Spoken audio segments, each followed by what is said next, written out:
Scott, you want to kick us off? Sure. Good morning to the tech podcast community. Uh, I'm Scott Ert with Plug Hits Live, And I'm Todd Cochran from Geek News Central. and we are here for day 3 of our virtual coverage of CES 2021. If you've been following along, we've had, as usual, an interesting collection of products. We've talked everything from government software to like a $30,000 medical device. Was designed nice. Indeed. I really wanted it. Like I wanted a good shot of like it in his background and like maybe Yep. him to lay in it but whatever. It worked out well. It's a cool product. It's definitely interesting, but whoo, I tell you, that was a tough interview. Yeah. Especially once you hear a number. You're like, oh. Yeah, when I heard the cost, I was 30. Yeah. Did he say $30,000? I know. Like, okay, I won't be having one of those in the basement. That's yeah. And what's interesting too is that a lot of people trying to do B2B this year, more B2B than what we've seen, in recent past. So, yeah, it was interesting on the B2B side yesterday. Yeah, for sure. And today we're going to be continuing with that tradition. We've got some interesting stuff. We have I have the pleasure of taking Marlowe's spot from what we all kind of agree was our favorite interview.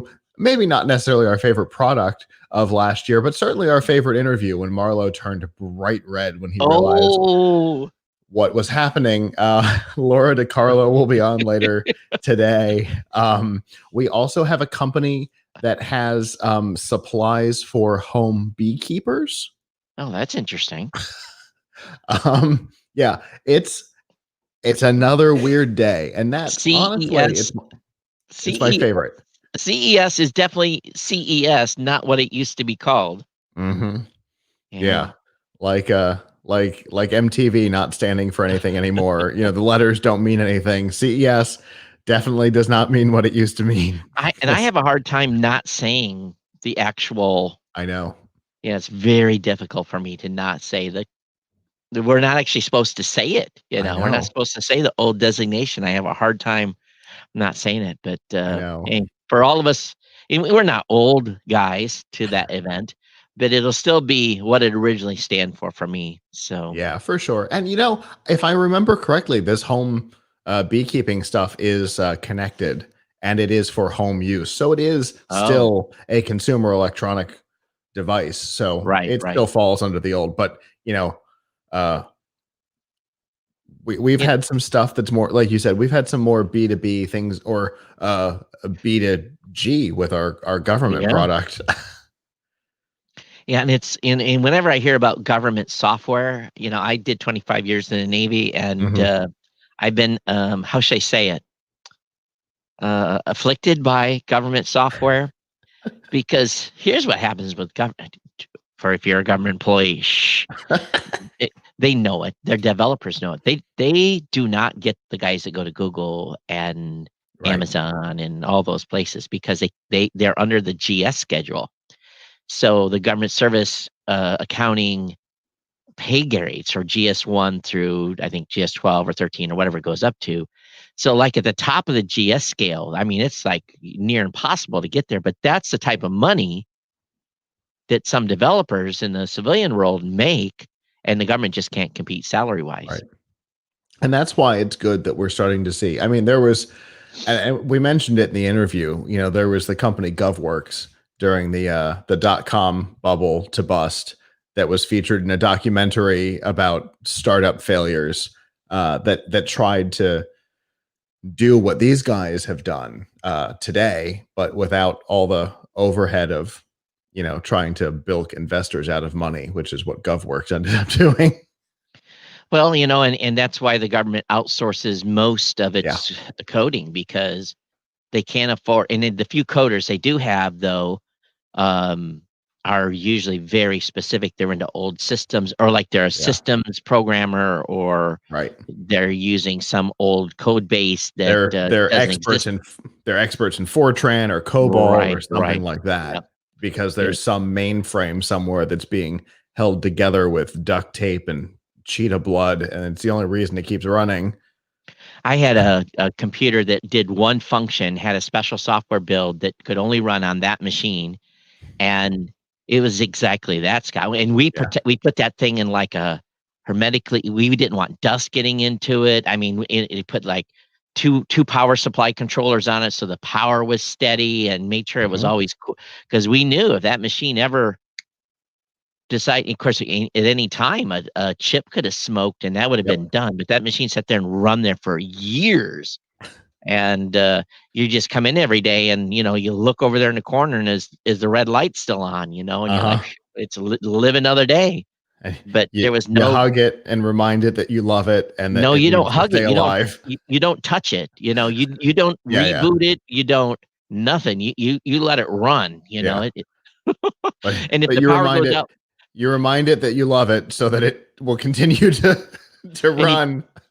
And we had a UPS on it that would run it for 24 hours because we wanted to make sure that if the power went out, this thing didn't go down. Because it may not come back. Or may not come back. And when the power did go out for more than 24 hours, you come in the next day and you're like, please. And it took like 5 seconds to boot because there was nothing to it. But deep breaths.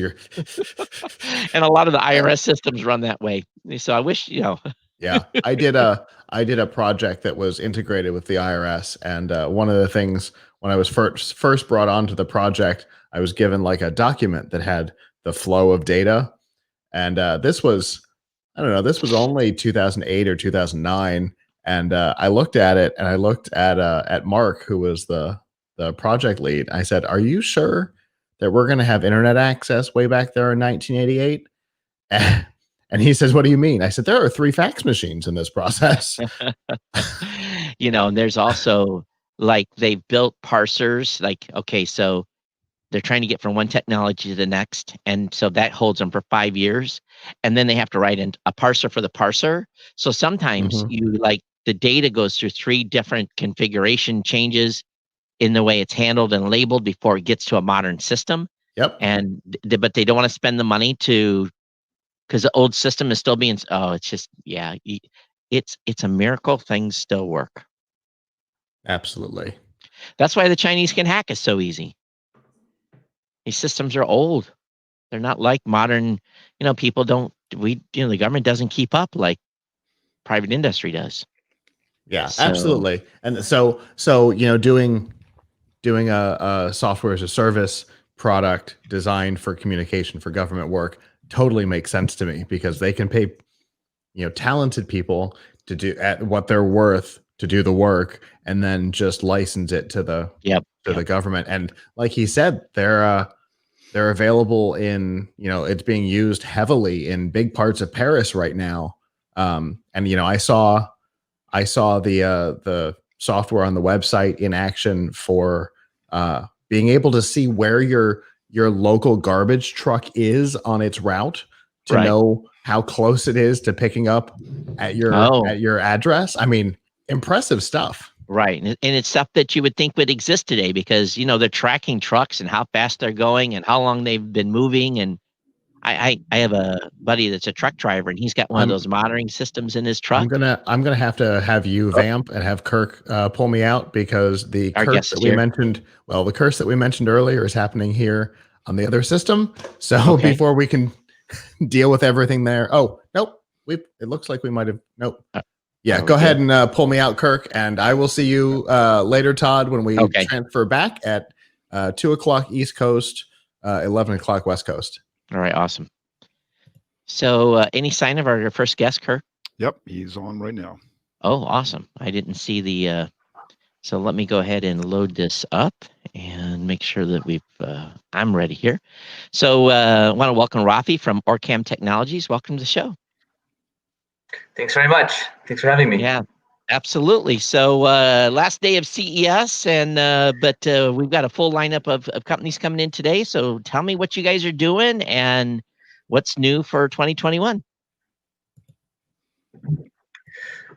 Great. So I am with Orcam Technologies. We're based in Israel, and we make the world's most advanced artificial vision device, really an assistive technology device for people who are blind or visually impaired. And I'm just going to, in a few moments, I'm actually going to demo the device right up front, so everything I say afterwards will make a lot more sense. Awesome. But with this device, which is already being used by tens of thousands of people in 25 languages, 50 countries, it returns a great deal of independence to their life, because what this device does is, simply put, after sophisticated algorithms go into this, of course, it communicates the visual world by audio. So this device communicates text, people's faces, colors, money notes, products, those kinds of things. So let me just show you exactly how it works, and we can get into the technology of it right afterwards, okay? Sure. So actually I have two devices here. Let me show you what is our first device, and this device was recognized by Time Magazine as one of the best inventions of 2019. And later on, I'll show you the second device that we came out with recently. So first up, we have Orcam My Eye. As you can see, it's about the size of my index finger. It is quite lightweight. It is 0.8 ounces, which is also 22.5 grams. In front over here is a visual sensor. Let's call it like a modified smart camera. And on either side of the lens are two LEDs that illuminate in low light environments.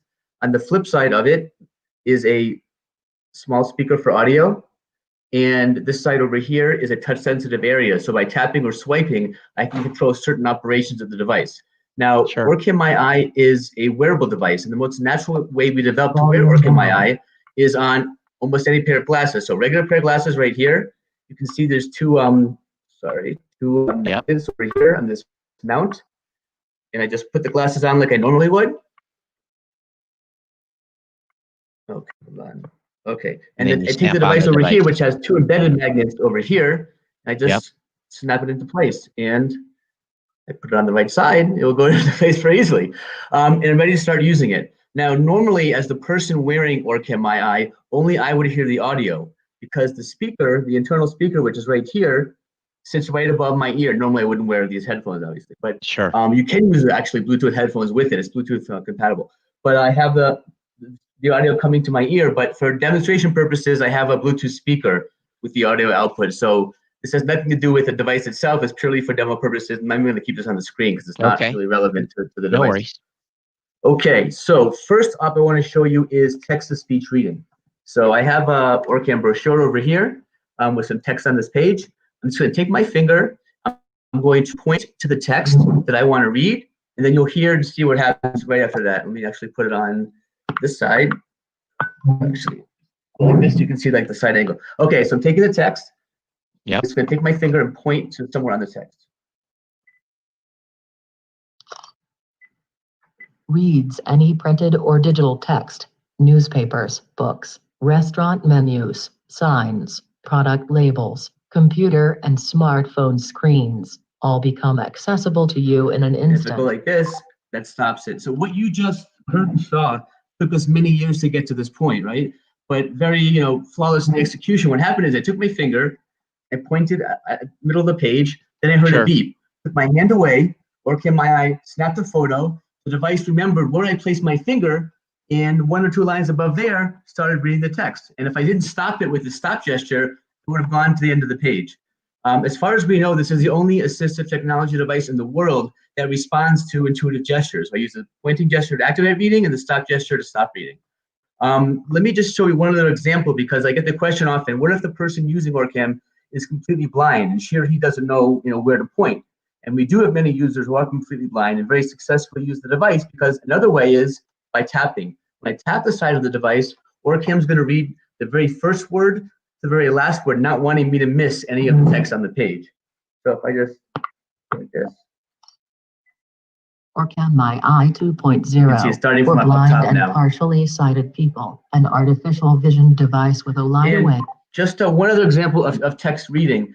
I have, let me just get some. It can read printed text, like as you just witnessed, but it also can read digital text, meaning digital text from a smartphone screen or a computer screen. So I have, let me see here. I have the Geek News Central webpage on my screen here. I'm just going to point to my screen now. Okay, let's hear what it says. There's a story already open on here, so let's see what happens. Genthorpe Aerial by Solar Breeze is the latest evolution of pool robots to come from Tempe-based Pivot Solar this is the Breeze. current article Yeah. on your Is homepage, making her right? debut at CES Yep. You can see it's reading word for 2021. word. Aerial I can actually slow the reading down or increase the words per minute. I can make it a female or a male voice. And there's other options too. And by the way, when I'm reading text, when it's reading that web page or the page of the brochure, I can pause it. I can skip ahead a sentence, skip behind a sentence. But when OrCam reaches the very last word in the text block, meaning the page that sees on the computer screen or this page over here, it forgets it. It doesn't save any of the information. And the reason being is we want to protect our users' privacy, right? Because we don't want anybody getting a hold of the device after somebody uses it and hearing what that person accessed, right? It's private information. So by design, we don't have any of the text retained in the device.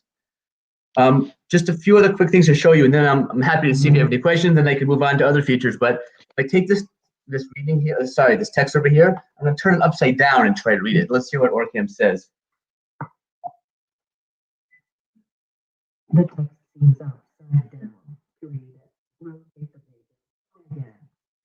So OrCam gives you audio cues, right? For it to respond to. If I was shaking the page, OrCam would say it seems blurry, hold the text steady, and give you different cues to set you up for success. So I have the question here: how bright does a room need to be for it to be able to read? Really, not bright at all, because of these LEDs over here on either side of the camera. This is actually an improvement from our first generation of the device, which didn't read well in low light conditions. Now the device actually automatically senses when there's low light. I'm not sure if you saw when I was reading, but it's kind of dim to my turn side on the here. light. Yeah. It did actually illuminate, exactly. That's automatic, so you could read, read like in a restaurant, for example. It's a great example. It's very dim lighting to a restaurant. So if you're handed a restaurant menu, these lights will light up and boom, you can read the, have OrCam read the menu to you. So we've got about 2 minutes left. So why don't you go over pricing and anything else that you've got that you want to share with us today? Sure. So I just want to say also some of the other features, which hopefully next time I'm here I can demonstrate, are facial recognition. The device recognizes people's faces, products by their barcodes or by the panel of the product, money notes, and there's one last thing here. Let me show you $5 bill. I'm just going to look at it. $5, it said. So that's a big thing. If you go to and a lot of our users, potential users, can actually get a free demonstration of the device before they commit to getting it. We buy and purchasing. We have a network of distributors all over the U.S. You go to orcam.com, orcam.com. Just put in your basic information there. You'll be contacted to start getting a demonstration going for you, a personal demonstration. Pricing starts at from I want to say $3,000 and above, because it depends on the feature set that you choose. You can actually change the setup now, where you can actually choose which features you want and specifically tailor the device to you, and you pay accordingly. So it's at different levels. So I remember talking to you folks, I think last year. So I think you guys have definitely take this to the next level. So it's nice to see that you're adding features on it. I saw something yesterday. You'll have to watch some of our coverage from yesterday, because we saw a guy that had a chip that actually put a radar in a device, and I think you guys could add a radar in that and actually have obstacle prevention with it as well. Maybe it does it already. I don't know, but it just seems like all this health tech is coming together, and vision impaired. Yeah, it's just like this is FDA certified as a non-invasive medical device. It's really a med tech device. Like it's kind of on the verge of both. By the way, the second device, I'm not going to demonstrate it, but just to show you, this is called OrCam Read. It's a pen size, and you hold it like a pen. And similarly, it's a point and click operation. You hold the pen above any kind of text, again, digital or otherwise. Press the actually the wrong way here. Press the button over the trigger button over here, and it reads the text with a laser guidance system. This, by the way, won CES 2021, the current CES. It won the best of innovation award, as well as taking second place in Last Gadget Standing last night. So it's really really coming through with a big bang, which is great. Well, thanks for coming on. We definitely appreciate it. Everyone check out orcam.com, orcam.com. Best of luck to you this year with your ongoing success with this product. Congratulations on your CES 2021 Innovation Award. Thanks so much. I appreciate it. Thanks for having me. Absolutely. Thank you so much. Take care. Yep. Okay, so this 10 minutes go by quick. The next one's going to be exciting. We're bringing on the folks from the Wi-Fi Alliance. And we've got a lot to talk about because this is going to be a little bit geeky. We're going to talk about 6E, I think, a little bit. So welcome to the shore. Welcome to the show, Kevin. How are you doing? I'm doing great. It's nice to be here. Yeah, thank you for being on today. So obviously, we saw the big announcement from the Wi-Fi Alliance on 6E. Why don't you get us caught up on what's been going on with you guys over the last year and what's planned for this year? Yeah, absolutely. And maybe if I could just start with a little bit of an introduction of Wi-Fi Sure. Alliance. I think most everybody is familiar with the impact we have as an organization, but not everyone is all that familiar with us. So Wi-Fi Alliance is simply the worldwide network of companies that brought you Wi-Fi. And we're really made up of the who's who in the connectivity space. If we were actually in Las Vegas at CES, you could walk through the showroom floor and almost not go, 100 feet without running into a Wi-Fi Alliance member. All of our members really have kind of come together over our 20-year history with a common vision of connecting everyone and everything everywhere. And one of the most important things we do is we administer a program called Wi-Fi Certified. Wi-Fi Certified makes sure that your Wi-Fi products work well together regardless of vendor. And this really was an essential ingredient in getting Wi-Fi to where it is today. I mean, it's hard to believe that there are more than 13 billion Wi-Fi devices in active use. And Wi-Fi Certified played a key role in making that happen. Now, in terms of getting into, go ahead. No, go ahead. Yeah, in terms of getting into our latest news, so Wi-Fi Alliance has been working really quite a bit behind the scenes in making the Wi-Fi experience going forward even better than it already is, and has been focusing on working with regulators around the globe to open up an incredibly wide swath of spectrum in the 6 gigahertz band. And that's where Wi-Fi 6E comes in. Wi-Fi 6E is an extension of Wi-Fi 6 into the 6 gigahertz band that are going to give users an incredible new experience.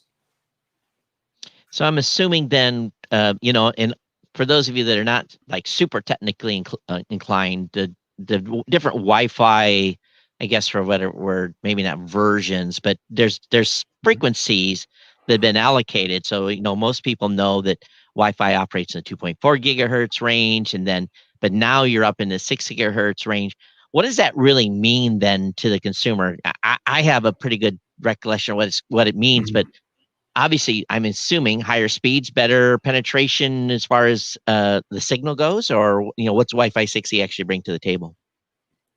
Sure, and I think you bring up actually a really good point, which is the vast majority of Wi-Fi users don't know all the intricate details about the underlying technologies or the bands that Wi-Fi operates in. They just want Wi-Fi to work, and they want it to work well.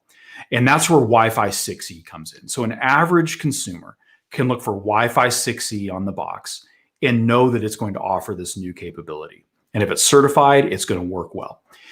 With Wi-Fi 6E and moving into the 6 gigahertz band, it's all the great capabilities that come with the latest generation of Wi-Fi in Wi-Fi 6. So it's going to provide very high performance, approaching 10 gigabits per second. It's going to offer low latency because of the ability to have more scheduled transmissions of devices over the airwaves. Now, you talk about taking those great benefits of Wi-Fi 6 and then extending them into the 6 gigahertz band. I know it's really quite creative naming we did, right? But extending those benefits into the 6 gigahertz band. And now you go from in a traditional band in 5 gigahertz, as you mentioned, where you might have one of these super wide 160 megahertz channels that Wi-Fi 6 brings in. You now have up to 7 of those channels in the 6 gigahertz band. And what this means is you're getting even better latency. You're getting even better performance, particularly in devices that are, let's just say, smaller form factors that are battery powered, right? So that those super wide channels are important if you're thinking about AR, VR headsets, smartphones. That's how, in many ways, you're going to get those incredibly high speeds. And in 6 gigahertz, there are numerous channels that you can choose from and your devices can choose from, which means you're going to get a great experience even in a more congested environment. I often tell people that are coming on my show, they'll be on for an extended amount of period. Always make sure you have a wired connection, because you never know what that consumer or that individual is running on their network. And we often see folks that come in on Wi-Fi that may be on older generation equipment where we get lagging and where the signal gets dropped. But I think what we're really approaching here with the Wi-Fi 6 and 6E is the ability then really to open that's a big fat channel for data to move in. And I think it's probably going to be just as good or better, or just as good as wired at this point. Well, you're absolutely right, and it will make a big difference. You know, there's a number of trends that have been happening in the industry. I think most people have already become somewhat familiar with using multiple access points, whether you call it, you know, multi-AP or mesh Wi-Fi, right? There's a number of solutions out there that are focused on delivering the highest possible performance in every square foot of your home. And they're doing that with multiple access points. So you might have one in your office, another one maybe in your living room or game room.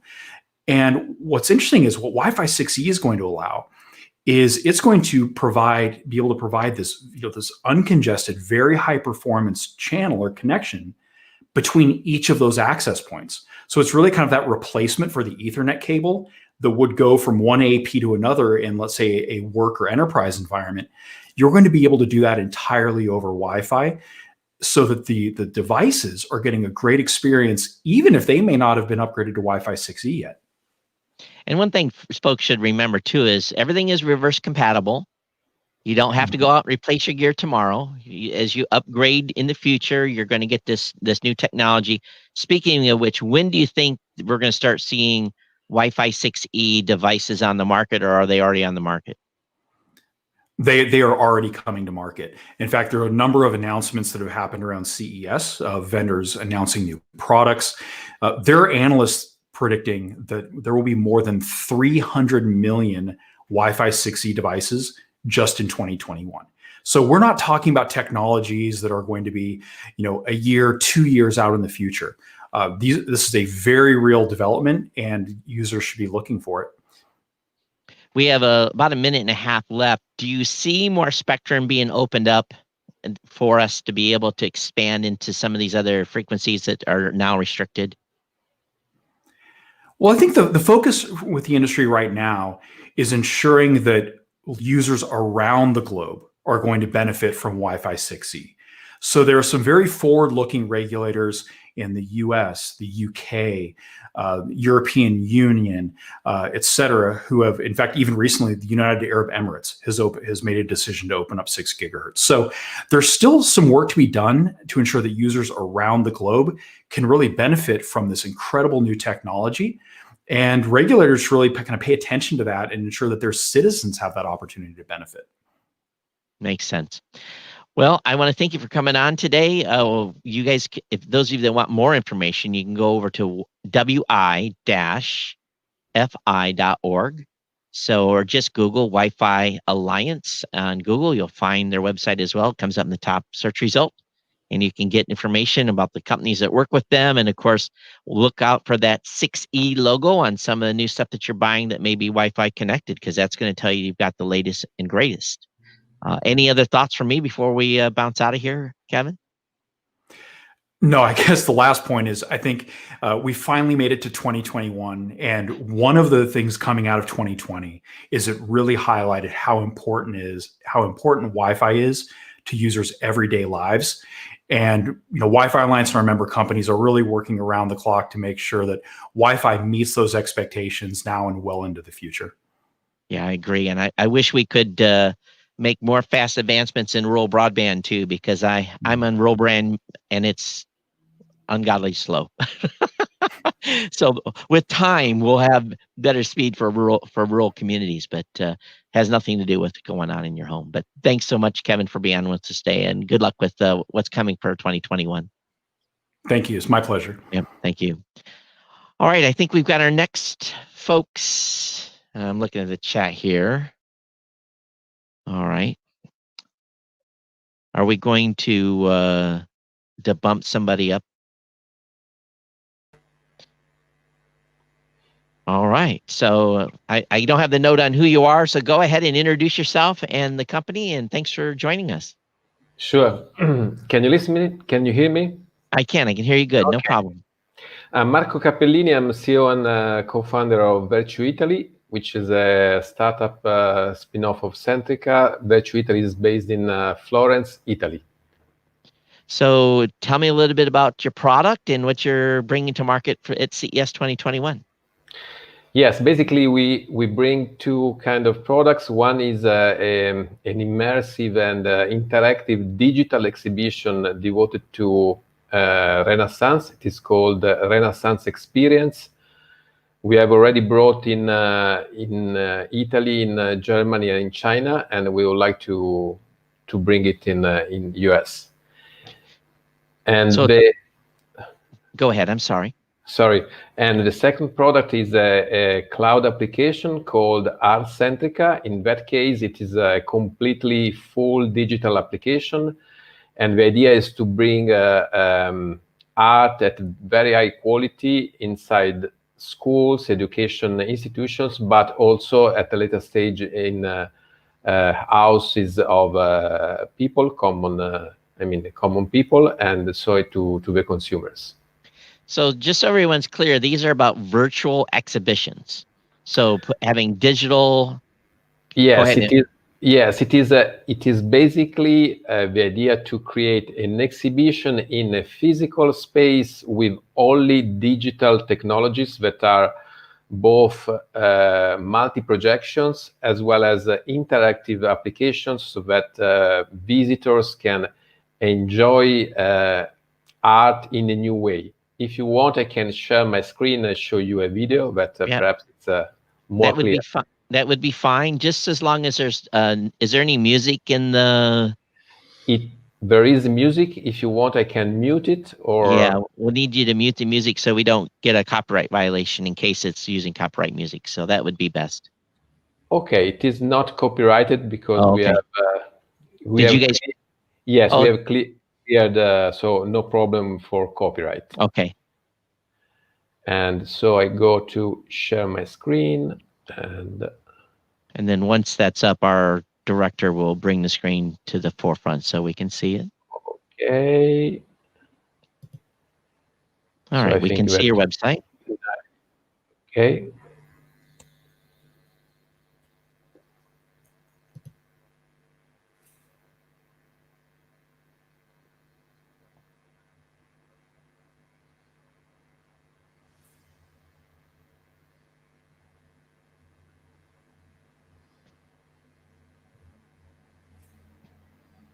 Many people will never get the ability to travel to France or some places where some of the world's most beautiful art galleries are. So this is a way for people to see this art if they can't see it in person in a true digital sense. It's pretty exciting.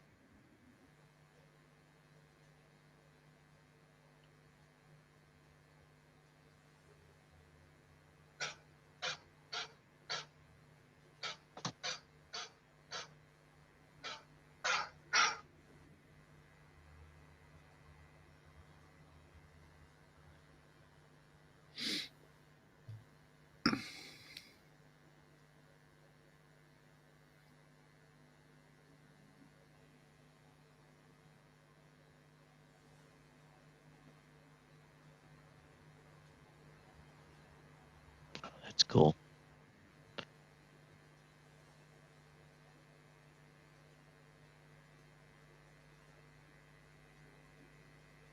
So it's truly interactive. The folks that are going through the tour can actually then use their cell phones to get information on the painting, the origin, the history of it, all the lecture stuff that you may not get access to.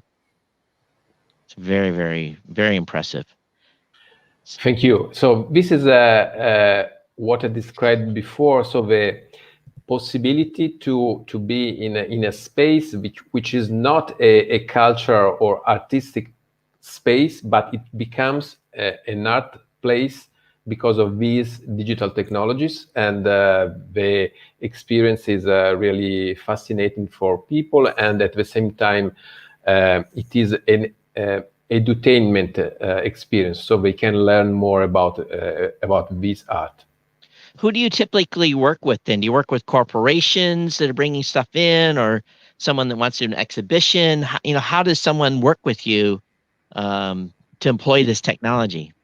Yes, basically we work with in a business to business way. So with event organizers or exhibition organizers that are present worldwide, and in this way we can set up this exhibition in a place that is very far from us, because going in China or in Germany or in other places and finding all the network of operators that can help us to set up the exhibition is not easy, but it's something that it's feasible. And normally we start designing the exhibition for a specific place with 3-4 months in advance in respect of the opening. So do you have libraries of stuff? It looks like to me that you had stuff from the Sistine Chapel. It looks like maybe you've had stuff from Italy, some stuff from France. So how do you build do you have specific libraries of art already that is? Yes, we have know-how and expertise in the company to go inside the museum and digitize works of art at very, very high resolution, which is the possibility to produce a 10 gigapixel image from a single painting. And this is clearly evident from the other product that we are presenting in CES, and it's called Artcentrica. Artcentrica is basically a cloud application that enable you to discover, explore, compare more than 1,500 works of art of Uffizi galleries, Bera Museum, and we hope to enroll other museums inside this service. If you want, I can show you very briefly how it works, because I think it's interesting for the public. And we have about a minute and a half. So okay, yes, yeah, no problem. It's very very fast. And for example, this is the Artcentrica application, and anyone that is hearing us can go to artcentrica.com and insert the email, and we'll have access for 10 days for free to enjoy this art at this kind of resolution. So you see, you can go in very teeny details like this one. These are 1.74 centimeter on the surface, so very detailed. And you can do other things. For example, you compare two very famous paintings, one from Caravaggio, the Bacchus, and one again from Caravaggio, the Medusa. And so you can do these kind of things very, very easily. And the idea is to bring this kind of innovation inside education, but also inside homes. Another feature is this one that you see something that you are interested in, like wine in this case. And with this suggestion feature, you discover other works of art that contain the same kind of detail. So there is a correlation between the paintings. So you have had a very brief idea of what it is. You can visit that at art.centrica.com. Yes. .com. IT or com is okay. Either one. And of course, for your other product, they are located at Virtu, VIRTU, yes, Italy. So virtuitaly.com.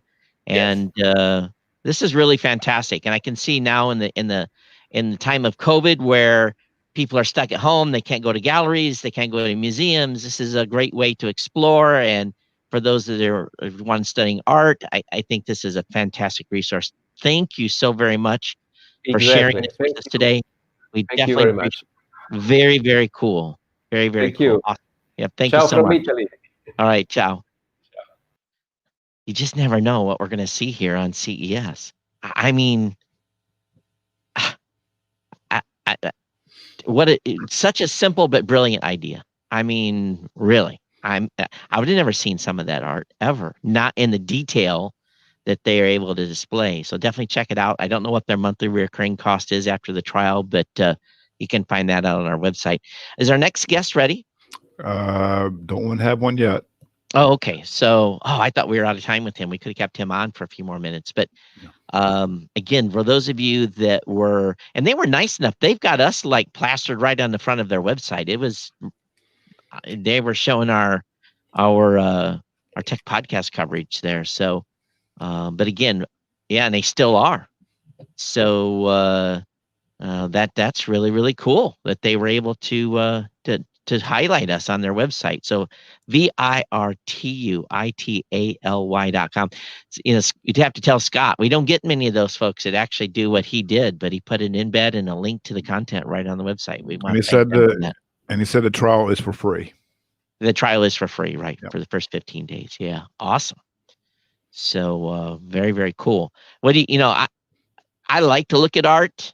I don't know the ins and outs of art. For my discerning eye, is that's beautiful, or what was that? No, I thought it was pretty cool as well. Because went to museums, but it's something up close and personal, literally to like, that's really intriguing and interesting. It is, and you get the ability to, you walk through a museum or walk through an art museum, and it's like I'm not the type. There's people who will sit down and study paintings for hours. One portrait, and me, I kind of that's nice. But to be able to actually take a little extra time, especially if you got a real high 10 gigabit images, and if you think about if you have a monitor, especially a color, if you're an artist and you have a color toned screen. And for those of you that don't know that, there are LEDs and monitors out there that are basically color tone. I guess I don't know if that's the right term, but anyway, the blacks are black, the reds are reds, and if from a palette standpoint, the picture looks as it does in real life. And I can imagine going through and looking at that with I've got one super one color tone monitor in the edit room, and it'd be kind of cool. I'm gonna have to check it out on that monitor and see how it looks. Yeah, it says 10 gigapixel, and he also said we apply color correction. Oh, that's good. It's good. And so if you have a color corrected monitor, then boom, you've got that. And that's what the term I was looking for. If you have a color corrected monitor, then you're going to see the painting as it is in the gallery. I often say, Kirk, you and I had walked through different places at CES, and I've often said that the OLED screens, the images that they display to us look brighter and truer than life. It's just like this absolutely fantastic landscapes, and that there's no way that it naturally looks that way, and they have done something with the LED technology just to really blow it out and look beautiful. But if you're an artist, you want to see that true color, and I think that's good. If we don't have a guest, if we want to bring him back in for a minute. Yeah, sure. Hi again. Yeah, Marco, it's your lucky day. I apologize. I thought I had another guest left. So was I describing that correct on the color correction? Yes. Basically, when we take pictures in the museum and to obtain that resolution, so a 10 gigapixel image, we shoot like 5,000, 10,000 shots, and then we mosaic everything to create a unique picture at that resolution. We apply color correction, which means that we use some targets, color targets, so that then we can understand if the digital color has shifted in respect of the real color. Oh.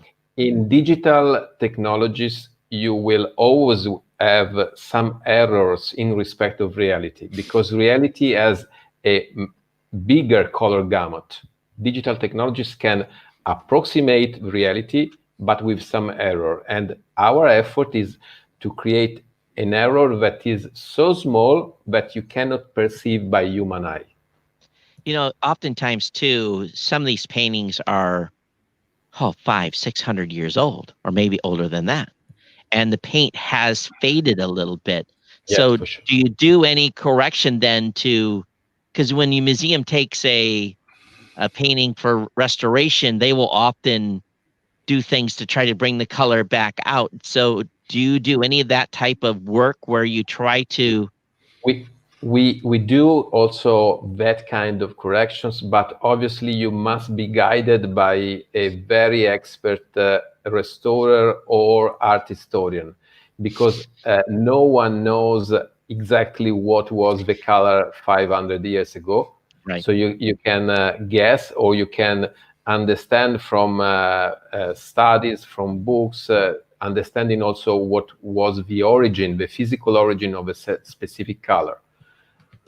Yeah, and I think that because you can work with what you have, and again, it's not like it's fresh off the easel. It's set on a shelf and been exposed to the environment and light and pollution and everything else for 500 years, and the color has definitely changed. It's just like anything else. So we all get older, we get wrinkly, and it's the same almost with paintings, right? Also, art changes day by day. So after 500, it's 100 years, it's a bit different. Yeah, it is. But those folks that spend their lifetime restoring paintings and stuff like that, that's it's God's work. It really is what they do, and preserving some of this history that is right before our eyes. It's fantastic. And if I can add one sentence, I think that obviously it's important to reproduce correctly color and trying to bring it alive after 500 years. But what is really important is to bring this art to people, because art is something that is beneficial for our soul. And so if we will be able to bring this kind of art with the possibility to understand it, to explore it in an easy way to many people, I think that it will be beneficial for everyone. Yeah, I think so too. And where I live in rural America. I have an office in a city, of course, but there's no museums here. There's no art galleries. And someone may have some local artist may put something on in a gallery, but generally there's not a lot of art in many cities in America and many cities of the world where you can go and just walk into a museum, an art gallery. So you're right. This just makes it available. And some people economically can't travel to some of these destinations to see some of this world's art. So I think that what you're doing here is really, really incredible. Get some people the ability to see some things they'll never see. Thank you very much. And another point is that also the business model of museums and cultural institutions, I think that it must change, or in any case, it must add a digital branch to the revenues. And when we sell a license of our software, our service, 1% of that, of the money that we obtain, goes directly to the museum. So it is also an ethical way of doing business. Yeah, because typically museums are either supported by philanthropists or people that give donations, or what they charge at the door to get in. They work on really, really tight margins. Many of these locations, and they're barely able to, pay the light bills. So, and it's incredible because they have they have treasures, they have our tradition, our heritage, and they preserve it. So they are more important than it is normally achieved from all of us. So it's something must change also in this respect. I think I agree with you there, and I don't think people today really think about that as much as they should. So I agree with you. So I commend that you're taking part of the proceeds that you earn from your website and from what you've done here, and returning it back to those benefactors, to those museums that are entrusted with those pieces of art, which sometimes are just loaned to them. They don't often own all the pieces. Maybe they're on perpetual loan, or sometimes they're gifted to museums, but Yes, it costs money. you are perfectly right. And doing a parallel between now, we are all under this pandemic situation, so we must cure our health, but we must cure also our soul. So if we understand this, perhaps in the future things will be better. I hope so as well. Well, again, thank you for coming on. We appreciate it, and Thank you very much. best of luck to you. And we'll see you next year at CES Yes, for sure. in person. All right, take Yes. care. Yeah, Goodbye. bye-bye. Thank you. So he brings up some good points and some things we probably don't think about. We, in the back of our heads, I think most of us know this intuitively, but I think it's good to be talked about from time to time, because typically the arts, and I'm not saying I'm a big art fan, but I also respect what the art community does and how it preserves the stuff that, as he said, it's part of our heritage, history, and et cetera. So, Kirk, do you get to go to many museums in the Jersey, New York area? No. I'm not a big art fan, but I've gone to museums when I was a kid. I went to the Art Museum in Philadelphia. Very cool. Not that. No, I have. I think I've been to one. I think one or two. When I was as a kid, my mom, we studied a lot of stuff about. Of course, back then when I was a kid, all we had was encyclopedias and whatever books were out. The internet wasn't in existence yet, at least not that I knew of.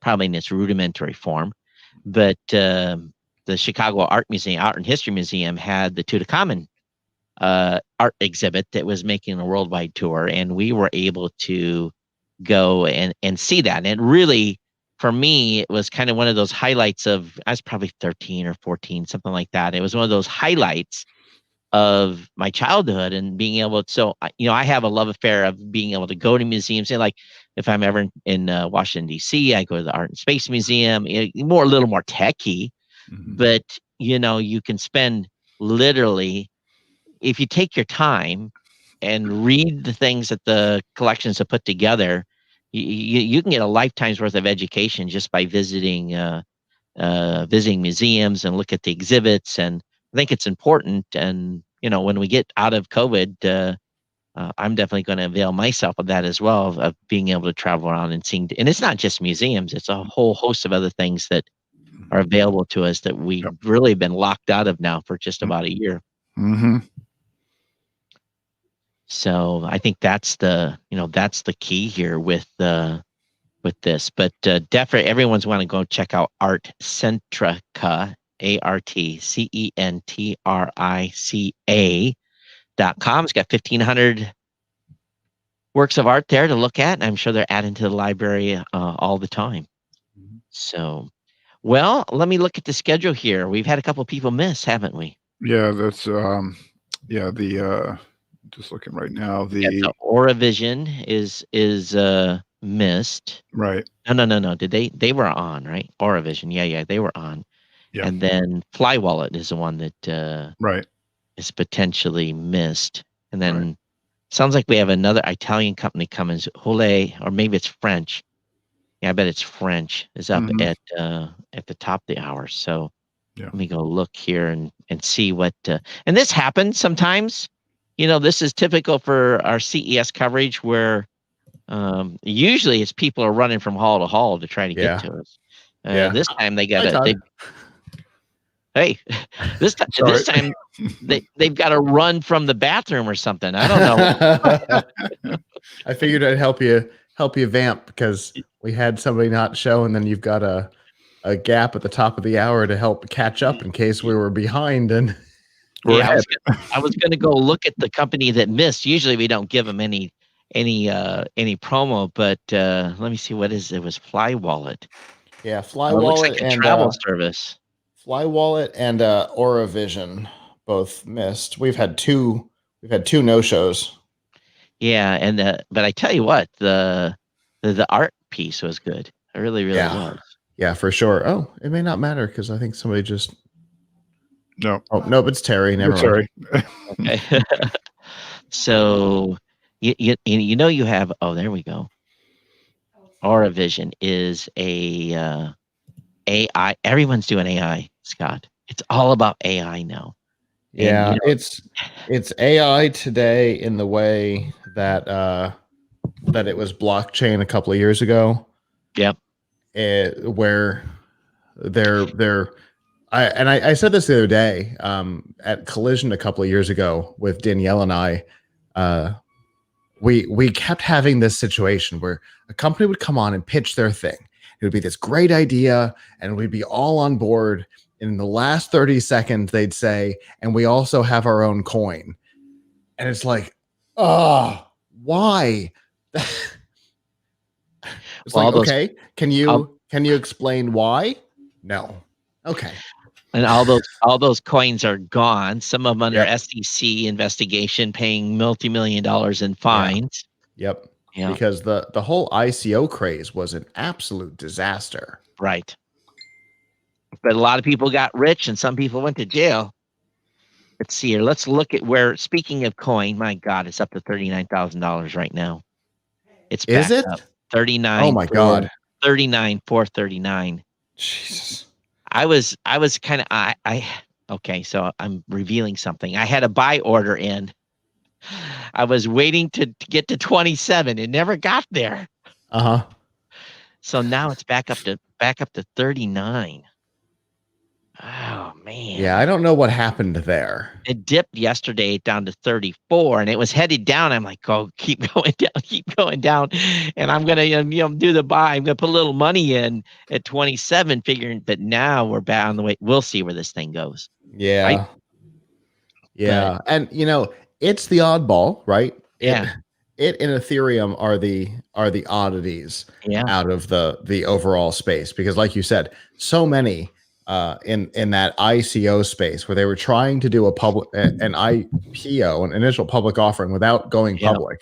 And nobody had any lawyers look at this before it became popular to find out, oh yeah, by the way, if you do that and you call it a coin in particular, you are, and it's available to people outside of the US, inside and outside, it's regulated under wire transfer. Right. So we had a company present at our TEDx event a couple of years ago that Terry and I used to do. And when the presentation was done, Terry and I a bunch of us had lunch, and Terry and I sat next to each other, and we said, I think this violates federal law. And today, the company is no longer headquartered in the U.S. because, hey, it violated federal law. So you want to hear something that's sick? Is I bought Bitcoin very, very early, when it was like when we were paying for pizzas with Bitcoin. And it was like you could buy a Bitcoin for like $3 or $4 or something. It was really, it was nothing. And then and we were buying, I think it was Pizza Hut. They would take Bitcoin. I think it wasn't pizza, it was Domino's. And anyway, long story short, I had a hard drive at some point crash, and I probably had 8 or 9 Bitcoin on that hard drive. So yeah, it was worth $3 at the time, or 4, right? So I threw the hard drive in the, in a stack. I never throw hard drives out. So when it got up to like 20K, my daughter came in my office one day. She said, "Dad, do you have any Bitcoin?" I'm like, "Yeah, I've got it. It's like somewhere on one of those hard drives." She goes, "Bitcoin's up to $20,000. And I'm like, "What?" So I basically, I had 2 or 3 bad hard drives, and I sent each of them, and I spent like $800 to have them recovered each. Yeah. And I was able to recover my Bitcoin that I bought at like 3. So that was nice. But by the time I got the coin recovered, the price had already dropped to like the bottom fell out of it. And it went down to like I don't know, 6, 5, 4,000, something like that.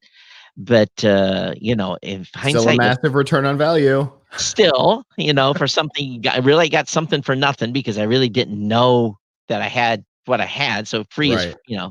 but Eight, when it got down there, $803 so to get now 6K. Okay. So now I'm like, why in the heck didn't I buy again when it got to 3? Because it kind of took this Mhm. dip. So, those of you that invested in Bitcoin this year, if you bought in and around March, it was as low as $5,000, and Yeah. you will have quadrupled or multiplied by, right as of today, no, 8 times.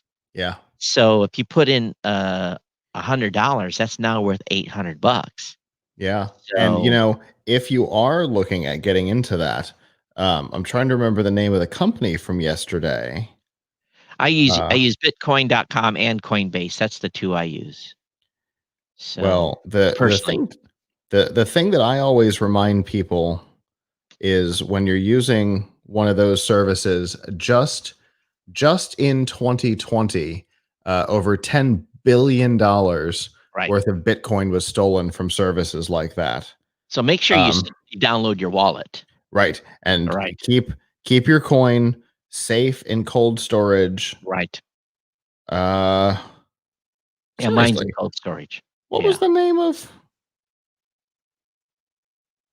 Marco, thanks that for coming company? on. Yeah. Hmm. But yeah, and many people store it on devices too, store their wallets on a device that they have specific Bitcoin devices. But again, I use Yeah. caution. I think cold storage is the best place to put it, or This I'm trying to find it. It was sometime obviously the last 2 days. It was a cold storage device that had 3-factor authentication. mm, So it was safe, even if somebody stole it, right. then that cache is just dead and not somebody else's. Right, because it will be dead. It's just like just like that Bitcoin that I recovered off a hard drive. It was Mhm. valid, That's it. but it was dead because it was on a device I couldn't get to. So this is the challenge with digital currency. But I think anyone that's putting serious money into this is going to be of the understanding that they need to to make sure their wallet is backed up. I wish I could remember the name of this company. This is so unusual for me to totally panic. Well, was it yesterday? I think so. I'm looking through the list of. Does anybody else? Is Maybe it was in it the was comments? it Every Key? Is No. that the company? Nope. I thought it was for a second, but that was Danielle. That's a physical Mm. key. So now my mom and my sister have gotten interested in Bitcoin, and I'm like, get educated, please. And actually, who I turned them on to was Gary Leland. And Gary has got some significant knowledge in Bitcoin. I trust him. He's a longtime podcaster, very smart businessman. And I said, Right. go listen to his show, But now the people that are mining, if you've got a mining operation, holy cow, this is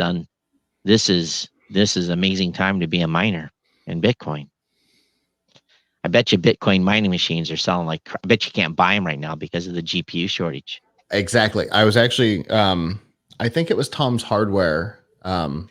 It was somebody from Future, but I think it was uh oh.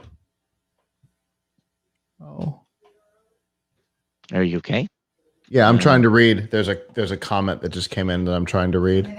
Oh, so Jolio this should take for some. It did not receive any link. Yeah, So you received it. You received it at least twice. I sent at least 2 emails tell out them with what it. email address it would have come from, and maybe it's in their spam. It would have come from Scott@plughits.com. It is CES broadcast TPN CES 2021 broadcast information is the subject line. Let's see, are they? They're on Twitch. So can anybody Yeah. message them privately on Twitch?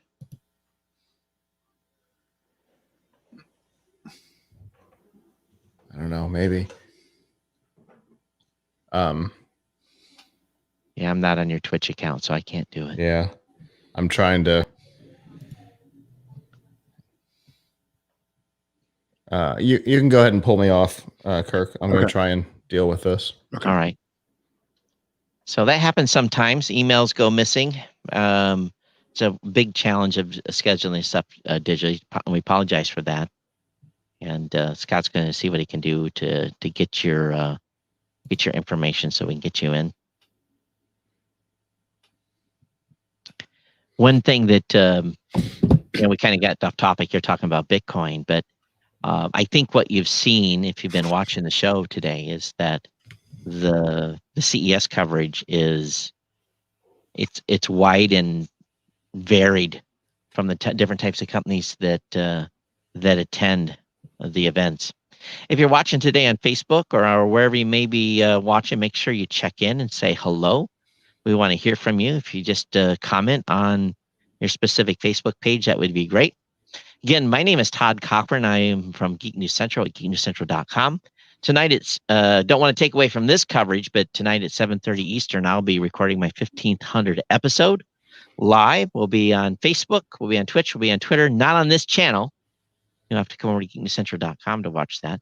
So, Scott, they just asked to send it to info@zole40.com. Let's see if I can do that too. Let me take the link. Copy, compose.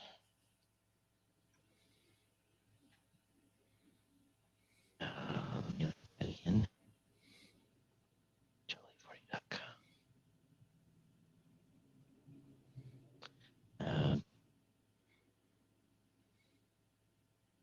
Okay.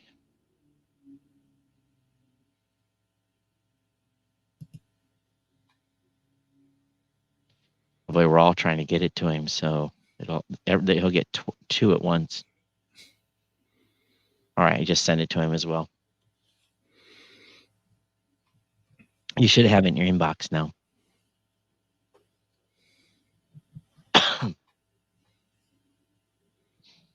But yeah, so big night for me, 1,500 episodes. Been podcasting since October 4th, 2004. One of the OGs, one of the original podcasters from the first 50 or so, maybe, we think it's the first 50. No one was counting back then, but maybe the first 100, but it was early. And started the show in a little hotel room in Waco, Texas while I was still in the Navy. So did they pop in? Nope. Okay. I sent them the link. Yeah, that's what, normally when we're at CES, when we have dead air and no guests, we usually have clips from the floor we can run, but there's nobody out like Kirk doing nobody on the floor like Kirk going out and recording interviews, and so we don't have any floor interviews. Well, actually, we do have interviews from last year. I can play. Oh well, I don't know if we want to play last year's content. Yeah, that's true. So the studio here has gotten. We've got two four-legged furries in here that have joined the party. I got one that's rooting around over here. He was sneezing. Oh gee. Cat sneezing, funny. All right, they're here. Okay, bring them right on in. Cool. Okay, hang on. Ciao. Hi, Alessandro. Sorry for the confusion. Glad you could be on. Hey, welcome to the show. So, how are you today? I know you're just getting set up, but why don't you go ahead and introduce? No problem. No worry. Thank you so much. Yeah, why don't you go ahead and introduce yourself and tell us about your company and what you're doing here at CES? Lost your audio. Can you hear me? Oh, I can hear you. okay. I can hear you fine. I'm return off sound. Yeah, we can Hi, hear you. I'm Alessandro. Hi. And Cecilia, my colleague. Okay. Hi, everybody. Sorry for the Hi. delay. No worries. So why don't you guys go ahead and introduce yourselves and go ahead and tell us about your company and what you're doing for CES. Do you want to start, Alessandro? You can introduce yourself first. Okay. And then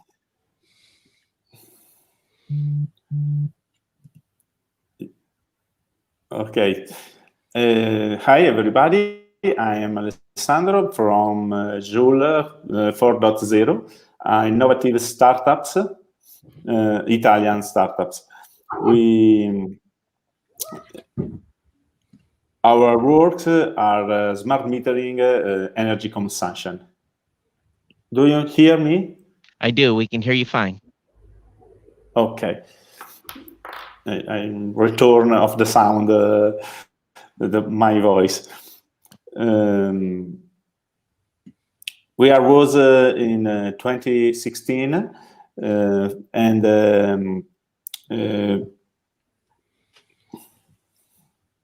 Yeah, we can hear you fine. If you can't hear yourself, we can hear you, no problem. I know it can be discerning when you don't hear yourself.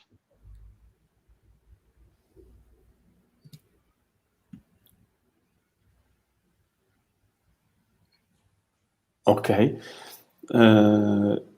Joule provides a service for helping families, business, and organization for the uses of intelligence energy saving and energy efficiency of plant technology.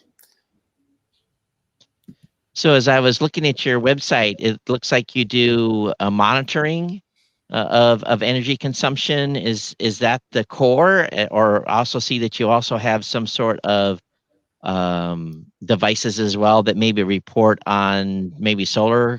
Go ahead. maybe I'll I let can you know. answer this question, Alessandro, for you to introduce also Scala and the satellite, our smart devices. All right. So All right. I would like. I have a return of the voice. Terrible. Maybe Alessandro, you should check the windows, the open windows you have in the browser. Maybe you have maybe. to open windows. I don't know. Yeah, that's probably what's going on. Do you hear me well? Yeah, close the Twitch stream. Yeah. In the meanwhile, if you wish, I can just make a Sure, go short ahead. description while waiting for Alessandro. Yeah, that would be fine. Go ahead. Yeah, I have a return of voice. Okay.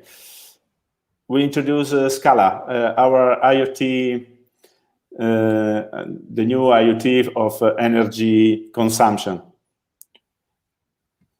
Yes. Okay. So, Alessandro, can I start with a description of the company and then move to Scala and the satellites? That would be great. Okay. Okay. So, thank you, Cecilia. I no don't. problem, no worries. We just got in you. hurry and now. Okay, so first of all, Joule is an Italian newborn innovative startup about smart metering and home comfort, so for a better quality environment.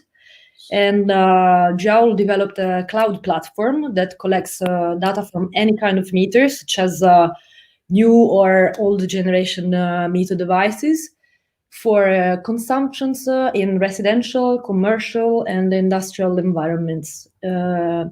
All the data gathered by Joule and the smart devices are quality certified and trusted. The platform gathers data from resources like water, electricity, gas, with a sort of interoperability layer cross vendors. Joule's aim is to keep data monitored to optimize energy consumption, thanks to the advice that the platform generates throughout some artificial intelligence algorithms and the IoT smart devices that I will introduce later. Today, in the north of Italy, Joule provides its services for for more than 12,000 registered users now, and around 65,000 sensors.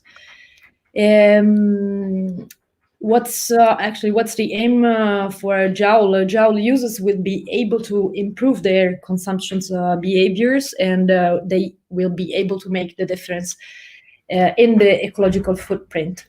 The touch points for Joule are web, mobile app, Amazon Alexa skills, and custom smart devices such as the Scala and the satellites.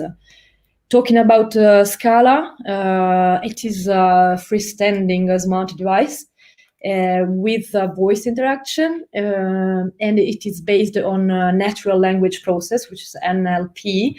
And it is directly connected with a Wi-Fi module to the platform, to Joule platform. And it has some onboard sensors, which are air quality sensor, temperature, humidity, light, which is like for the presence, and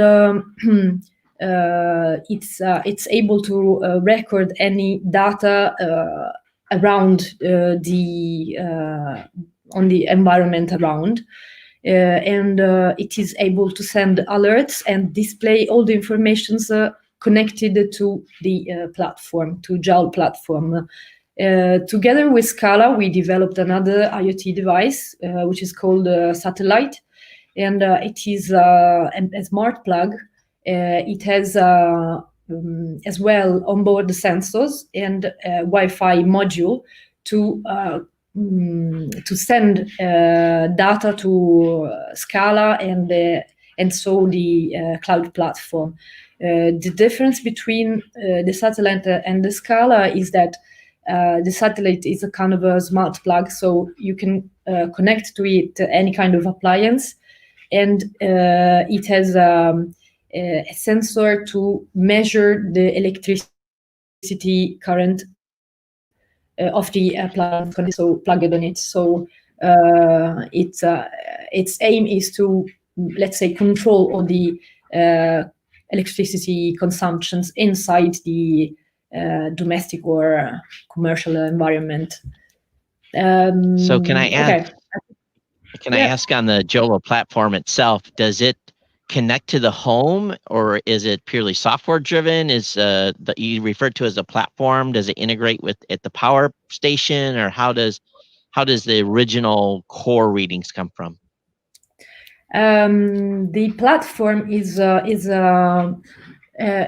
cloud system, and it is connected directly to domestic meters and sensors. Okay. That means the user, which can be either like a normal person inside the apartment and the domestic environment, or a store manager for an entire building or a set of buildings, for example. Right. And each user has its own ID, so you have to register inside the platform, and then after that you will be able to see all the data inside the platform, and those data will be gathered directly from the meters inside the environment, which send all the informations through the antennas connected inside the building or the domestic environment. I got you. So you're doing both B2B and B2C. What country are you currently rolled out in with this product? Up to now, we are in the north of Italy, and let's say spread around Italy, mainly in the north and islands. But we are looking for a wider, worldwide, if we can. But for now, it's like European market. Are you going to be looking for integration partners throughout different countries? Is that what you're looking for? Yeah, of course. Okay, awesome. Yes. Well, I tell you what, everyone, we're out of time for this segment, but I encourage everyone to go over to Joule, JOULE40.com, and check their platform out, see what they're doing there with energy monitoring and environmental stuff. and I think you'll get dialed in on exactly what they've gone on. Sorry you guys had so much technical difficulty coming in today, but we do appreciate. We're so sorry.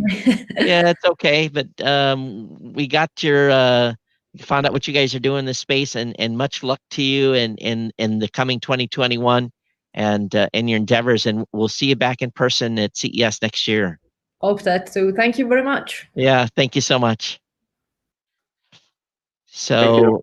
hey, thank you. So I know it's sometimes challenging with the tech. It's just sometimes we just have, and what happens is if you're watching the live stream and then you come on live, then you're going to hear both voices and they're going to be off sync, and it really will get you confused. So I think our next guest is here, so we can bring them in. Good afternoon. I'm sorry, I apologize. I'm not up to speed on who's coming in. So please introduce yourself and your company and tell us what you're doing at CES this year. I can't hear. I can't hear you. You can or Can cannot you hear me? I can hear you. I can hear you. Okay. So there is if he can't hear me, I can't tell him how to fix his audio.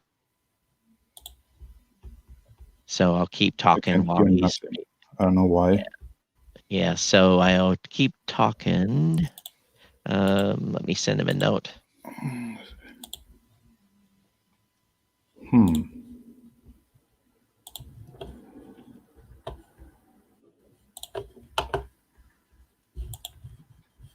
Let me see.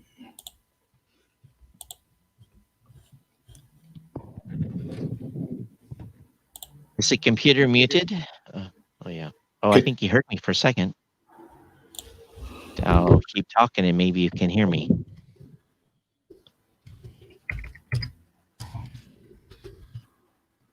Okay, that is weird. Yeah.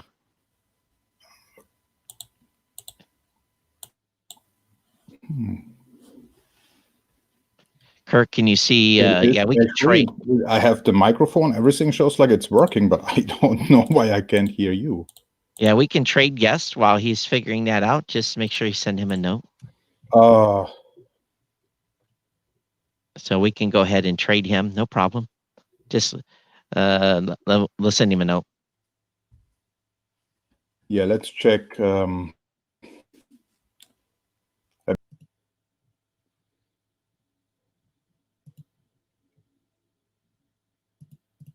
ahead and bring the next one in. Hi, good afternoon. This afternoon's full of technical difficulties. So go ahead and introduce yourself, your company, and what you guys are doing for CES 2021. Yeah, hi, my name is Benny So. I'm here from Seoul. We are a headphone company, and here at CES this year, we are actually introducing our finalized version of the Blade. I'm actually using them right now. Basically, this is actually the first to market true wireless AI hearable with heart rate monitor. We introduced the prototype of the Blade at last year's CES, and it was actually awarded Runner's World Editor's Choice for 2020. And then this year, we actually were awarded the Innovation Award for 2021 CES. Wow.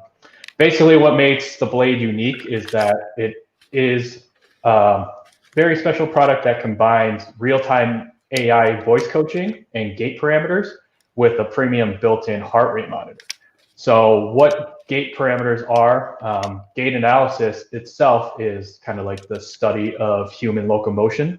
So it basically measures your body mechanics, such as like your cadence, your symmetry, and step length and balance, all because of the earphones and the sensors that are built into the earphones. It sounds to me like you guys have added a whole bunch of tech to this set of headphones or earphones. Yeah, so it is a lot of tech, and it is geared towards more of like the running community, just because the sensors that we put in, which we call the Biomech engine, allows for a more accurate tracking of your body as a whole.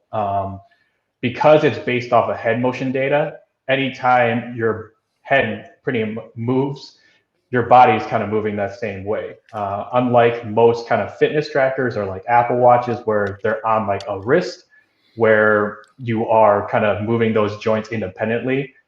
This is actually a more accurate way of being able to track your physical movement. And along with kind of like how the sensor operates, it actually allows you to kind of map out your body, which is kind of the special feature of where like the AI coach comes in, because once you are using the headphones with the motion sensor on, then it's able to kind of track all your movements and actually alert you and tell you, say, if you are running with a head angle that's too low, or if your steps are a little too wide, or if you're landing too hard, to ultimately help you lower injury risk in the long run. So, being that you introduced the product last year, you're at market now. What are we looking at then for a price range? And I'm assuming it's available immediately. So we still haven't officially announced the launch date. It is going to be coming towards the end of Q1, start of Q2. It's going to retail at $199. And, you know, the kind of special thing about this is it will come with like a fitness app, which will be available for Android and iOS devices, because all the data that is kind of monitored and tracked with these headphones will then be displayed and shown on the app itself. Gotcha. Yep. So I'm looking at your website, soulnation.com. Did I get it right? Yep. So we haven't actually added the product onto our website just because it's not fully ready. We will probably in the near future with like a coming soon tag to it. But at this point, we are still just showing our other line of headphones, mostly true wireless. So that's kind of where our bread and butter is at this moment. And that's kind of where we wanted to bring at least this product, because it will be a true wireless AI hearable with heart rate monitor, which is not something that's been on the market yet. So when you do come to market with this, would you expect it to also be on Amazon, or how is your distribution working out? So we do have our regular D2C channels, but then Amazon as well, it will be listed. Those are our two main channels at this moment, but we do plan on expanding maybe into retail with these, but at this moment, it's mainly going to be, online through our web store and Amazon. Outstanding. Benny, thank you for coming on and talking about your new headset, or I call them earbuds, headset. It's synonymous. But very, very exciting stuff. So those of you that are out there pounding the pavement, this might be a great product for you as it's getting ready to release in Q1. Keep an eye on soulnation.com.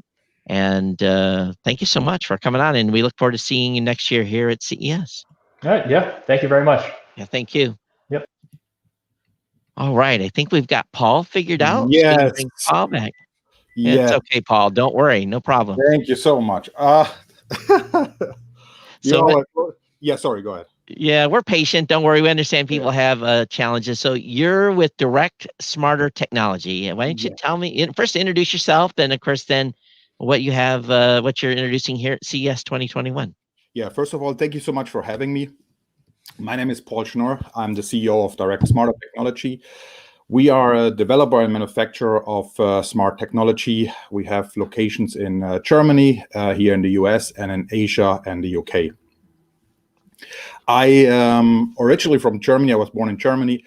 At least that was my parents told me. So I came over here about 11 years ago and started my own business, where I then got in touch a couple of years ago with a company in Germany.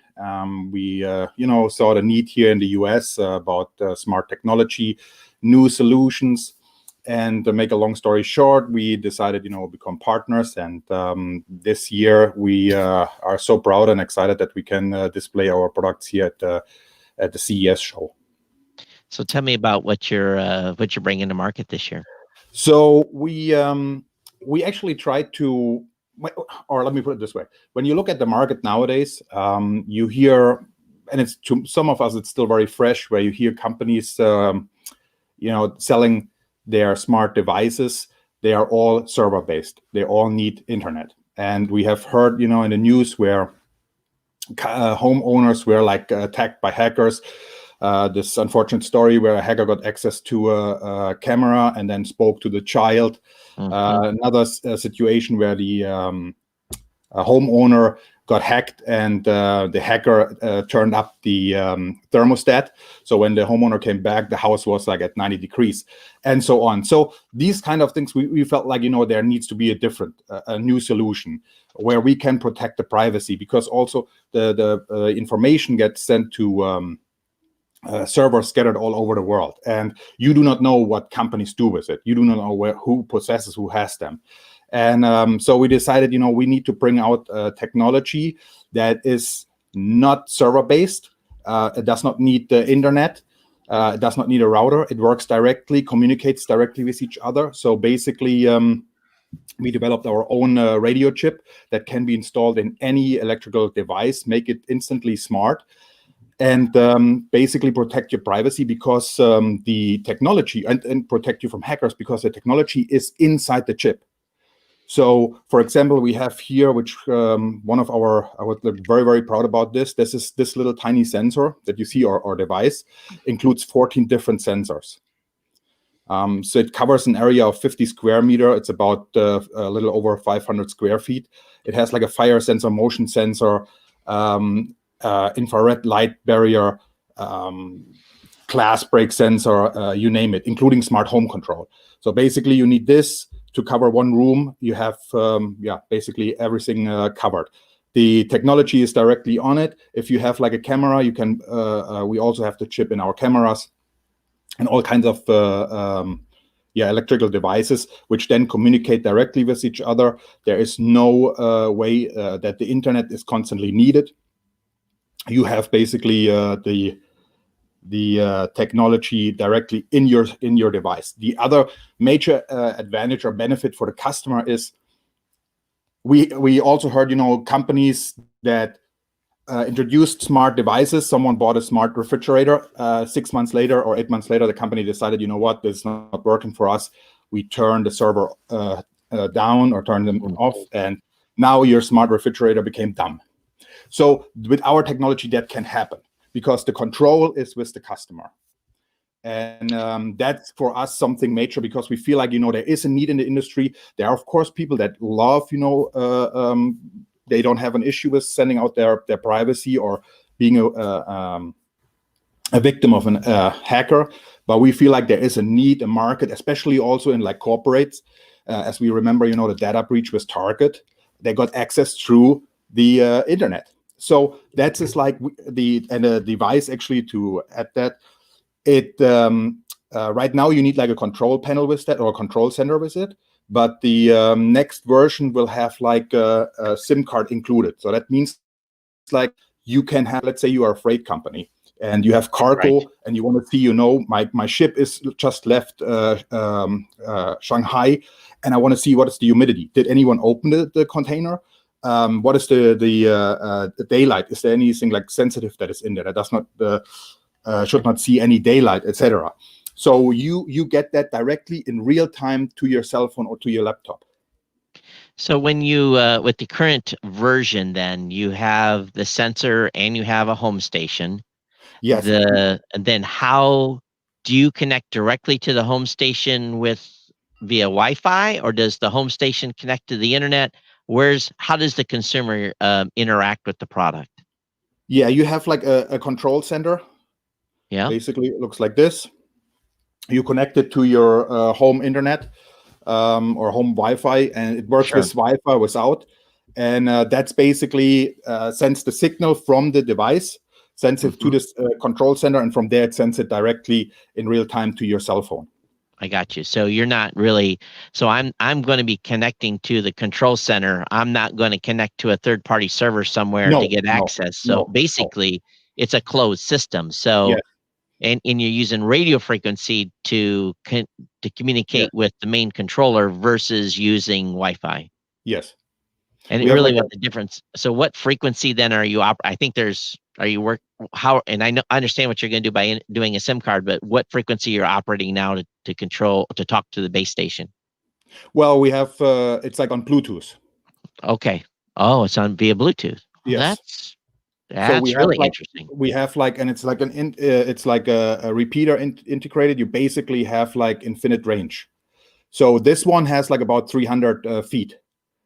Wow. Yes. So that is like and it's like a repeater in all our devices. We have like a repeater integrated.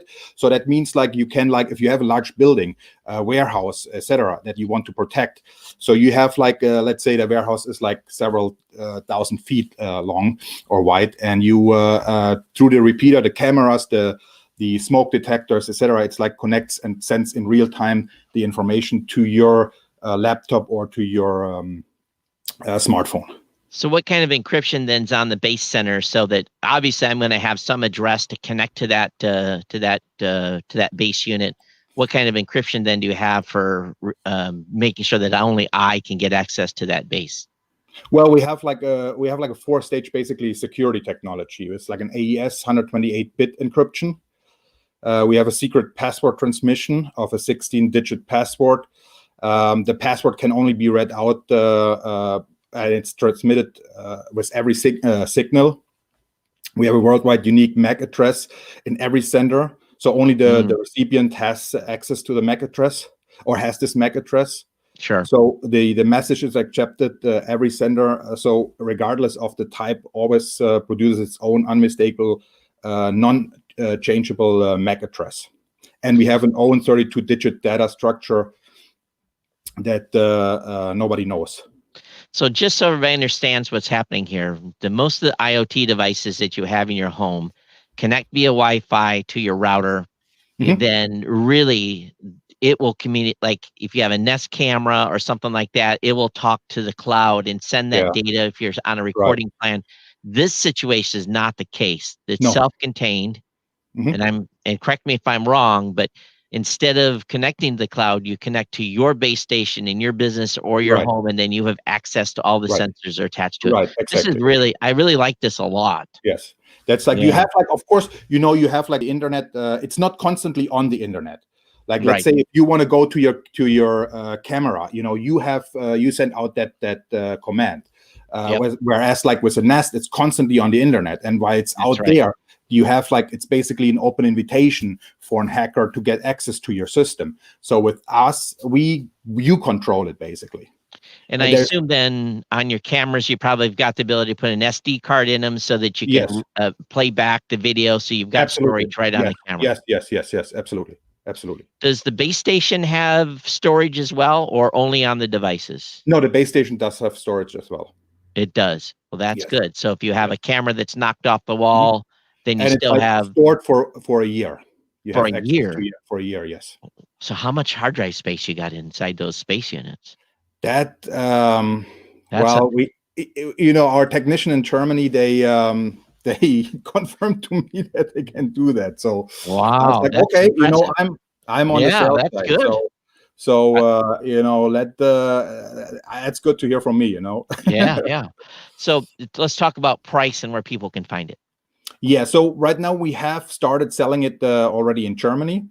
The kickoff was basically with the show here at the CES. Right now the MSRP is at $198 for the sensor. And then it includes a base station. Yes. No, sorry, that does not include the base station. That is just the sensor. The sensor. But we will have like different packages available where you have like basically two sensors, two of these multi-tool sensors, and the base station. And I believe if I'm correct, it goes around $389, I believe. So it's going to have fire detection, wireless. Yes. It's going to have potential with a burglar alarm system, environmental, all that.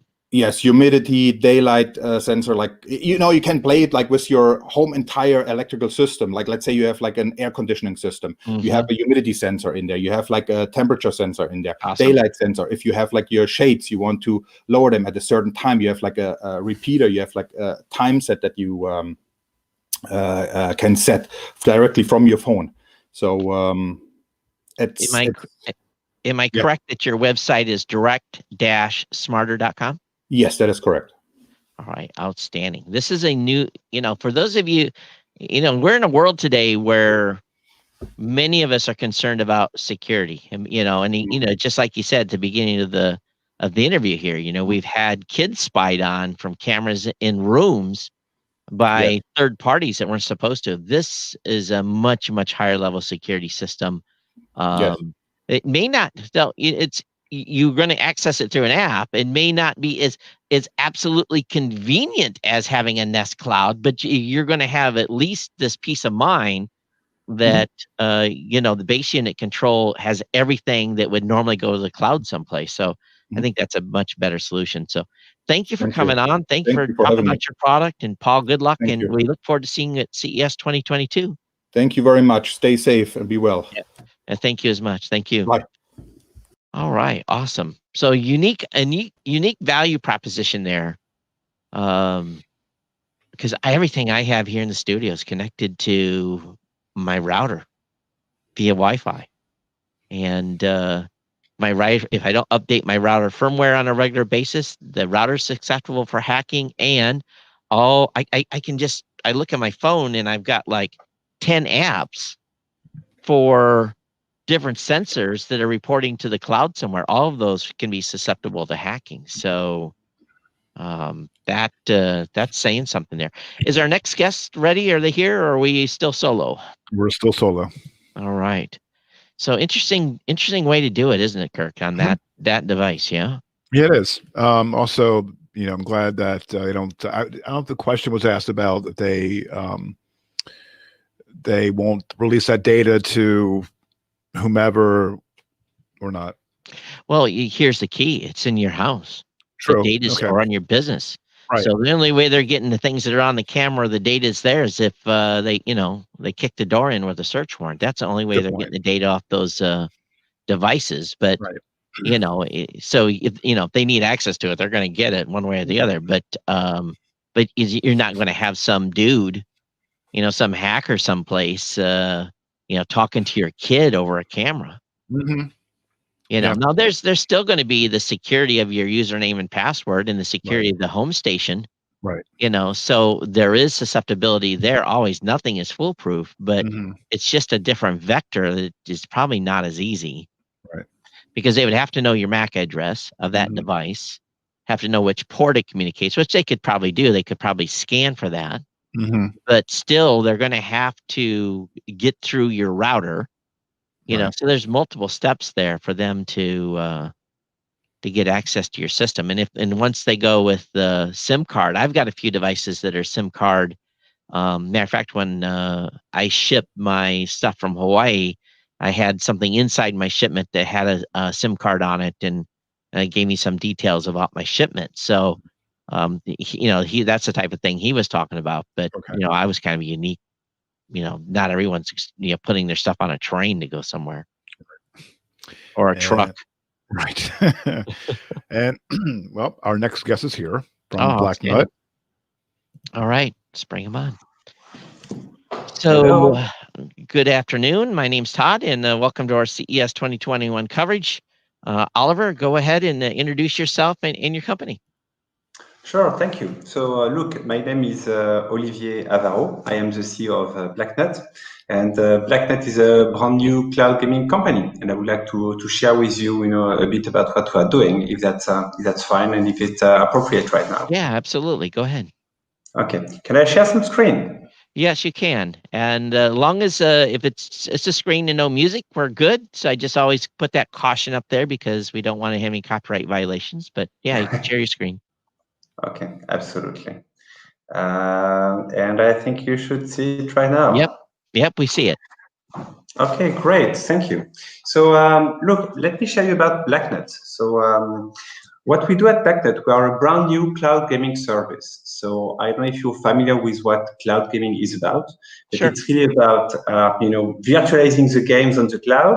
So you don't have to have a console or a big PC, right, to play the most demanding games, right? The games are played on the cloud. They are streamed back to your mobile, to your PC, to your laptop, to whatever device you prefer.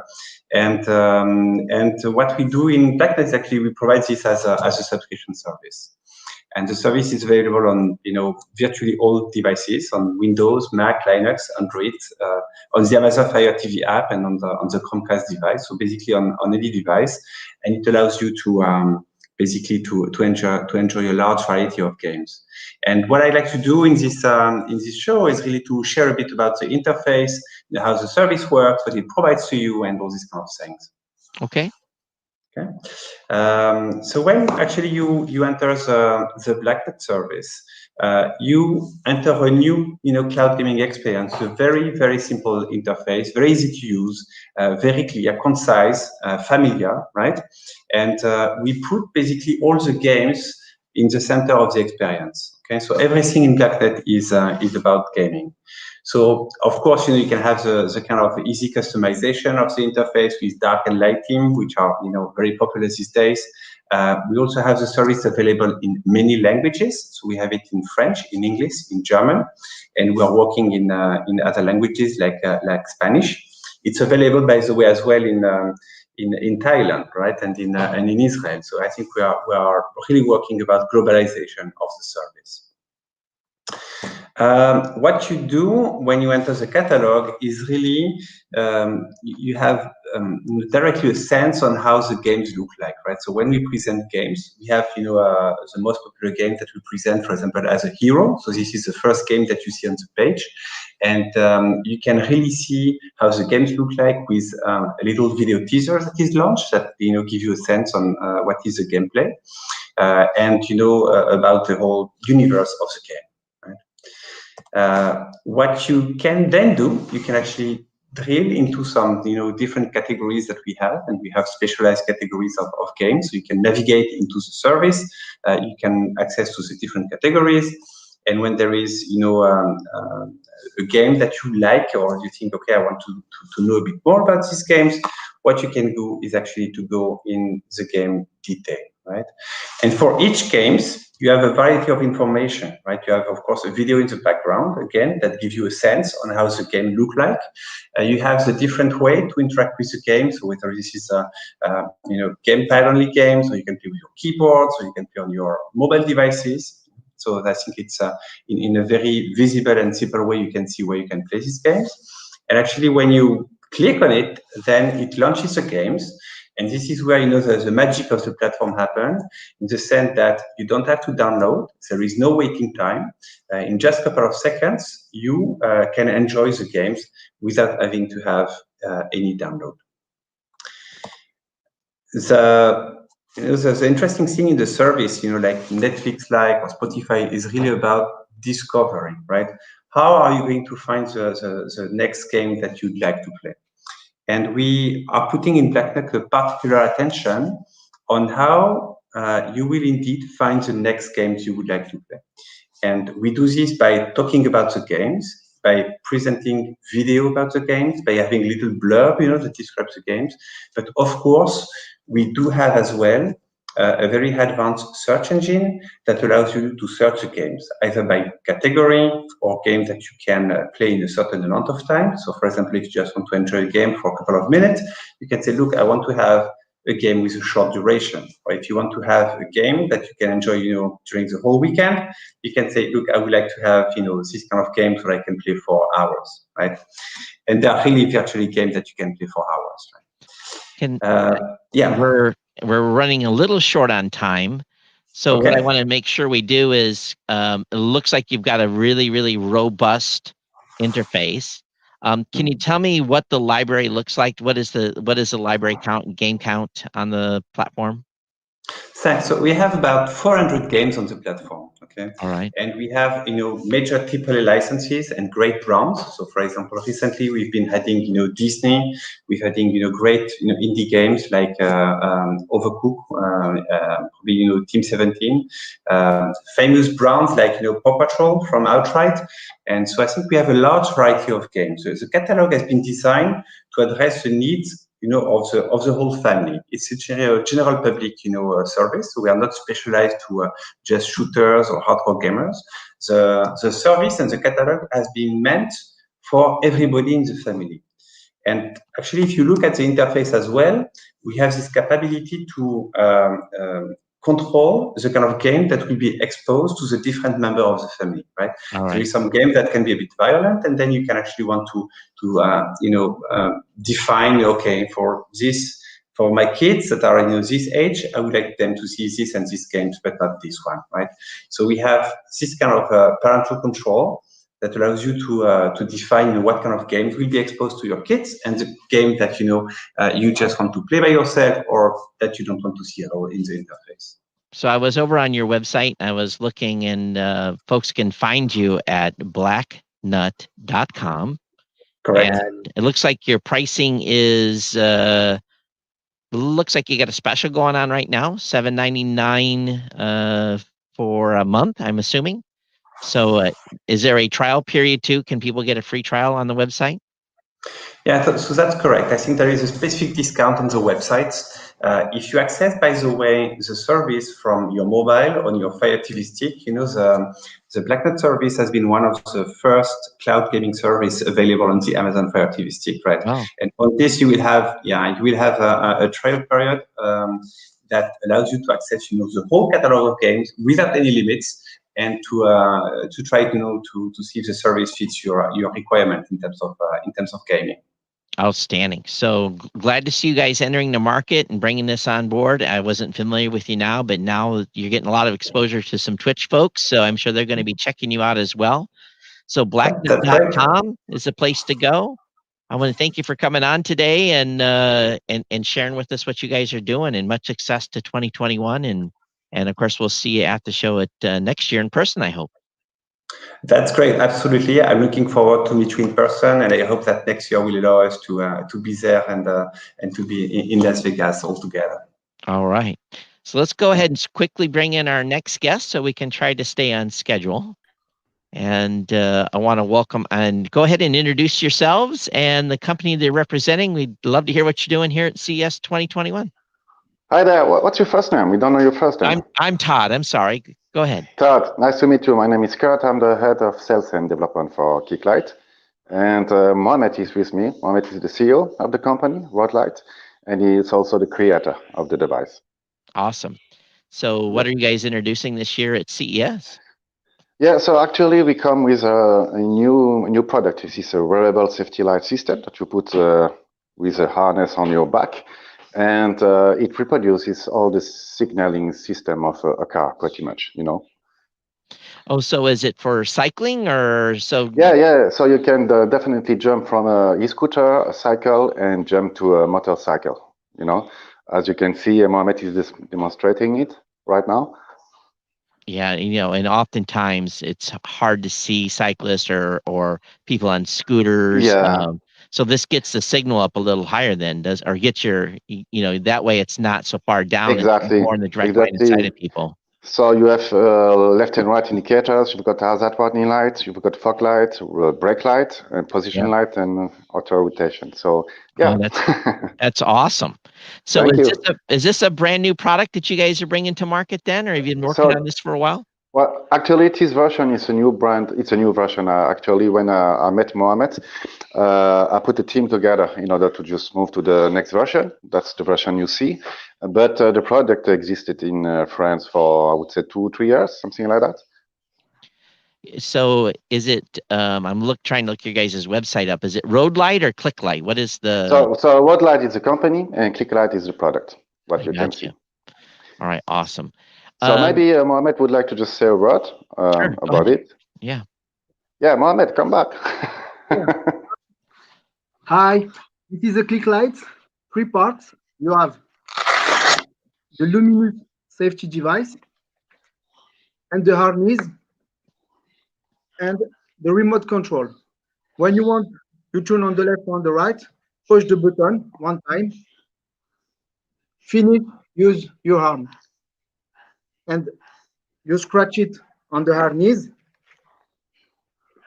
and wear it very easy, like this. Yeah. And you can go. I take my remote control on my handlebar and I push the button. Yeah, so for bikes or scooters that don't have turn signals, this is awesome. Thank you. It's So better you know than what it's you? better than holding your hand out to the right, or handing Yeah, your hand. definitely, definitely. But what you do after that, if you own, in the case you would own a motorcycle, you just take the remote control, you plug it in your motorbike, and then it's synchronized. You know, Oh, from the so they're motorbike. right. So the lights are down by the wheels, and also on the back are synchronized, so both are Exactly. on at the Brake. same time. Yeah. Yeah, you got it. Brake light and everything. So is this product now available in the United States, or where's the availability on this? So we just finished our first production. So we just signed a deal in France, and we've got several distributors in different channels that are interested in North America and in Europe. So North America and Europe are the territories we will start with. When do you think then the availability, and what's the pricing point going to be on this? I would say it will be available around March, I would say, in the US, something like that. And for the pricing, Mohamed? C'est pour le prix, tu peux leur dire que c'est 159 € en dollars. Yeah, donc ça fait combien en dollars? So it's less than $160 for you guys. Okay. One thing that we've seen at CES over probably the past 5 years is a whole bunch of cyclist safety type of equipment. We've seen everything from more advanced headwear, all kinds of things. So I think it's really important because cycling is on the increase here in the United States now. Okay, that was a question I would like to ask you, but you answered it. So okay. Yeah, I lived in up to 18 months ago, I was living in Hawaii, and they have now dedicated bike lanes, and that's kind of rare here in the United States to have dedicated bike lanes, but now cities are starting to becoming more recognizable of this, and sometimes the pedestrians and the motorists don't always completely get along with those, but at least there's progress and people are biking more. Yes, and people are more and more swapping their cars for, motorcycle or e-bike, e-bicycle, and e-scooters, and it's really a new generation of mean of transport. So we wanted to just, answer that need. In the cities, it's all about the rental bikes. They've got in every city you can rent the bikes for an hour or two from Destiny. So this will be perfect and adds the safety for people maybe that doesn't ride a bike as often that will need it as well. So Yeah, definitely. So what's your guys' website? What's the So website is clicklight.com. Really easy. Like the product, clicklight.com, and we are happy to just take part to the CES, getting some contacts. We were in the CES last year, but of course, as everybody, were you in the CES at the CES last year? Oh yeah, we've gone for 15 years. We've been to CES. Oh my God! Yeah, God. You saw a lot of products. Yeah, thousands of them. So, well, best of luck to you in 2022, in this year, and hopefully with everything going on, and we're all getting vaccines now, we'll be able to see you at CES 2022. Yeah, finger crossed. So we wish you a good day. Okay. Yeah, thank you for having us. Thank you so much. Yeah, I appreciate it. Take care. All right. So I think what it is time for me. Do we have is my relief on deck? I am here. All right. So a little rough on a few interviews earlier. People having some technical difficulties, but hey, this is what happens in the virtual world. In our backstage group channel, we've been talking about whether or not there was a solar flare yesterday, or because all of us, my co-host on another show, me, Kirk, and you, we all had computer trouble today. Yep. And then I had to, at the top of the show, I had to bump out to go fix another computer here in the studio. And it seems to be surrounding a Windows update too. So surprise, surprise, surprise. I went, after I left you, I went out to make sure that the Xbox was on that controls video in the rest of the building, and it was off, and I turned it back on, and it had the big green screen. I'm like, oh, good. There was a Windows update for the Xbox. Let's hope it boots up at all. So you use your Xbox to control cameras in your? No. It's output, so I can put Oh, YouTube up okay. on it, and I've got wireless HDMI that pushes Oh, off okay. to the rest of the building. Okay, I gotcha. I understand now. Because I can do YouTube, I can do Twitch, and I can do it all from Right. a thing I already have. So, meh. Yeah. All right. So a very interesting mix of products as usual. So Scott, I'm going to bounce out. Absolutely. And thanks for doing the journeyman's work here and getting everything ready and just allowing me to show up. It was fun. And, I'm glad that we're at that point where you can come in and just enjoy your time and not have to worry about all the things falling apart behind the scenes. And you know, in years past, I would be stressed out if a guest was late or whatever. But now we just kind of just go with the flow. I think we've graduated a little bit here. So absolutely. Well, we need to remind people that you've got a big thing happening tonight. Yeah, so 1500th episode of the Geek News Central podcast, a culmination of 16 plus years of podcasting. So if you want to watch, we'll be on Facebook. You can search for me for Todd Cochran. I'll be on Twitch. There's a channel there, Geek News Central. We're on Twitter. We're on Facebook Live. We're on YouTube. So, and then of course you can always subscribe.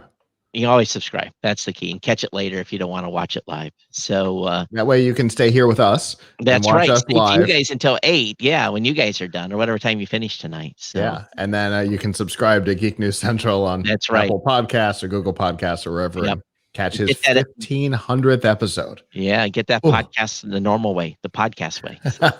All right, Scott, have a great afternoon. And you too. Thanks. We'll see you. Have you. A great show.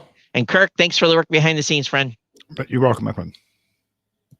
All right, and a reminder that we are on today until 8 p.m. Eastern. But of course, all of our shows, all of our interviews here, and all of our partner shows throughout the network are all available as podcasts. Hence the second word in our network's name. So on Apple Podcasts or Google Podcasts or wherever you are, you can find us. That was Todd with Geek News Central. I'm Scott Ertz with Plug Hits Live. We've got a number of hours ahead here. I think I'm with you for the next 3.5. And then after me, Danielle will be on also from Plug Hits Live. And then Chris Jordan will come on to round out the day.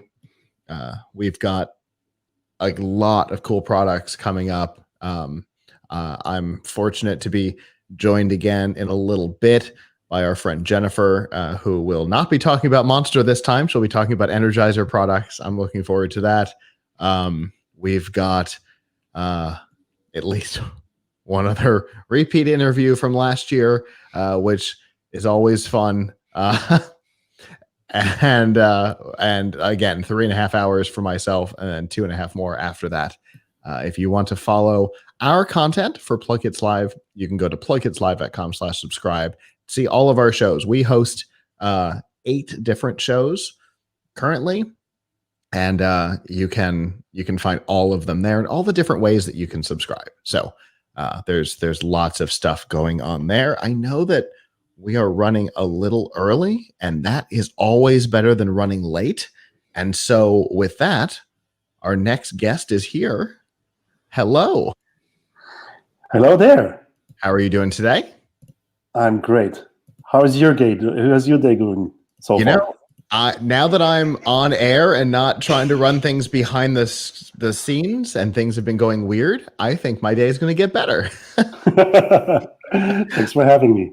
Absolutely. Go ahead and introduce yourself for me. My name is Peter Weiss. I'm a founder and CEO of Fox Smart Systems from the great city and canton of Zurich in Switzerland. And I am here to introduce our Findy eyeglasses tracker.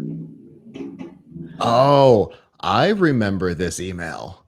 This is a super cool product because I think you've almost certainly got it on and nobody has any idea. I have it on. Would you like to see it? Absolutely. All right, here it comes. The magic. Okay, I'm just going to hold this into the camera. Yeah. I hope you can see it. It's on the inner side of my temple.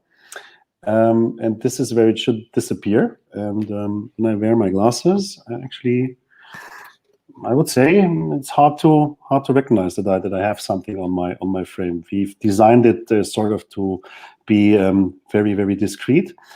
Sometimes people ask us via our website, what happens if I have a very thin frame? Not even then all hope is lost, because then you can fix it on the what we call the temple tip, the end of the temple, okay, the part which is behind the ear, and it then disappears there in a very discreet way. And obviously, based on the name, the thing that we can figure out, I think, is what it's for. It's for being able to find your glasses when you inevitably lose them. Good guess. Yes, it's called Findy. It's actually eyeglasses tracker. Our claim is it's the smallest and lightest tracking device in the world, and it's small enough and light enough to fit even on eyeglasses. A little bit later on, I'll talk about how it fits on other things, how you can locate other things with it. But I think this should be the moment where I show you the app, right? Absolutely. Okay, great. Well, let's talk real quick. How is it finding? Is there active GPS in the thing? Is it doing it more like a tile where it's Bluetooth when they come in contact? How does finding work? It's a tile for glasses. It works with Bluetooth. It doesn't have GPS capabilities. Sure. We're not there yet in terms of technology, in terms of size of components. Also makes battery life way better. True. Yes, it's a Bluetooth tracker which has this capability of the last known location function. So if you misplace or lose your glasses anywhere outside your home or your office, then we have this function where the last known connection is displayed on Google Maps. This is how it works. Very cool. So yeah, for anybody who's familiar with tile, you'd be familiar with the concept of how it works. And we know that tile is starting to be built into a lot of things, so people are probably familiar with it. But this is obviously way smaller in physical format, plus custom designed for a purpose of the glasses. So that's really cool. Yes, for eyewear. In the beginning, we thought of maybe we should build glasses which can be just tracked.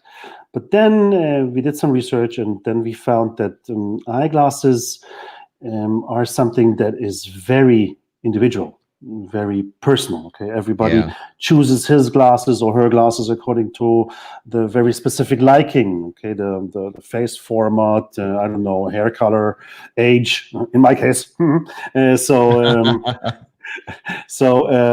we figured that glasses are something very individual, and that's also the reason why the Findy is available in black and in transparent, because not all frames are black or brown. Sure. So in some cases, people wear red glasses or green glasses, I don't know, you name it. Then we need something that is transparent. Yeah, that makes sense. And so that means that trying to get into glasses or frames would require you to have a whole slew of unique custom designs and styles. And what if somebody wants to have a Calvin Klein or an Oakley or whatever, they want that name brand. They couldn't, but with this, they can have whatever frame suits them, and it doesn't matter. Exactly. Yeah. We wanted to have something which is suitable for virtually everyone, and then in terms of product development, it would have been a nightmare. Okay, if we would have to get into frames of, as you said, Calvin Klein or Armani or whatever. Don't even want to think about the product infringement issues there. So we wanted to have something that is outside and can be suited on many different frames. Makes sense.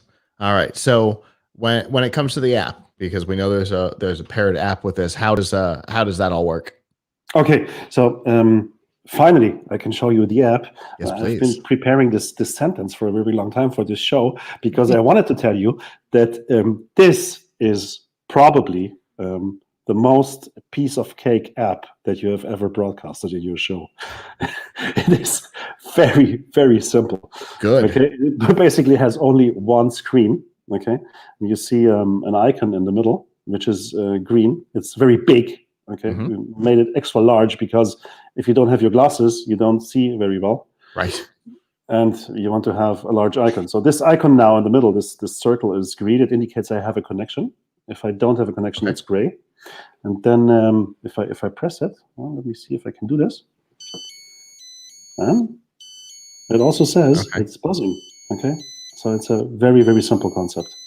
Very cool. Now, obviously, the next question is the status only indicated with color, or does that icon also change?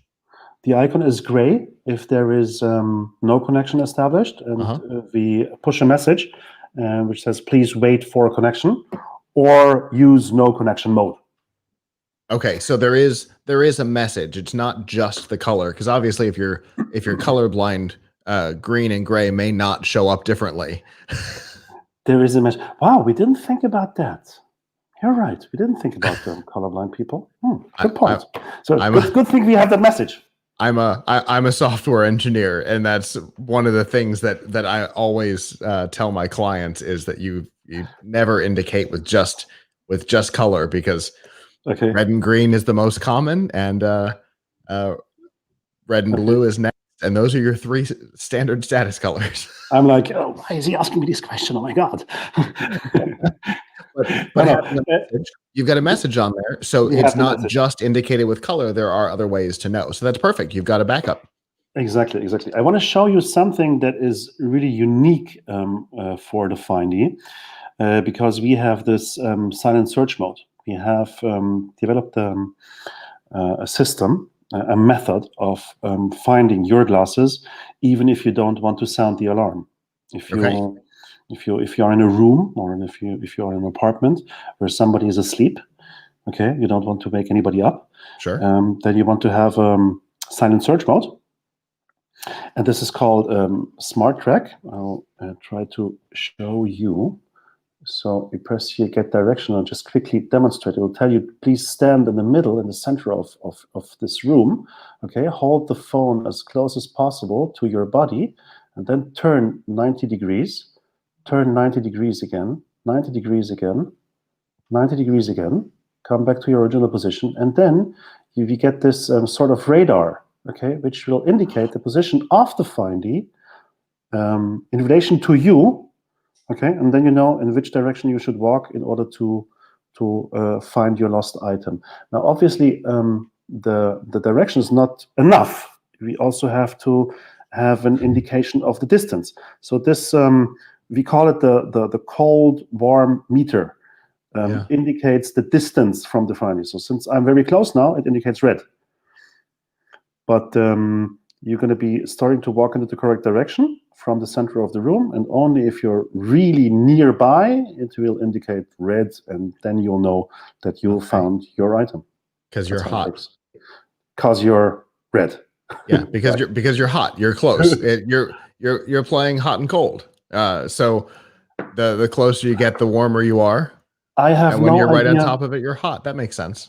I have no idea how you guys in the US call this game. Here in Switzerland, it's called the blind cow. Okay. All right.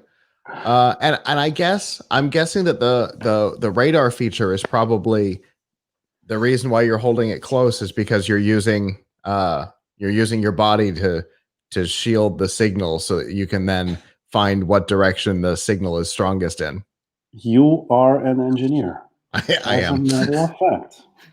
That's really a clever solution to the problem. Because if you were just holding your phone like a normal person, you wouldn't be able to predict. I guess a black phone on a black shirt doesn't get the job done. Here, let me trade phones. So if you're holding your phone like a normal person, it's not going to get the job done because it can get around you. But if you're holding it close, you're blocking the signal. That's a really clever solution. Exactly. It's the liquids in our bodies. Yeah. So our bodies are made out of 97% water liquids, and the liquids are blocking the signal. And that's how we get the direction. But That's really clever. The Findy actually is not a locator device only for eyewear, because each Findy unit comes with, first of all, 3 adhesive stripes to fix it to the eyewear frame. Okay.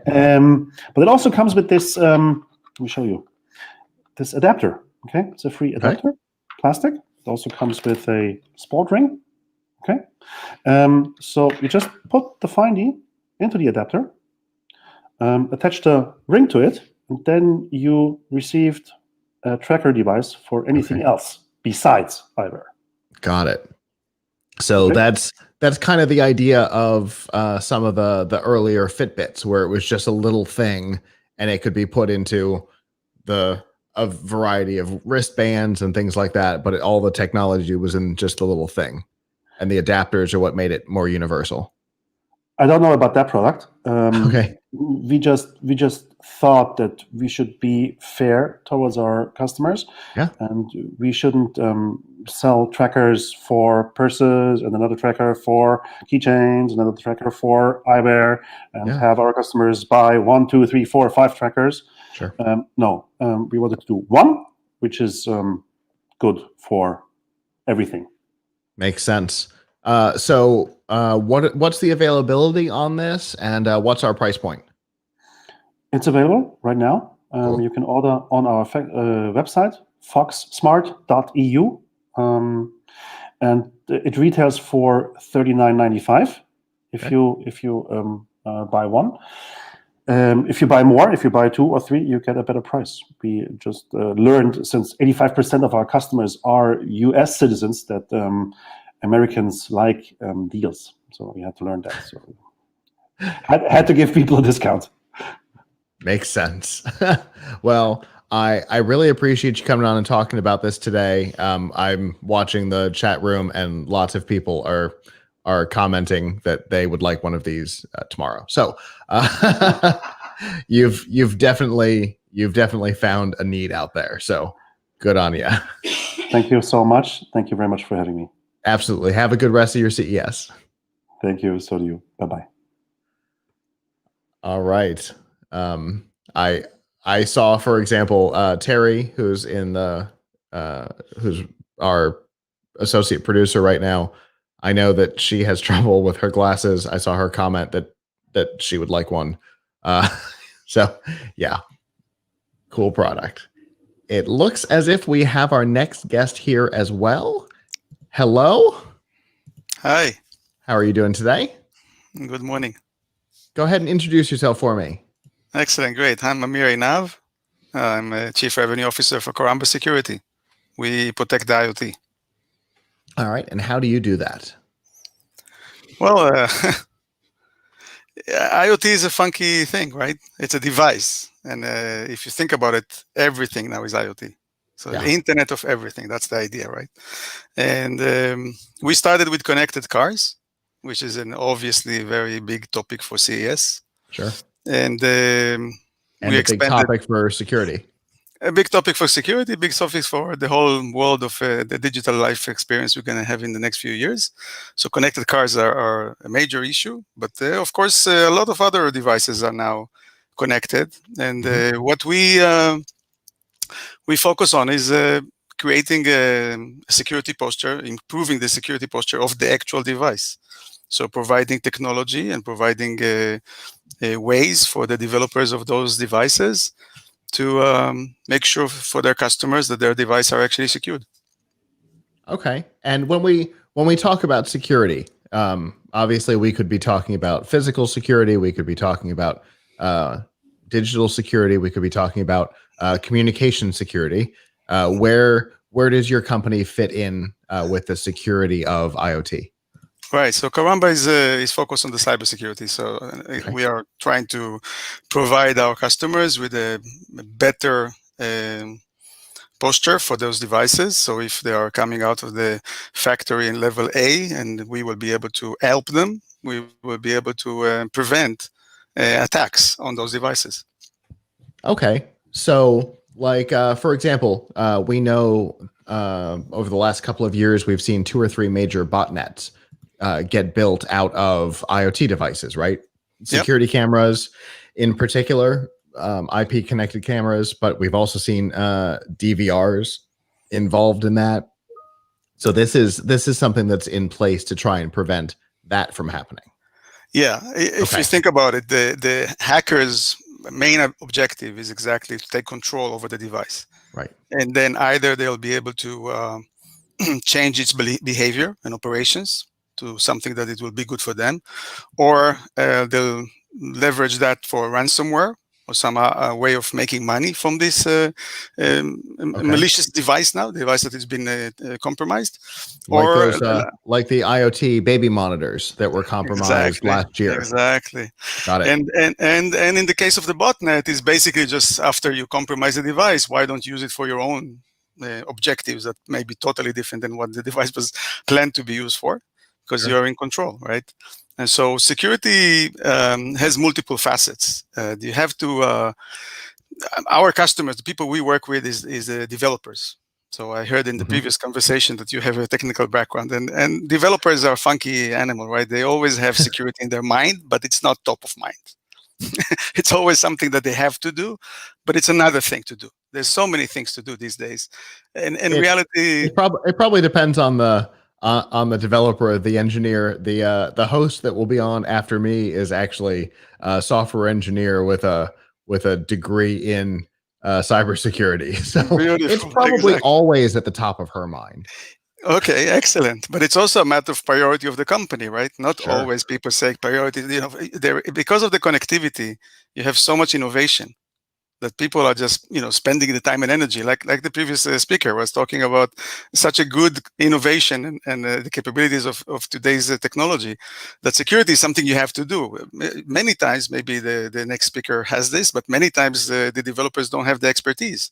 Right. So they'll be looking for assistance, and we provide tools and consulting for improving the development lifecycle. So as people come up with a drone, a camera, even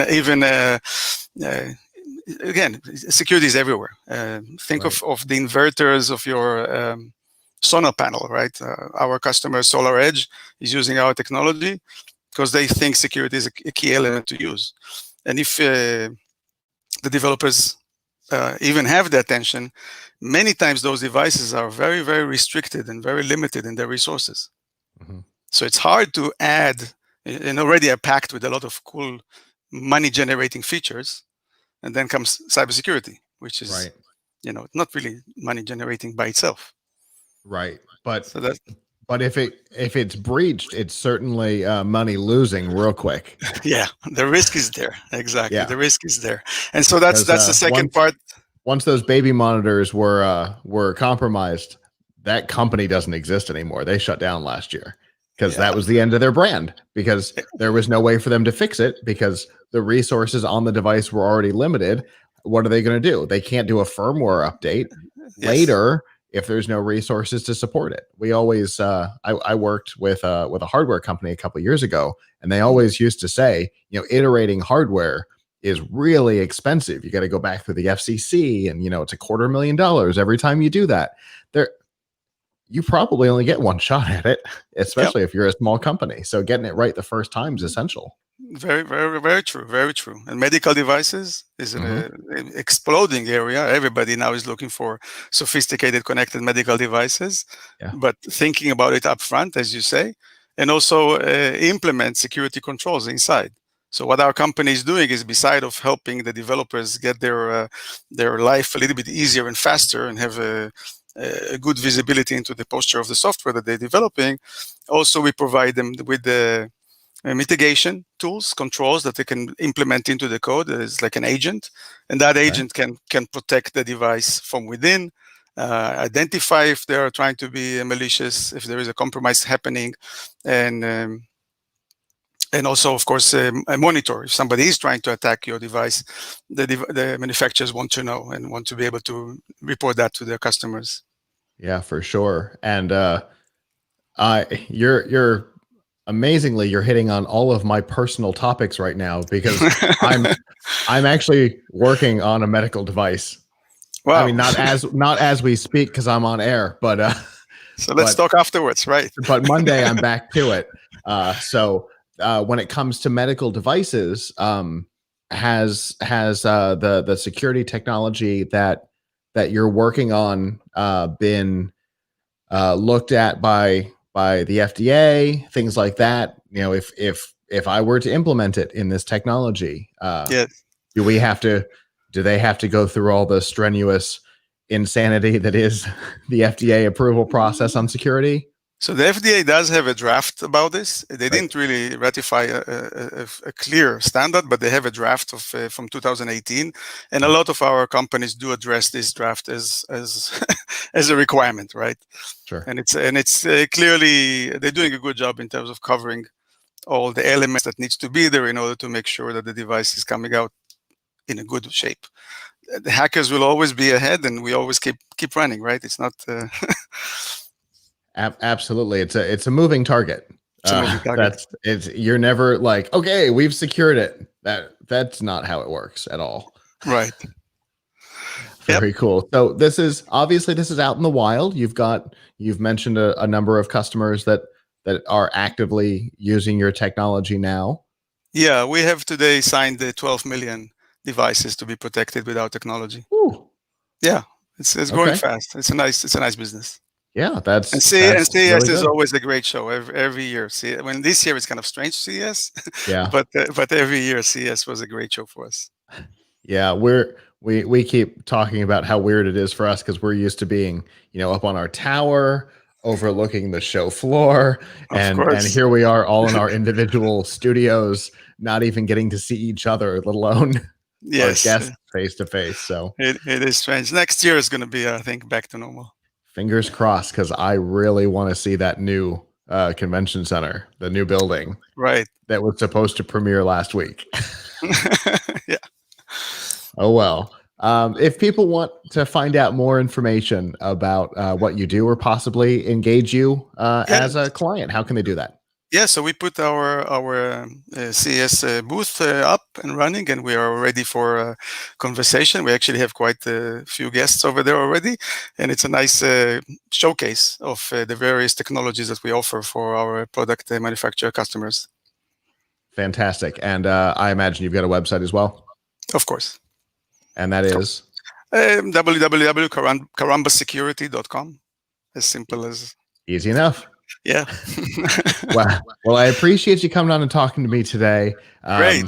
I was really hoping that when you scheduled that you were going to schedule during my block, because this is right in my wheelhouse. And we should talk later about your medical device, right? Yeah, for sure.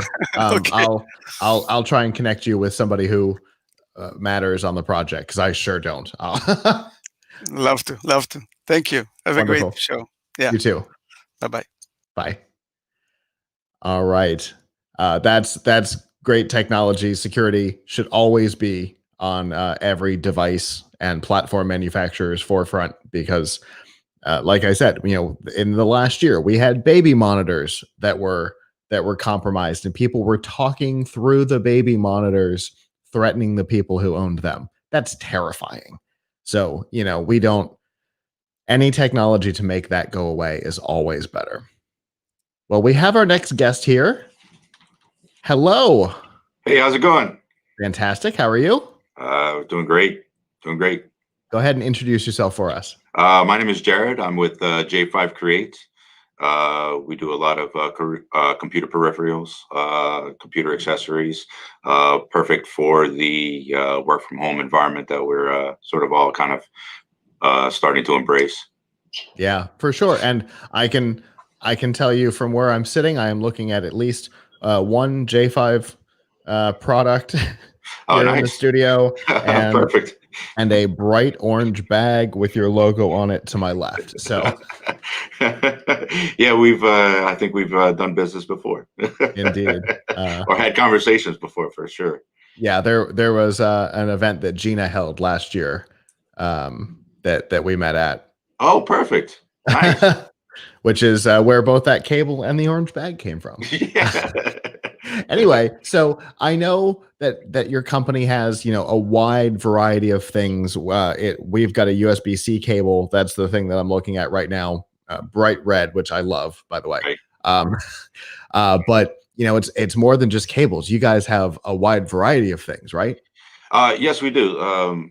As of late, sort of the big focus that our initiative has been webcams. Webcams have been a huge market of success for us. We have everything from just a standard entry-level webcam to 4K high definition webcams. We also have conference room webcams. One of the ones that I actually have right here in front of me is our 360 conference room cam. The 360 conference room cam. I got to put it up in the camera. Hey, let me help. Actually offers a fuller range, 6 different modes of viewing.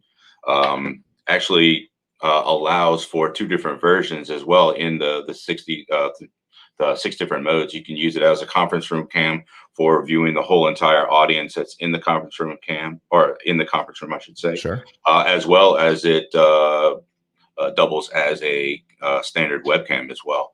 It offers 180 degree as well as a 90 degree focus just as a webcam. It actually has a touch bar sensor on the top, so you can change the different modes in each one of the 6 different versions. Has an omnidirectional microphone, so which I think the range for the microphone is up to 10 feet of radius. So it grabs everybody that's in the room. Let's see, a couple different features of the 6 different modes that are offered besides the 2 webcam versions. You have a panoramic version, so it's like all around the conference room. You also have dual host mode. So if you have 2 people that are in there in your conference room that are acting as the host for the conference, the lenses will actually focus on those 2 individuals solely. You can also switch it up to where it can actually take on 2 different versions of the room. So it offers a magnitude of different connections. Also it allows for Type A and Type C connectivity. Nice. Okay, so what I'm hearing, I know you said conference room, but what I'm hearing is if we were to put this on a big stick at the top of our normal broadcast tower at the Sands, we could have a 360 broadcast of the show floor, which is something that we have talked about many times. Oh, no doubt, definitely. I think this guy could definitely help you out. It actually has its own little tripod that comes with it for extending, but it also has the removable connection as well. Cool. That's something that our executive producer Michelle has been wanting to do for a couple of years, and now that we've got the actual towers to be on at the Sands, we have that capability, and we want to do it for 2022. So yeah, we'll all be there, right? Fingers crossed. All right. I know it's very strange to not be in Los Angeles. I mean, everybody talks about, at this time we should be, this is where we should be on this day, and this is what we should be doing. So it's strange because everybody does miss it. For sure. Well, so obviously there's a lot of possible uses for that. We can see it. I can see it for use in our studio, in conference rooms. I really like the dual focus with the double presenter mode. That's a cool capability that I don't think I've ever heard mentioned from anybody else before. Oh, in our staff chat, we just mentioned that it would be good for our robotics convention, our robotics event that we do in October. Oh, sweet! We'll have to get you guys set up with one to definitely check it out. All right, yeah, we'll talk after the show for sure.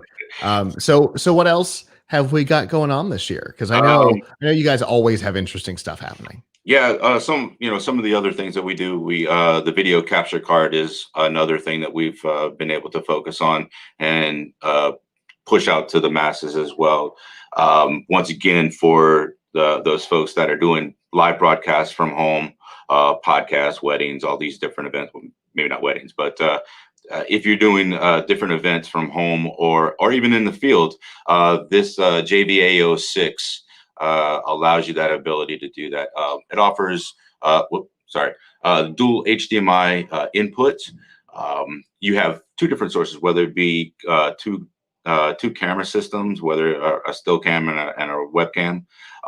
You can also connect in a video mixer into this connector, and allows you to sort of do any adjustments on the fly, do any sort of editing on the fly. It has an ARM processor in here, so it allows for CPU offloading very easily. Nice. Actually has a power pass through as well. The power pass through is up to 60 watts, so it allows you for whether you're connecting a Type C from your computer system, it'll actually power this device. Also can be powered from a battery pack as well. It has a host cable, which is a Type C connectivity. The host cable allows you to once again control any sort of effects that you need from the editing software. And then you have the HDMI out source. The HDMI out will go to projector, computer monitor, television, what have you. It also has its own audio mixer settings that are in here. So the with all the LED craziness, it's pretty cool.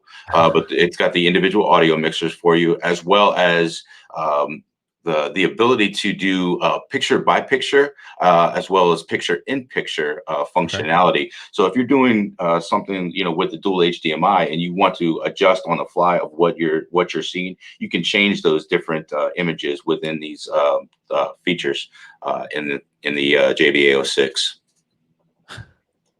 And from our staff chat, Michelle has just said, "Wow!" all in caps. Yeah, this is sort of one of those things that a lot of people that are into streaming, like I said, streaming, podcast, the different broadcasts that people are doing from home now. This thing comes into play big time for a lot of people, whether you're in the field or in the office, or you're doing it from home. This thing can kind of help you out and do all these different things. Within it, and it's got the cold shoe functionality too. So if you're doing, I'm covering that up. So if you have it on like a webcam or something like that, you can travel with you. That's really cool. So are both of these products available now? Yes. They're on our website at j5create.com, so you can go there. The JVA06, I think, is 210. The 360 webcam, or the 360 conference room cam, is 120. One thing that I forgot to include with the JVA06, it has the chroma key function as well. So if you're doing the background green screen functionality, you can actually adjust that within the CPU, the processor that's in here. Yeah, the onboard processor allows you to do the green screen functionality. That's cool, especially when you're dealing with, say, like a Twitch streamer whose computer is already kind of at max with the game. Being able to offload something like Chroma would be a huge benefit. Definitely, and being that it has the processor within itself, it kind of like takes a lot of the resources onto the unit, as opposed to taking it onto, like you said, the computer system. That's really cool, and they're both available on your website. The prices, the webcam is surprising on its price on the low side. I'm really excited about that. And that's one of the features that we really like about this is one of the things we were trying to do is going after the conference room market. It just kind of happened to coincide with the pandemic, but in comparison, some of the competitors that they were priced a little bit larger than where we wanted to be. So we pushed it down as low as to kind of make it to where it's more mainstream is what we were looking for. Yeah, that's really cool. Well, I really do appreciate you coming on. We always enjoy talking to people from J5. There's always something interesting to talk about that's new. Because you guys are always working on interesting stuff. Yeah, thank you. Like I said, you can go to our website. We have a multitude of different webcams that are available. We have a 4K webcam that's new and exciting with, it's got 5 times zoom on it, has a remote control with extra privacy features, as well as pan tilt zoom, on the webcam as well. So, and like I said, j5create.com, you can get all the different things. We have one other thing too, I want to throw out there is we have some Thunderbolt 4 things that are on the forefront that we're trying to push as well. They're down the road, and we're putting them into the works. But everything from docking stations to cables for Thunderbolt 4 as well. Very cool. And everybody definitely check out the lineup. There's a ton of products available for all kinds of categories. And you can check those all out on the website, right? Yes, sir. We're growing by leaps and bounds. It's getting crazy in here. Very cool. I remember the first time walking by the booth, I couldn't help but stop because you had a Wi-Fi router that looked like it might attack because it had antennas like all around it. It looked like if you got too close to it, it might like Venus flytrap catch you. Yeah, the JWR 2100. Yeah, that's our wireless casting router. It's I mean, once again, that's for a conference room setup, but yeah, it's got some evil looks about it, definitely. Yeah, in a really fun way, and that's why we stopped the first time, and now we can't stop. So perfect. We appreciate it. Thank you very much. Absolutely, and have a good rest of the show. You do the same. Thanks. Yeah, so many interesting things, and something like that router. Honestly, go look at that router. When you see it, I think we even have an interview on it from a couple of years ago. When you see it, you'll be like, oh yeah, I can definitely see why you had to stop and look at that.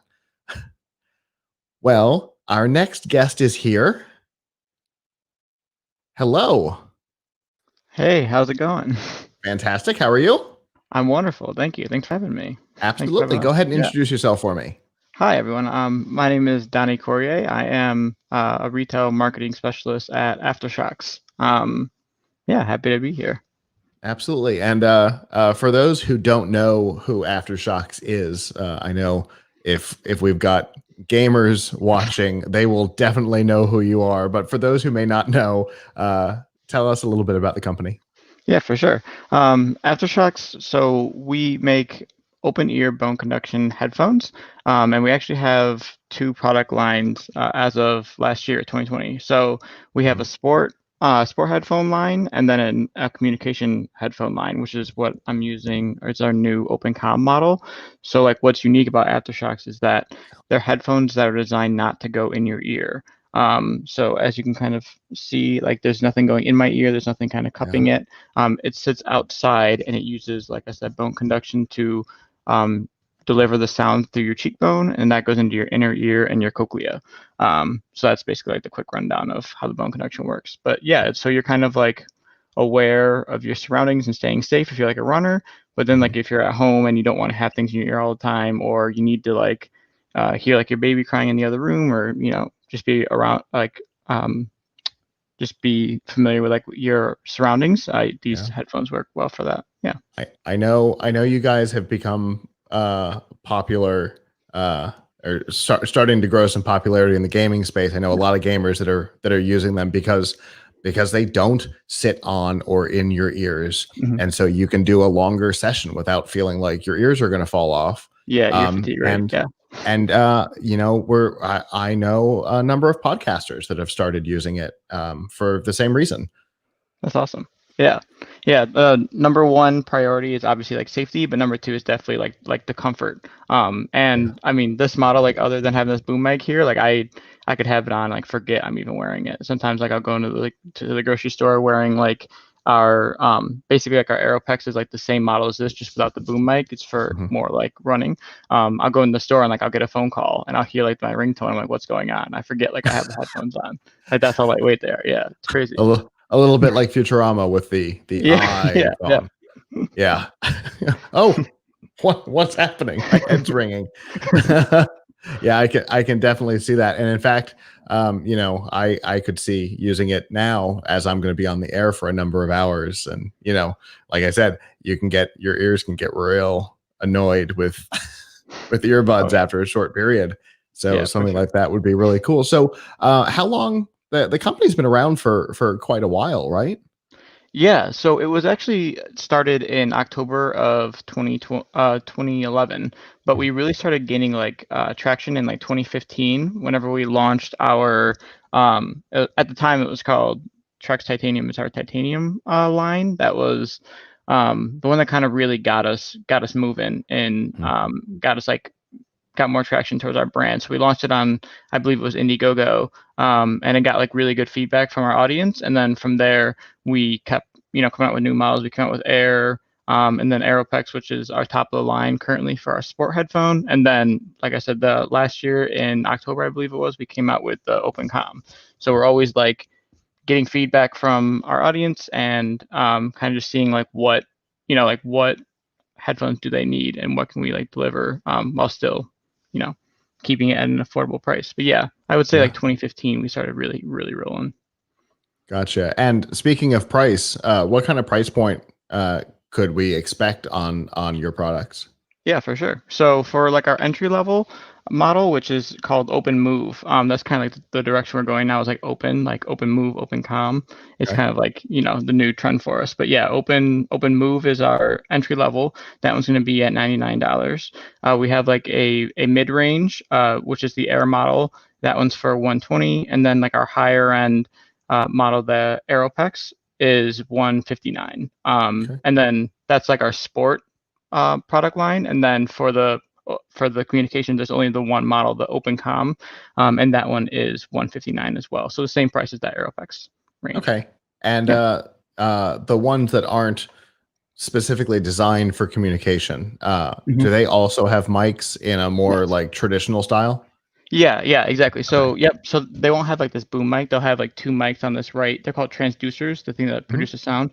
They'll have the microphones on that right transducer. So yeah, so if you were to be connected to a computer, either work or gaming or whichever, yeah, you can still communicate with whoever. Okay. And I'm making the leap that these are Bluetooth headphones. Yes, yeah.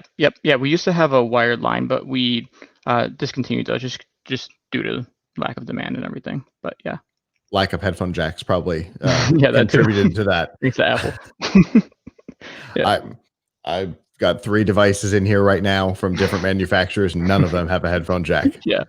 So I can see why a wired device would stop being essential. And so all of these products are available now, or are some of them coming soon?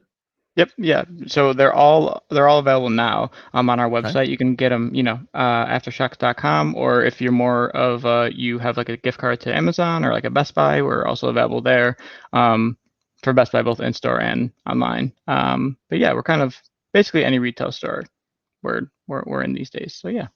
That's cool. It's always good to see a company go from being smaller and having to do direct sales to actually being represented in retail. That's always a sign of good growth.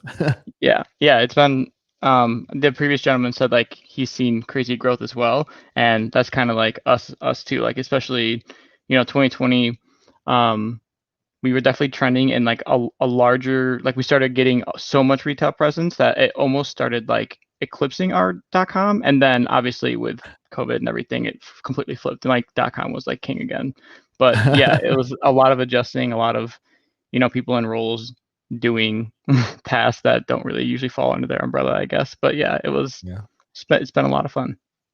Yeah, and good communication tools have been essential over the last 12 months, and to the point where the company that I work with sent a headset. It's not the one that I use, but I have better ones, but they sent everybody headsets because they wanted to make sure that communication was as high quality as possible. So a lot of people out there looking for a good solution, and again just the comfort level of these versus like a standard communication headset going around your ear or going behind your head or something like that. They all put pressure in uncomfortable places, and this Yeah. doesn't, right? Yeah, 100%. Just as you said, like it's comfort is like literally number two of like our most importance that our engineers really strive for. And like if you are interested, if you're like on the fence of like opening your headphones, you really want to give them a try, I do recommend like going to our website aftershocks.com, because we do have a 45-day like return window, and our customer experience team would be happy that I'm shouting this out. But basically, you like go ahead, you can purchase it, give them a try for 45 days, like wear them, sweating them, do whatever you need, take your Zoom calls, play some games, whatever. And if they're not for you, just like hit us up and we will get you through that refund process. There's nothing, no, like it's just as simple as that. We'll send you the prepaid label and you're good to go. But yeah, I feel like our return rate is very low. So, once people like try Aftershocks, it's like almost like they're hooked. Not to toot our own horn too much, but yeah, the comfort level is is pretty great. And it's a very different way of delivering sound. Yeah. And it it skips a lot of the problems that traditional headphones or earbuds have, because they don't have to sit in that one, in your ear, physically on your ear. So that's pretty cool. One more time before I let you go, where can people find out more information about the company and your products? Yeah, for sure. I would just recommend you guys go to aftershocks.com, and on there you'll see some product pages. You'll see like our history. You'll see some blogs that really go into detail about not only our product and our history, but our staff as well, and all like the initiatives we're taking on and everything. So yeah, just take a peek at aftershocks.com, and if you have any questions, you can hit the chat group, or I guess if you want to send me an email, you could too at downing@aftershocks.com. Very cool. Well, I appreciate you taking the time to come talk to me today. I'm a fan of the product. I've used them. I have a pair up in my office. So always good to talk to you guys. Yeah, for sure. You should if you got the time, you should definitely shoot me over an email. I'd love to get you some more samples. Cool. All right. I will talk to you after the show. Okay, and cool. Have a good rest of the show. Thanks. You as well. Have fun. Thanks. Stay safe. Bye. All right. And it's especially for those of us who are wearing headphones and earbuds a lot, such as myself sitting here, right? I've got earbuds in. Sometimes I have full cup headphones. Our regulars, our regular viewers for Pluckets Live, know that we have a long-standing relationship with Monster, and there's a couple of pairs of those around here. But one of the things that, like during CES, all of the hosts do as soon as they come off air, when we've got our headsets on, is they rub their ears. We're off air. Bloop, headphones come off. We rub our ears because you put pressure on them for hours and hours and hours at a time. But the thing that's cool about those is that they're not producing sound the same way. They're actually using your body to produce the sound. So instead of sitting in your ear, they sit on your temple, so you don't have things poking at you all the time. It's pretty cool. I see that our next guest is not here yet. I don't know exactly where we are on our schedule, but that's okay. We've had a lot of cool companies on today and this week.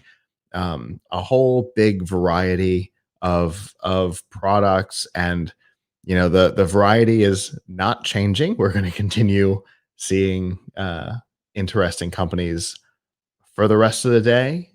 If you're just joining us live, okay, waiting on air things. Okay.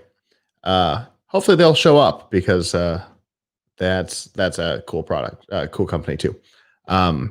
Anyway, if you're just joining us live and you have not seen all of our content and would like to, there's a number of ways you can do that. The first is you can find us on Facebook or YouTube or Twitch. Wherever you are, you can go back and watch the last 2 days worth of content, or you can always go to plugitslive.com/subscribe. There you'll see all of our shows. The one you want to look for in this particular case is Plug Hits Live Presents. On that feed, we will be publishing all of these interviews individually, one at a time, so that you can subscribe and stay up to date on all of this content and see all of them individually. Obviously, that is a great way to help support us. That's the more views we get there, the better we look to our partners. So that's a good way to help out. Another good way that you can help support our coverage, of course, is by trying out those partners.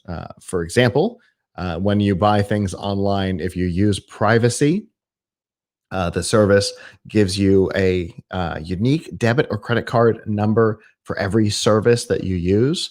So, you've got one for Netflix and one for Hulu and one for Peacock. If you decide that you want to cancel those services, you can also just pause the card to make sure they don't accidentally charge you. Or even better, when you sign up for those free trials, I know we're starting to see the streaming free trials start going away. Such as I think both HBO Max and Disney Plus both just got rid of their free trials. But when you sign up for a free trial, if you use the card, you pause it, you inevitably forget to cancel your trial. You can still avoid that charge that way. And you can get a couple bucks to try it out, all by going to plughitslive.com/privacy. They'll give you money for free to try their service, which is free. Hard to pass up. plughitslive.com/privacy. All right. It appears that we have our next guest here. Mayhaps.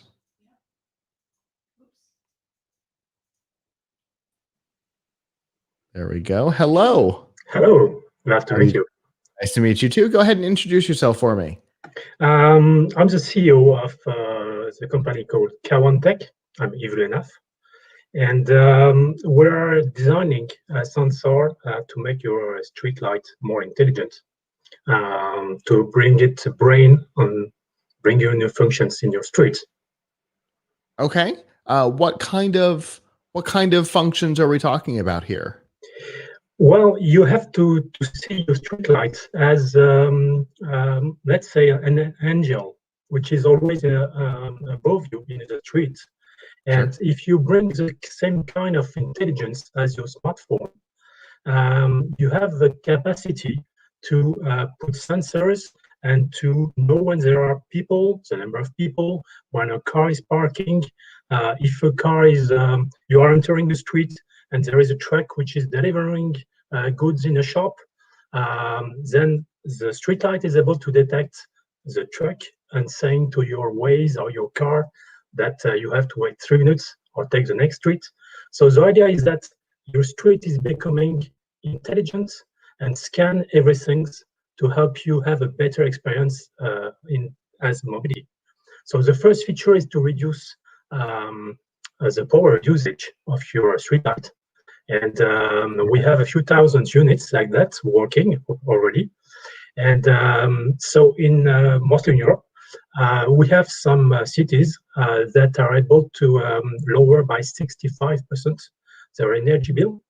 Wow. So instead of paying $40 per year per streetlight that you pay, you go down to $12. Okay. So the first idea is that we have the demo on the virtual booth here. If you go to our CES page. But, well, today it's making the street light intelligent. Someone enters the street, you bring the light. The guy has a lot of vision. You can see everything around him. So when a car enters the street, there is a very low quantity of light. We lower it a lot. And you see that there is someone, well, a few yards from you, you see it well. So in US, 75% of pedestrians killed every year are killed in the dark. So if there is no dark, you have less people killed. So when you want to make something intelligent, first you make the core feature better. Like the first iPhone. The first iPhone was simple, and then there were new features. The first generation of streetlights bring a better light, then some new features. Gotcha. Okay. So we've got a couple of fronts here. The first is that the lights themselves, the fixture is significantly more efficient, energy efficient than the existing ones. That alone should make it attractive. Right? That's yeah. When you talk about, what did you say, 65% decrease in operational cost, that's a lot, especially when you consider how many streetlights are out there. 300 million. Oof. So there is one streetlight per 6 people in industrialized country. So and you have to think about it. This streetlight in front of your home, there is a cable in the ground. There is heavy mass under the pavement to avoid it to fall when there is wind. It's very expensive. So your money for 6 people, you put $5,000 to put it here. And for a few $100s, you make it enter a new world of digital services. But the concrete, the cables, the wires, the people who come when it's failing, everything, every features to bring, well, it's not every feature, but just the fact to have electricity to put your light on, it's a few $1,000s. Okay, so let's put it in another word. I have a demonstration for a smart parking. The parking from the streetlight, if you want. Okay. Up, share the screen. So it's not a demo we do ourselves, it's a customer. So we sell to cities, but also to utility companies. So the idea that a small company, a small startup, it's hard to enter new cities. But we have partnership with large energy companies, with streetlight manufacturers, the biggest worldwide, and they qualify us. We have certificates and so on to operate during 20 years. So there are shields for us, and they do demo and they sell it to their customer. So I will just show, I will take just a small screen and launch my demo, video. It's very quick. Sorry. No worries. Okay, I have it. I put the right share on the screen and it will be okay. Okay, that's it. So EDF Group is the biggest worldwide energy company, and they have a division which manages streetlight. For example, in Washington, DC, they manage a streetlight. Well, they're operating in a lot of cities. And here is what they are selling. Okay.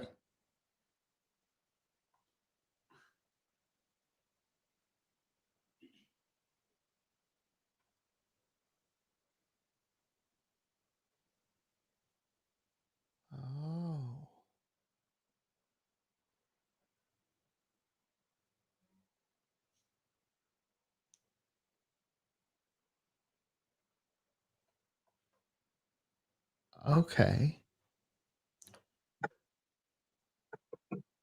So this is using the street light in place to be able to determine whether or not parking spaces are available. Yes. Okay. So you'd be able, instead of having to have, like, individual under parking spot sensors or anything like that, we've already got a thing up in the air looking down, multi-use it to be able to detect parking availability. That's great. I imagine that could also be used for other things, right? You could do monitor traffic that then Google, Apple, Bing could potentially API tap into to be able to navigate you around heavy traffic. You found it. Actually, that's what's happening. The first thing, the city, it's your money. They can buy only things that everybody will accept. And gadgets for your car, for Apple, for Google, it's not really democratic. The city can buy things that everybody will accept. Reducing the energy bill, it's okay. Being greener, it's okay. New gadget for you, Tesla, it's not really okay. But if it's free, well, we are entering the same space as smartphone. So you buy the smartphone, okay, you pay it a few $100s. You can call. Now the next application, you try it, you are happy, you pay it.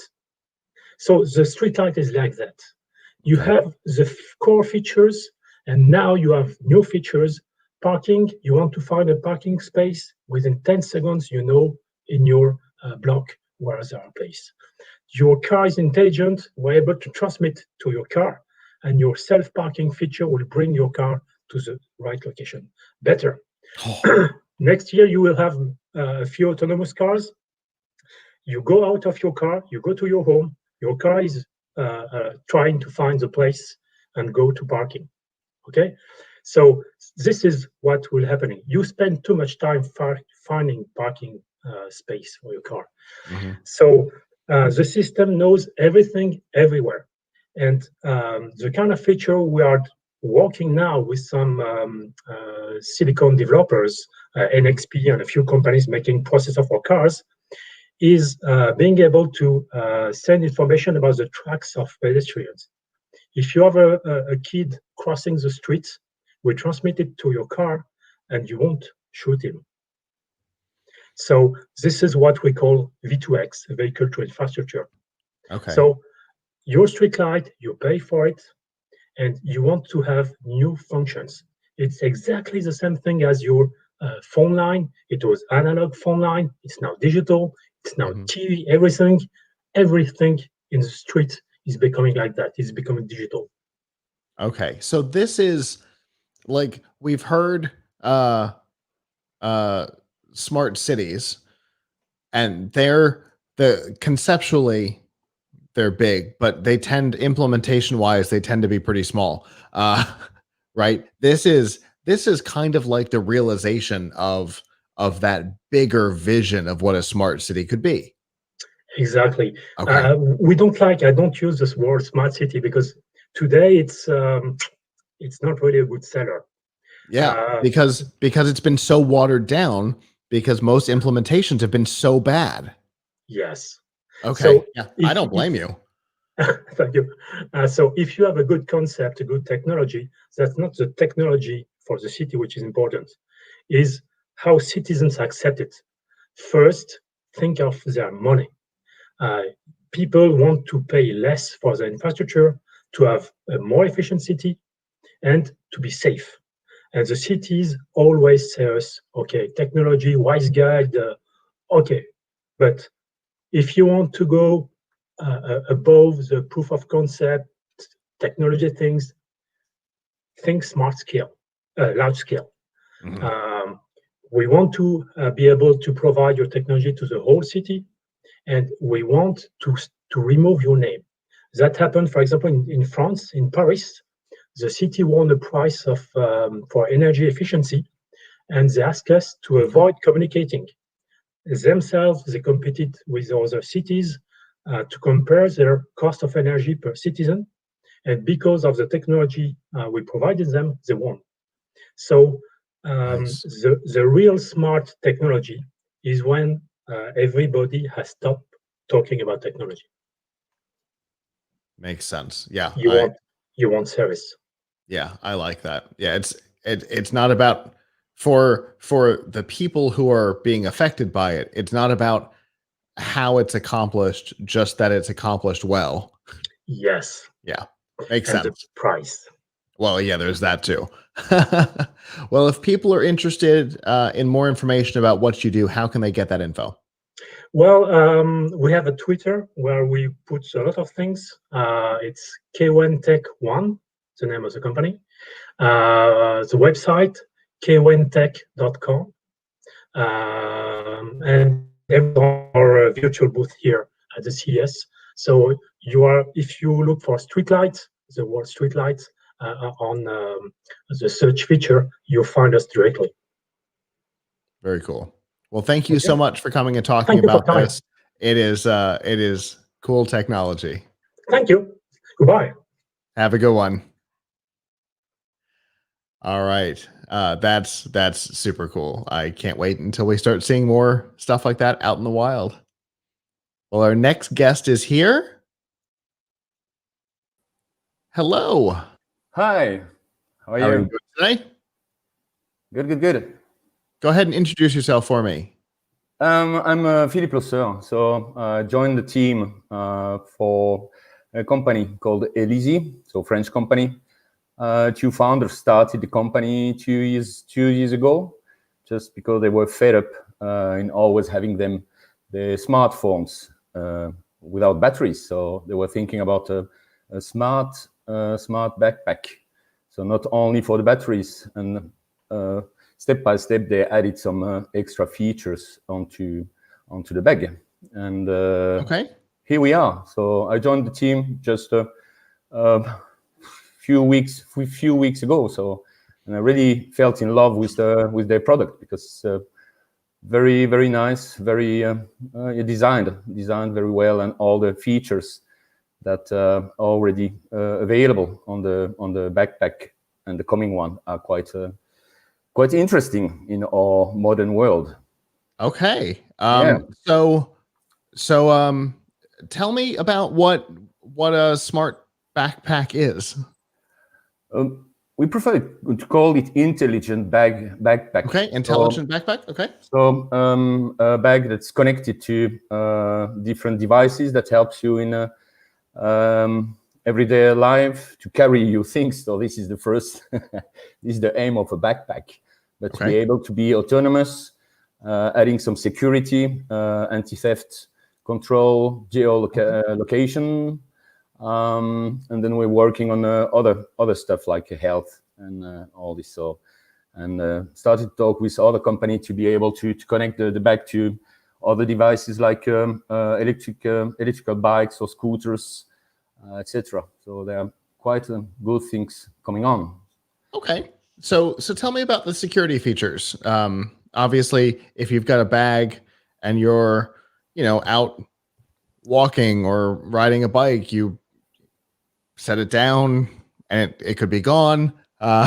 So security can be oftentimes, if we were on the show floor at CES, right, you might leave it behind after lunch or something like that. So exactly, yeah.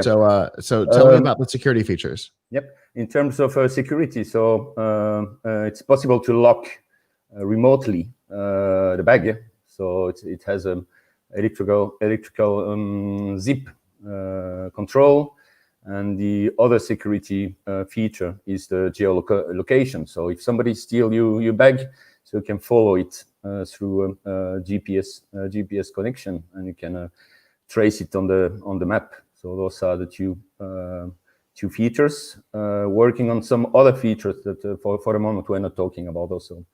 Okay.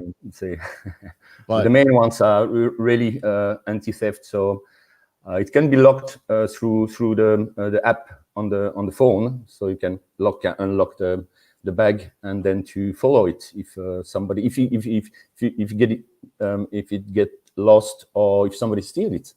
So this is quite interesting stuff, and also security for to follow people you care about, for children, or if you're going, it's more urban bag more than the nature one at the moment. But we're thinking also about this. But really, it has really been developed on the urban side for people who are quite in electrical bikes or electrical scooter in big cities. Okay. And so is this done through active GPS, or is this more passive like a tile? No, it's active GPS. Okay. Active GPS, yep. Okay. And so how do we keep that powered? Because obviously active GPS can require a lot of power. The backpack has got two inside inbuilt batteries, so 25 milliamps batteries. The backpack has solar cells, also latest technology, flexible ones, and so it has the power. So it's auto faded by the two batteries inside. So two 25 milliamps batteries are lasting a really long period of time if it's only the GPS that needs to be fed. So this is interesting stuff. So it's completely autonomous.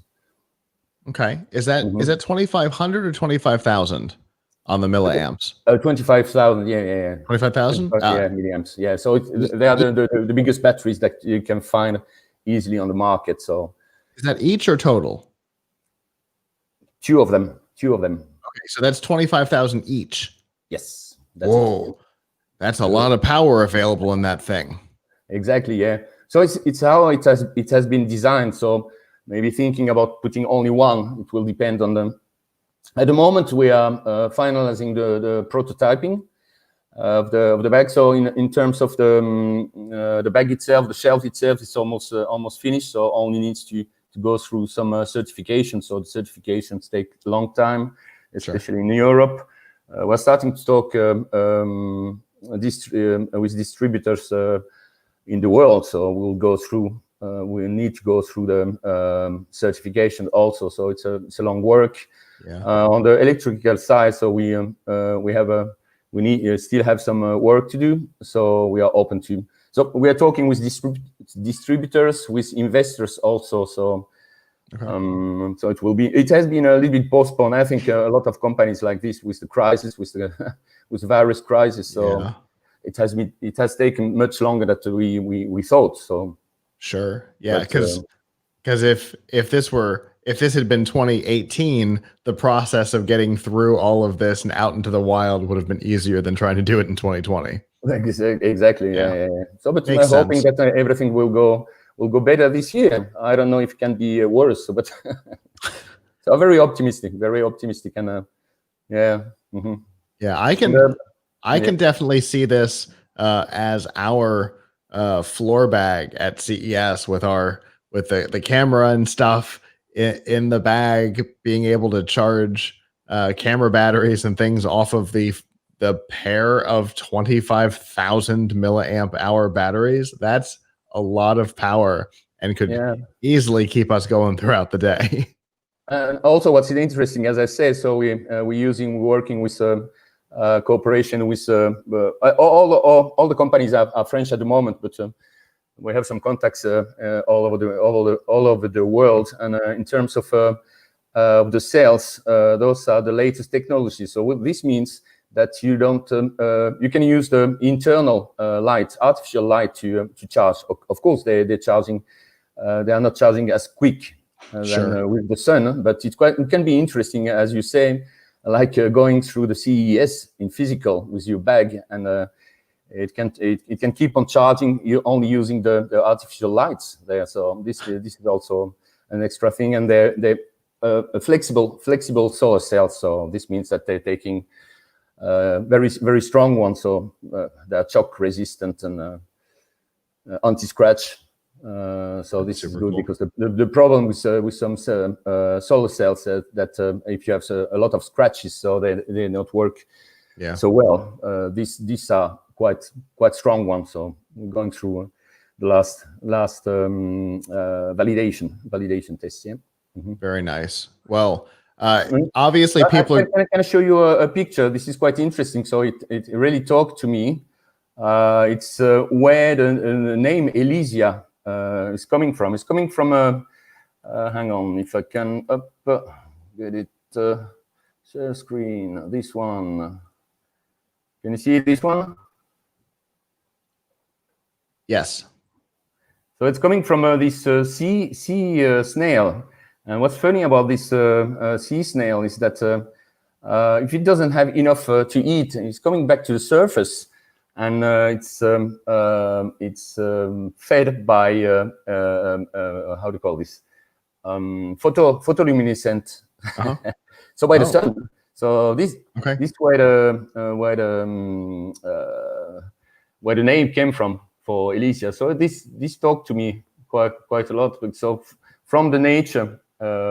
Thinking about a product that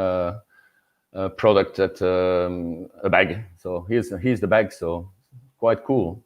Yeah, that is a cool bag. Yeah. So you have all the solar cells here. and you have stripes see you in the night, and the batteries are inside, and all the things inside. And it's quite convenient in terms of size to carry things, because as I say, the main thing about the bag is to carry things. So yeah, a bag that doesn't carry anything. Exactly, if it only carries the feature, so yeah, what do you so? Absolutely. Well, people are going to want to know more about this. How can they get more information? More information, just go on the site. So hang on, a little bit not. I'm more used to physical shows. Yeah. I understand. Hang on, oui. Is it elisi.com? Elisi.com, but at the moment, because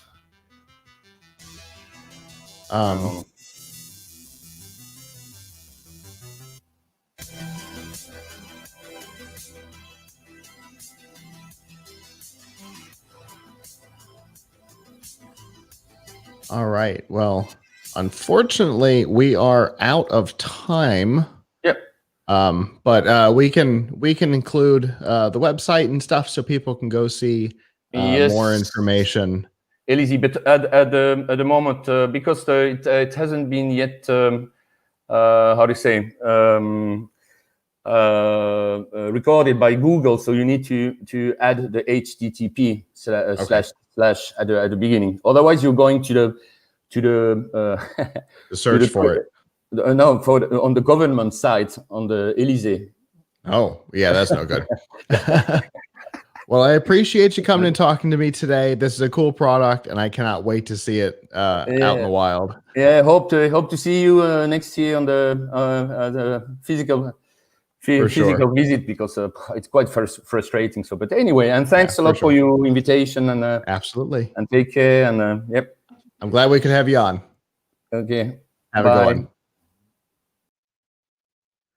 All right, and we will continue. We have our next guest here. Hello. Hey, Scott, how you doing? Fantastic. How are you? Fantastic as well. Go ahead and introduce yourself for us. Yes, Billy McFadden here with AirThings. So AirThings is we're the worldwide leader in indoor air quality products for residential and consumer applications. So we provide devices that monitor the pollutants in the air, both in a residential environment for home and then also for businesses as well. Very cool. AirThings has actually exhibited at a conference that we've done in the past, and we got to look at your logo for like 3 days and never got to talk to you. So when I saw contact for you guys, I was like, yes, I have to do everything I can to get them on the show, because we talked about the name, but we never got to see exactly what it is you do. Well, first of all, we have an incredible marketing team that does great branding, but thank you for that. But yeah, we're a consumer tech company and doing a lot of incredible stuff right now in today's market, but we've been in existence for a little over 10 years. So we've got some great tailwinds behind us, and we're doing cool stuff in home setting, right? So, people are certainly become more educated through this year of COVID and all that, of what's happening in their indoor environments. Certainly a lot of stay-at-home measures and people working from home. So we're now providing insight into what's kind of meandering through people's homes and give people kind of visibility to the things they can't see. And a lot of those pollutants are harmful. So we're excited about it. I can tell you, I have, it's obviously it's not from you guys because it's a thermostat, but I have a thermostat that has some of a very small number of the things that some of your sensors are capable of doing. And I learned a lot about before I moved the place that I was in, just how bad the air was, and it's one of the many reasons I had to get out of there. But I mean, I even learned my thermostat was able to tell me, not directly, but it was able to tell me that I had purchased potatoes that had gone bad because my VOC count had gone through the roof.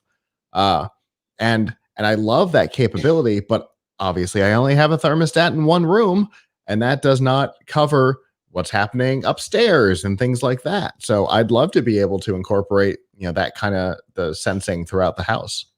Yeah, thank you, Scott. We've evolved, and just to give a little bit of context and background, but we started 12 years ago with a patented technology for detecting radon gas, which is some people are not familiar with it, but it's becoming more and more awareness behind it. But radon gas exposure over the long haul is the second leading cause of lung cancer. It comes from the ground, so it's beneath all of us throughout the globe, and it founds its way through foundational cracks below your house, and it's the decay of uranium, and that exposure to it's equivalent to secondhand smoke. So it's very harmful. And actually, we're this year, or January right now, we're in the month of National Radon Awareness Month. So we're doing a lot of press and marketing through retail partnerships that we have and online to really bring more awareness around the radon gas exposure. So it's really exciting. Yeah, for sure. So what all how, I guess, do you accomplish all of this sensing? Yeah, I mean, there's a lot of exciting stuff that our particle physicists and founders have developed, and our R&D team is extremely robust. But we're developing some incredible technologies, different types of sensors in there beyond radon. So we do radon. You mentioned just airborne chemicals from your potato example, but we have VOC sensors, which is basically the ability to detect airborne chemicals that could be off-gassing from cooking, from anything you spray indoor, just things that you might buy, furniture, curtains, etc., that reside for long periods of time that most consumers don't have any knowledge of.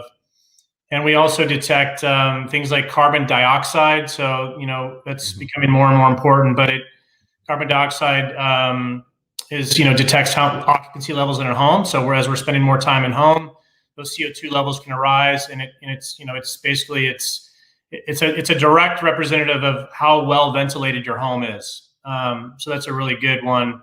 But we're on to some other exciting things. Obviously, we do temperature and humidity. Humidity is a big element today to monitor. Yeah.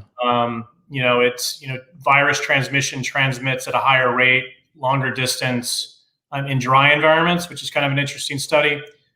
So we always, we give people the ability to monitor their humidity levels, and relative humidity levels between 40 and 60% is really the sweet spot, because when you get over, the 60 plus 70%, you start to get into high moist environments where there's a higher probability for mold growth. So, yes. Plus all your furniture starts to feel wet, so that's not better either. Not good. Absolutely. Yeah, but we were awarded with that product that we just introduced. Called our Wave Mini right here. Is an indoor air quality monitoring device. It's connected, battery operated, and that will really it's a mold prevention growth device. So if we're monitoring temperature and humidity, we have a virtual calculator sensor in there that is an algorithm that is designed to monitor and eliminate or prevent against mold before it grows. So that's a real big technology we're introduced at CES, and we just were awarded a CES Innovation Honoree Award for that product. So we're excited about that. That's really cool. So it's just it looked like a little tap light, like a really small little thing, and so you just put that somewhere, set it up. It's battery operated. Absolutely. Yeah. So this is maybe a larger size form. So this is probably more equivalent to a smoke detector's format, but the mini is, for scale purposes, is a little smaller. Yeah. So this device here is what we call our Wave Plus, and this detects radon, CO2 levels, temperature, humidity, VOCs, and then where this one does, and this is designed to put in a basement or main floor area, for a residential environment. Yeah. And then this one, the mini, is the what we call our mold risk indicator. But this is an air quality monitor that's ideal setting would be a bathroom, maybe a baby's room or a bedroom type device. And all these devices masterfully communicate together, and then they provide insight and context through our AirThings Wave app. So effectively, you're accessing the data from the hardware, but we're really a software enabled company that's able to access the data and get information and alerts on directly from your app. Okay. So I've got this all connected together. Maybe I've got a couple of these, one in the studio, one in the office, one bigger, maybe in a larger conference room or something like that. Yeah. And they're all pushing data back to your service, and I can get an idea through the app of exactly what's going on throughout the building.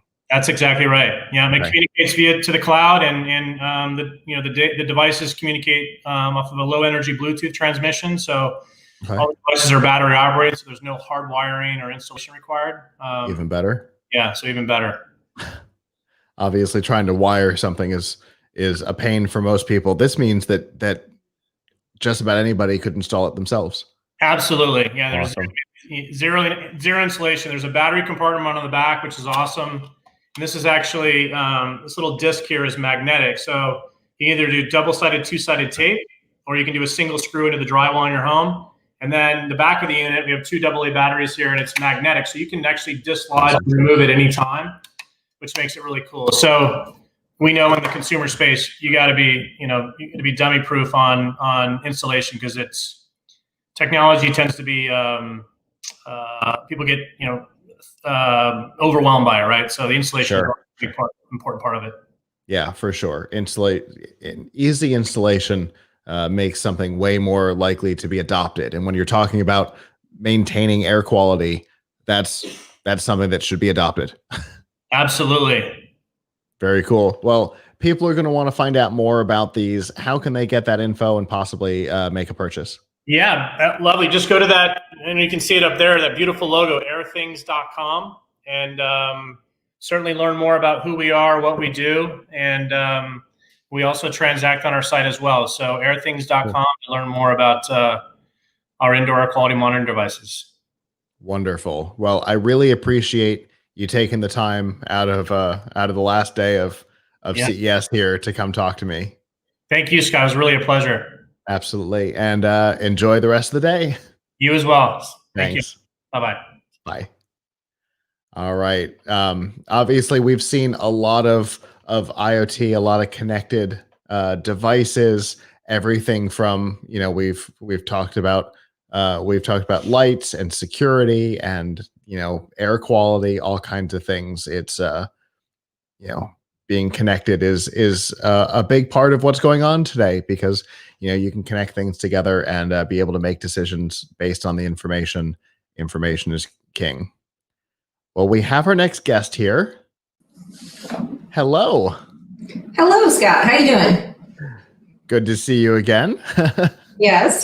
Thank you for having me. Hello, everyone. I'm Jennifer Garrett, back now representing Energizer Connect smart home products. Cool. So just talking about smart home stuff a minute ago and being able to make decisions. And here we've got some more smart home stuff. What are we looking at here? So Energizer Connect is a full service, one-stop shop for an accessible smart home. And I mean accessible in usability, because you have one app that controls everything. You don't need a hub. You don't need any subscription services to run your products. And it's accessible because it's affordable. So you could basically get yourself an entire smart home for under $100. That's lights and power and sensors. So the boundaries that have been in place that prevent people from having a true smart home, we're working really hard to just break those down and completely get rid of them. Great. And I see a whole variety of things behind you, which is our norm when you and I speak. We've always got a large number of things to talk about. So what all is back there? So we have an assortment of our current product offering. Like I said, it spans the entire smart home category. So bulbs and strips and lighting. We've got indoor and outdoor cameras with a wide array of features. Our new product line now, baseline is 1080p on all security cameras. Nice. We've got sensors to monitor your home, from leak sensors, window door sensors, and motion sensors, which are great for letting you know if there's a problem in your house, or for integrating your other smart products as reactions to sensor information. And then power, where we have everything from single outlet smart plugs to wall taps and power strips. And even there, we're standardizing that we've got 15 amps power per outlet so that you can run things like air conditioners and really manage all of the things that you want to have in your house. Nice. So everything is, like I said, run through one app. You can cross-integrate them. You can set schedules and smart scenes that can be governed by motion sensors, time of day, whatever it is that you need to really get your house as smart as possible. And some of the new items that I really want to talk about are specifically for outdoor security and outdoor lighting. Okay. And that's what we see here. This is our new offering for outdoors, starting with a recent launch, which is a little outdoor battery camera. That's so this is great, especially for people with apartments. If you want to stick it right outside your window, reach out, put it on the magnet mount, keep an eye on your car in the parking lot, see what's going on, bring it inside. Has a lot of different uses and a really affordable price point to just get high-end, good video security. I think we're at $120 retail on this one, promoting to $99 sometimes. So a great product to cover all of your security needs. So with that magnet mount, what kind of range of motion do we have on the camera? So this is a full circle, so you can angle it on any side that you're looking for here. Fantastic. And you can have it running off a battery, but it also has a watertight USB-C connection in the back. So if you wanted to keep it plugged in and run the cable out your window, you've got that as an option as well. Very cool. And new here for this year, we're showing off our spotlight and dual floodlight options. So part of being outdoors and having security is also having light, not just for security, but also for entertaining. So the dual floodlight is a really great example for that because you've got, like I said, 1080p video, you've got human detection and activity zones for your camera, and night vision so that you can maintain your security at all times. But it also has 2,000 lumens of multi-white lighting so that you can use it for security. You can set it to cool white to get the best image if motion is detected in your yard, or you can set it to warm white if you're outdoors and entertaining. And this is, of course, a smart product that is accessible through app, controlled over Wi-Fi, and controlled with voice assistance. So you can say, Alexa, turn on my dual floodlight. Pop. So this is going to give you really, really nice quality lighting. And like I said, with the color night vision, you can maintain security throughout all the areas of your house. That's super cool. I love that the floodlights are voice actionable, because you may have accessibility issues, and that absolutely removes or certainly reduces that barrier to entry. And with the motion detection, you can get alerts on your phone, and it even has two-way audio. So if you do get an alert that motion has been detected in your yard, you can take a look at the video. You can bring it up on whatever smart device you're controlling it with. And you can notify with voice. You can notify with an extra loud siren, so that you could drive away intruders, scare away an animal, whatever it is that's going on in your yard. But the key thing is that it's got the color night vision and full control. So it'll keep you nice and secure. Yeah, that's super cool. And we're also offering a smaller version with similar camera features in the Spotlight, so that if you just want a more compact unit, it's about 1,000 lumens instead of 2,000. And this one here we've got with the cool white light on there. So it's a little more compact and gives you an entire price range here so that it's accessible no matter what your needs are. And I will say that it's hundreds of dollars cheaper than some key competitors on the market. So it's really security and smart home for everybody rather than just the elite few. For sure. Just that magnetic camera that you started with from past CESs. Yeah, we'll pluralize it that way. From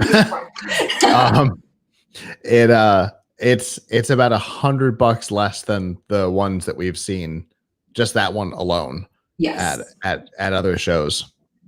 And all of these are easy DIY installation, so you don't need to hire a contractor. Depending on the type of product, you might need a little bit of know-how to run some power to where you got to go. But we have really wonderfully designed instruction manuals. We have a YouTube with instruction videos to help people install, and brand new customer service hotlines in case you do get hung up. We're a company that is going to support you throughout everything. Like Energizer is a brand that everyone knows. It's been around forever. Still going. It keeps your house powered. So it only makes sense that it should keep your house safe and well lit and secure and smart as well.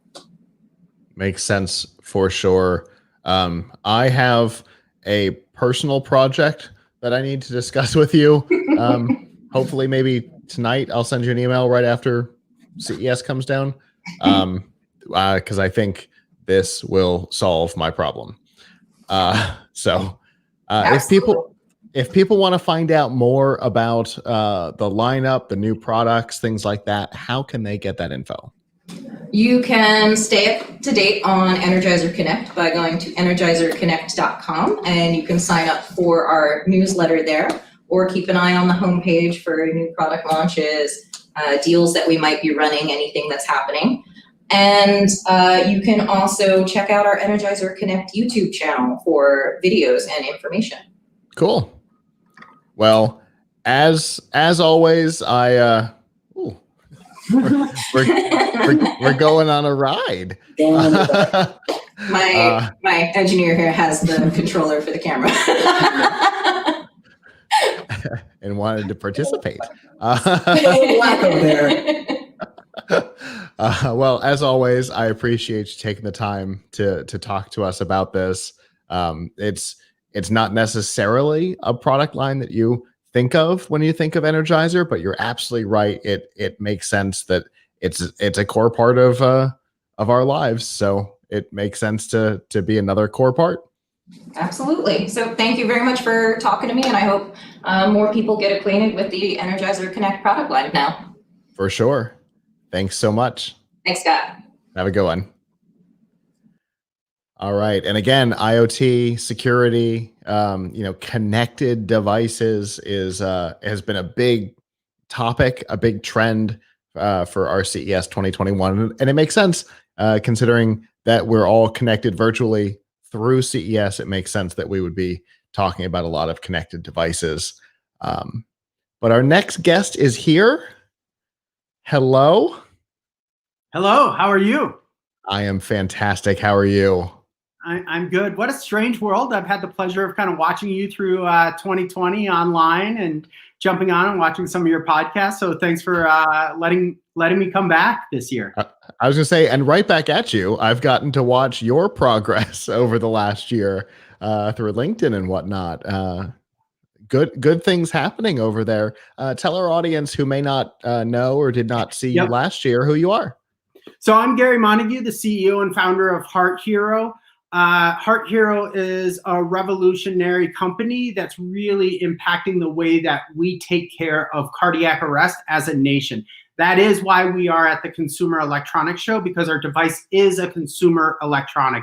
In order to save somebody's lives from cardiac arrest, and the public may know this as a heart attack, you need a consumer device. Right now, we have a lot of wearables that everybody's wearing around. I call those diagnostics. We have designed a therapeutic, something that you can actually do before the ambulance gets there to dramatically change the outcome of your loved one. And you gave a statistic last year about how quickly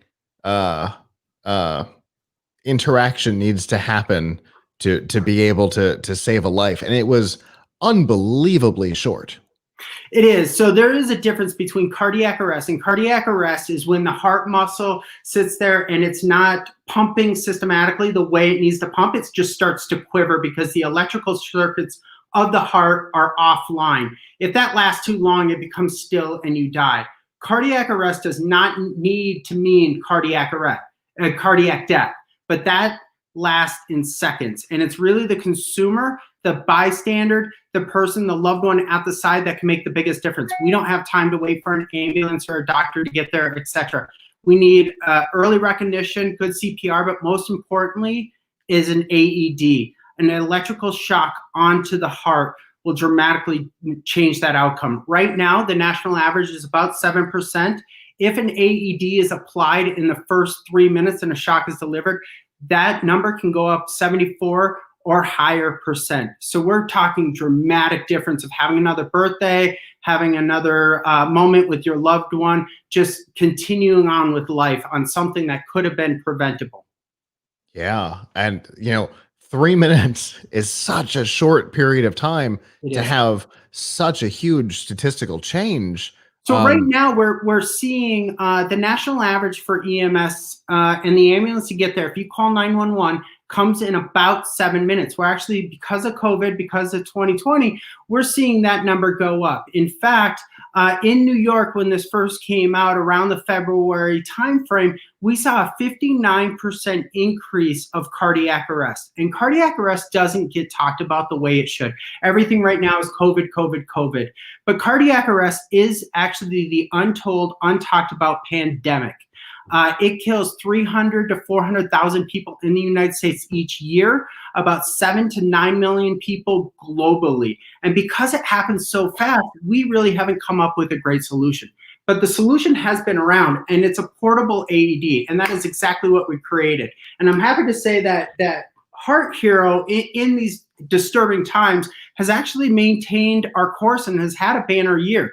We are now the first portable AED that is digitally connected to your phone, Bluetooth cell phone, that is approved. We got our CE mark this year, and we're looking at product launch overseas in the coming few months.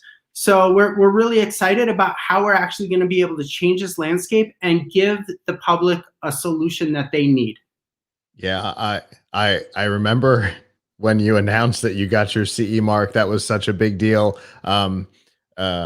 Since we last talked, I'm just an old military guy, CIA guy. How can I actually start a class 3 medical device company? It is in our nature. It is what drives us. We're a life before profits company. Everybody that is invested with us and is part of the team really believes in this mission that we need to do something greater than ourselves. Yeah, for sure.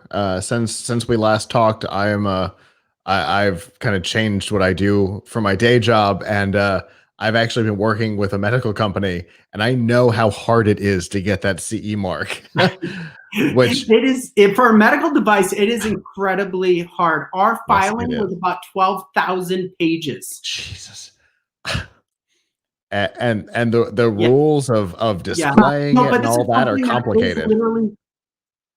Cardiac arrest and heart attack is something that is a life and death situation. So here at Heart Hero, we take that very, very seriously.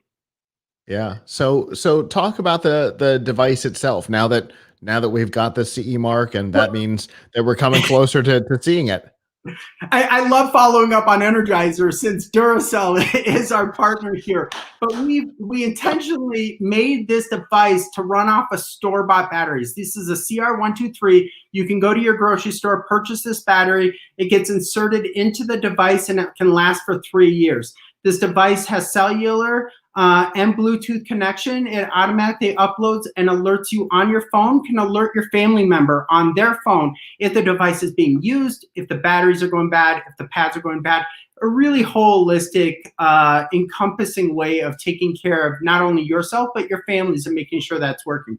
So it easily walks you right through it. You just pull the handle, pull out the pads, put the pads onto the chest, and it'll walk you through every single step. I turned it down because it's incredibly loud, and I'd be blasting out all of the audience watching right now. So that's why it's not screaming at us at the moment. I was going to say, that was one of the things. There were two things that really caught my attention. I think it was at Showstoppers last year is where we met.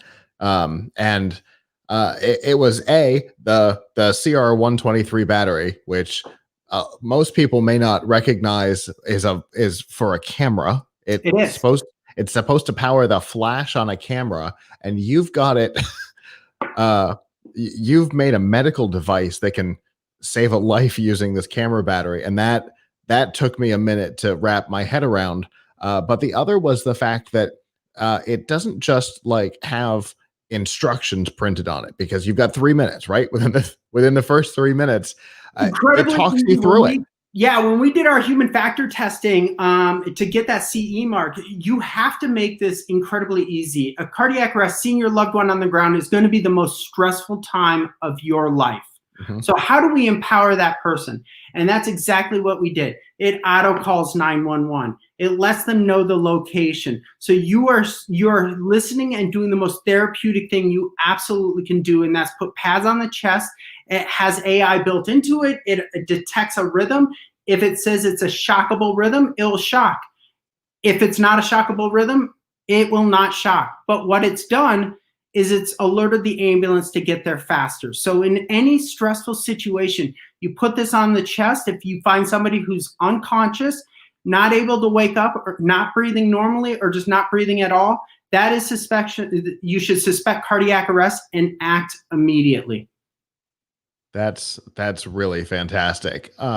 You've got your CE mark, which means that we're closer to seeing this out in the wild. Do we have a hopeful timeline on this? Yeah, we're hoping, about summertime. Some of our early launch locations will definitely have this. Move forward into the fall and Christmas time next year, really out in the wild. We're hoping to have our FDA, but it is a regulatory body, and we have to listen to the FDA and the FDA guidance. We're in that pathway, so knock on wood that we're talking at next CES, and I can actually get this in your hands. You can play with it. You can walk around and look at the app and look how it's connected digitally for you. So it really is a game changer in the life-saving resuscitation community.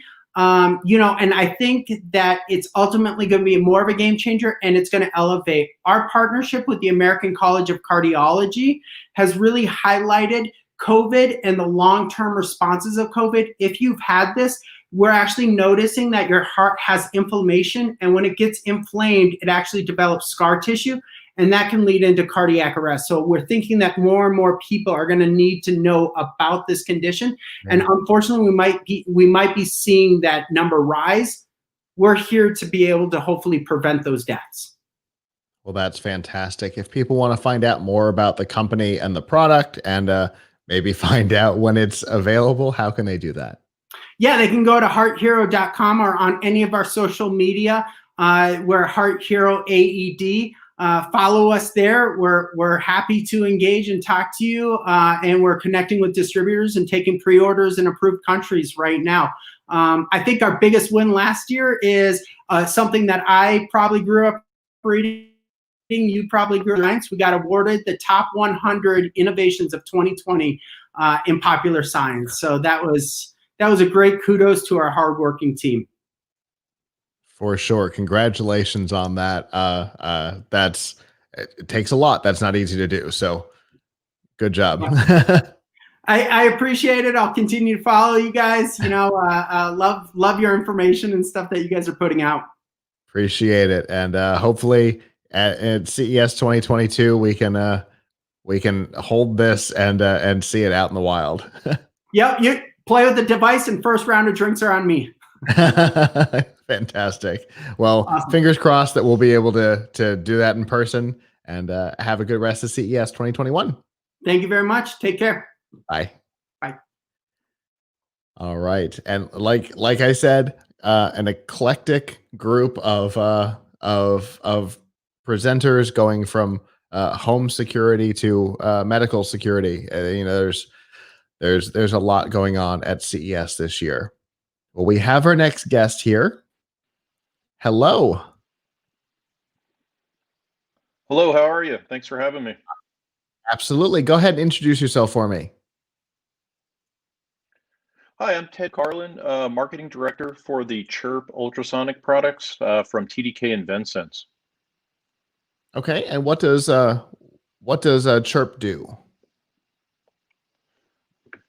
So what Chirp has done is we are currently the world's first and still the industry's only MEMS-based ultrasonic presence and range finding product.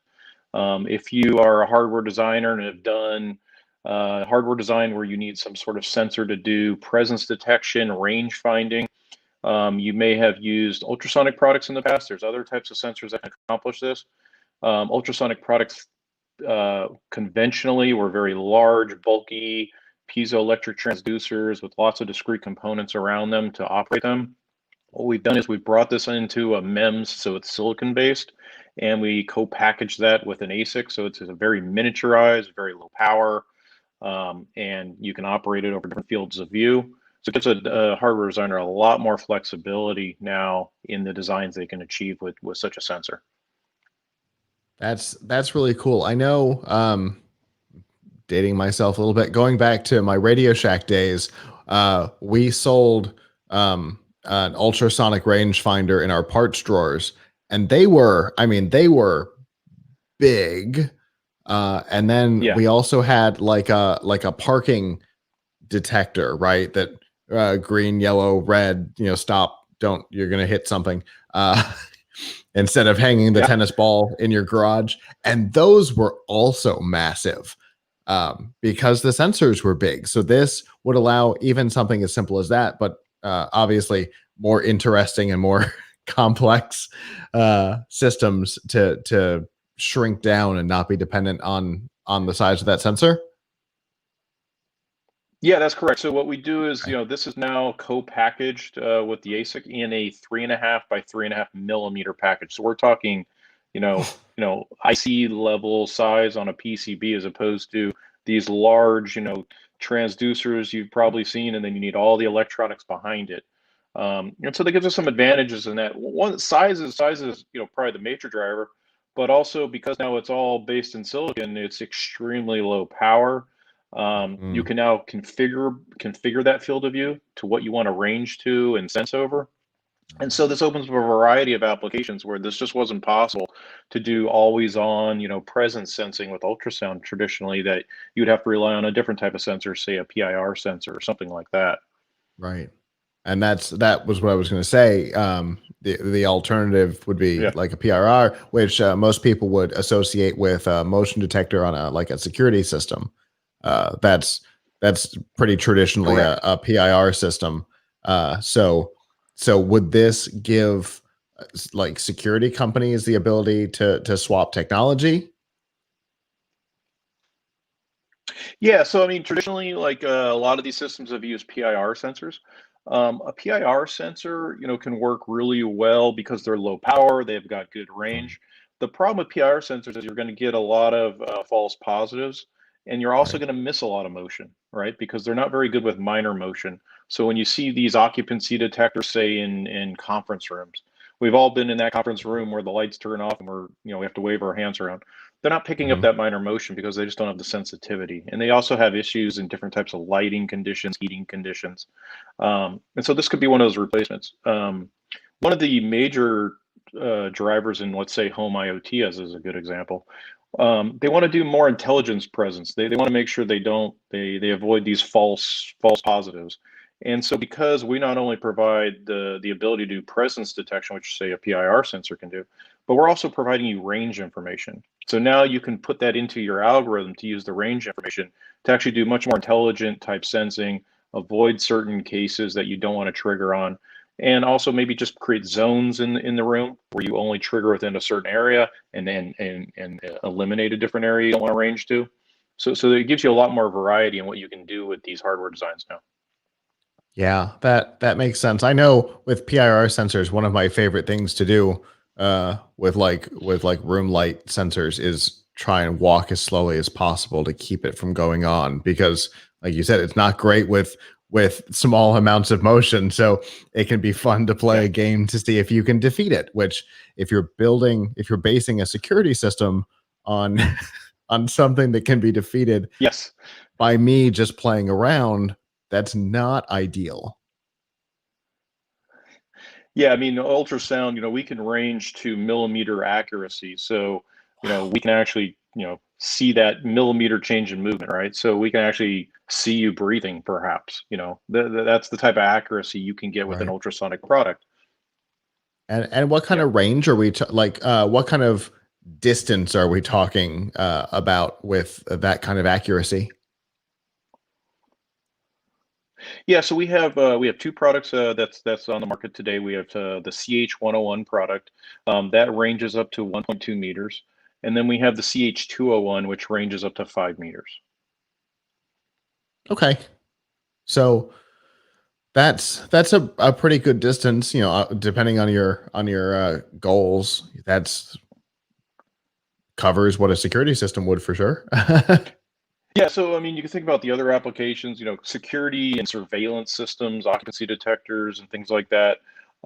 Now, with everything becoming smart, and they want these devices to now interact with users before they even get to the device. As you approach, say, a smart lock, they want it to light up. They may want to have increased functionality on it, like fingerprint readers, facial recognition. So now, you can actually get intelligence from the range and trigger certain things that turn on at different points in time.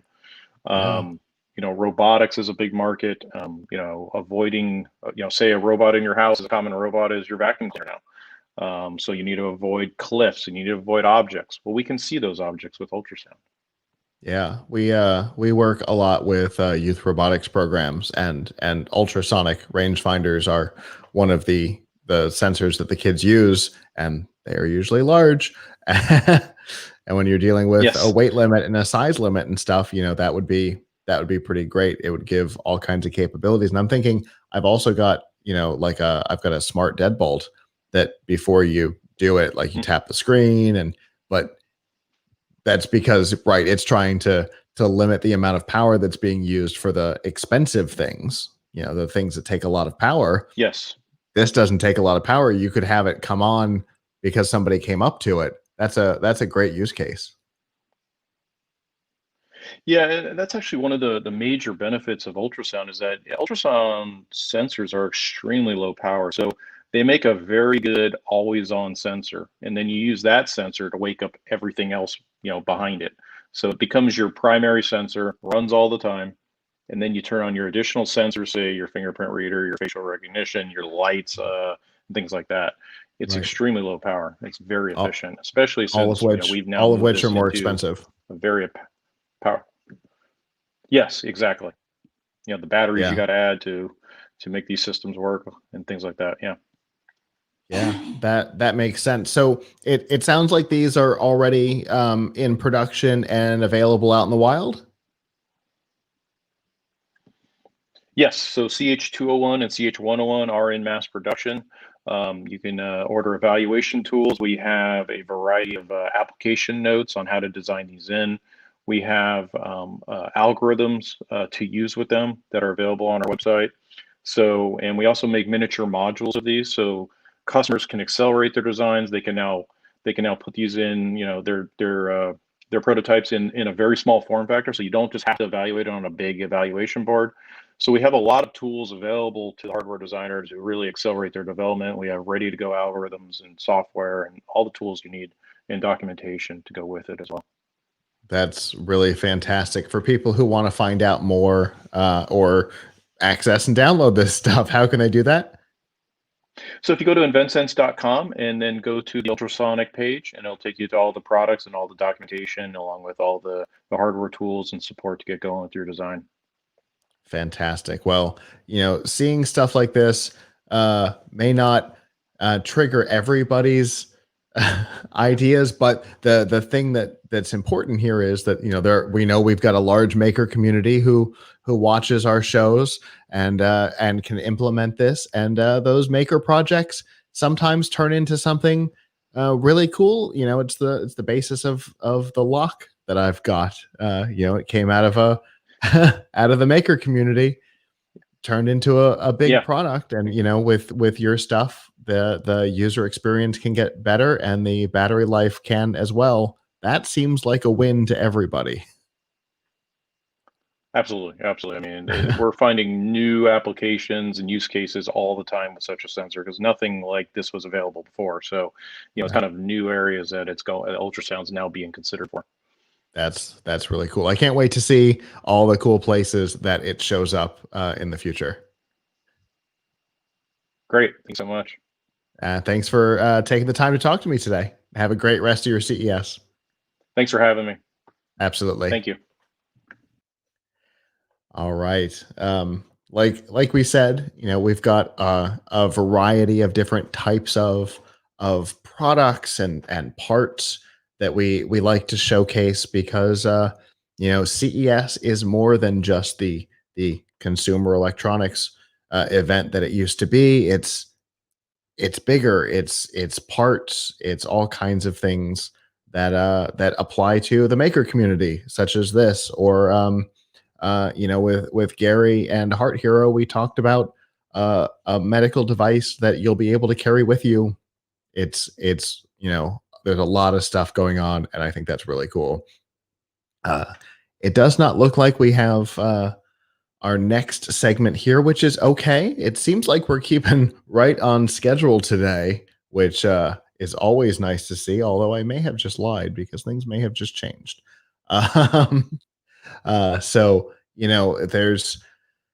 there's a couple more hours of CES today. We've got four more hours from now. Myself and then we've got Danielle, who comes on in an hour and a half, I think, and then Chris Jordan will come in to finish up, and then we'll all kind of come back to wrap up at the end of the day. So definitely stick around for that. And if you want to see the last 2 days, you can do that on our YouTube channel, Plug Hits Live, or on Twitch or Facebook. You can also search for Plug Hits Live there, and you can see the last 2 days. And then, of course, we will be publishing all of the interviews one at a time individually, so you can see all of them by themselves. Well, we have our next guest here. Hello. Oh, hi. Hi, how are you today? Oh, it's really nice. And I'm from Taiwan, and it's 5 a.m. in the morning. Oof. That's an early morning call. Yeah, it's good to wake up like this.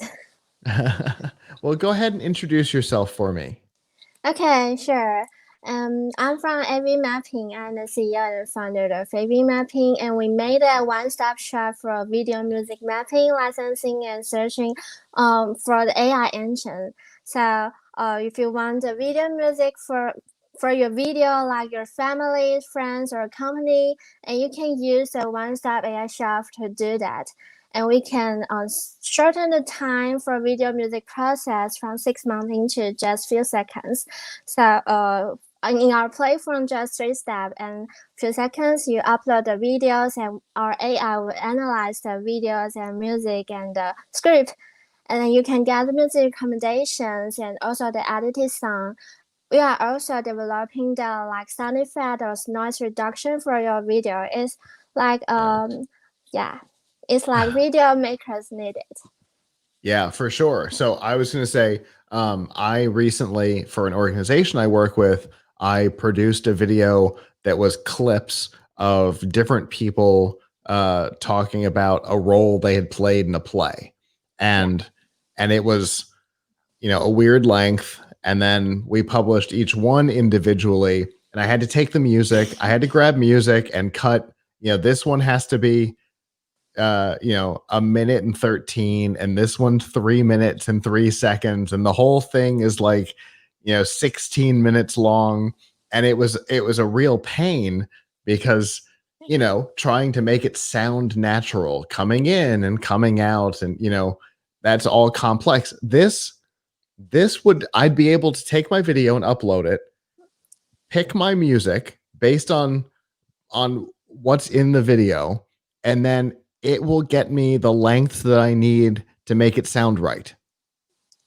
Yeah, we developed the how to find the music and how to cut the audio into together, or how to cross in and cross out, and all this thing is we're training different model for that AI model, and we need because I'm a sound engineer and also the film composer, so I know some quite why the video makes this and how to fix the sound together. And we do a lot of work on that to make all this happen. So we will analyze what happened in the videos and how the sound look like. So yeah, we hope to develop all these things together in a platform, and users can shorten all this stuff into just few seconds, and you can also edit the sound after we get the result, but it's really shorten the time, maybe 2,000 times faster.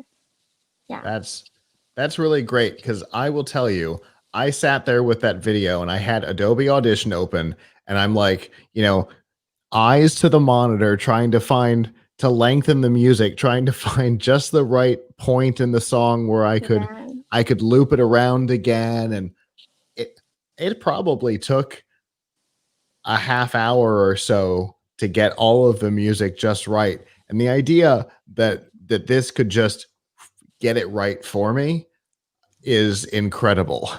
yeah. So maybe we just developed this project more than 2 years, and we all want to do this stuff together.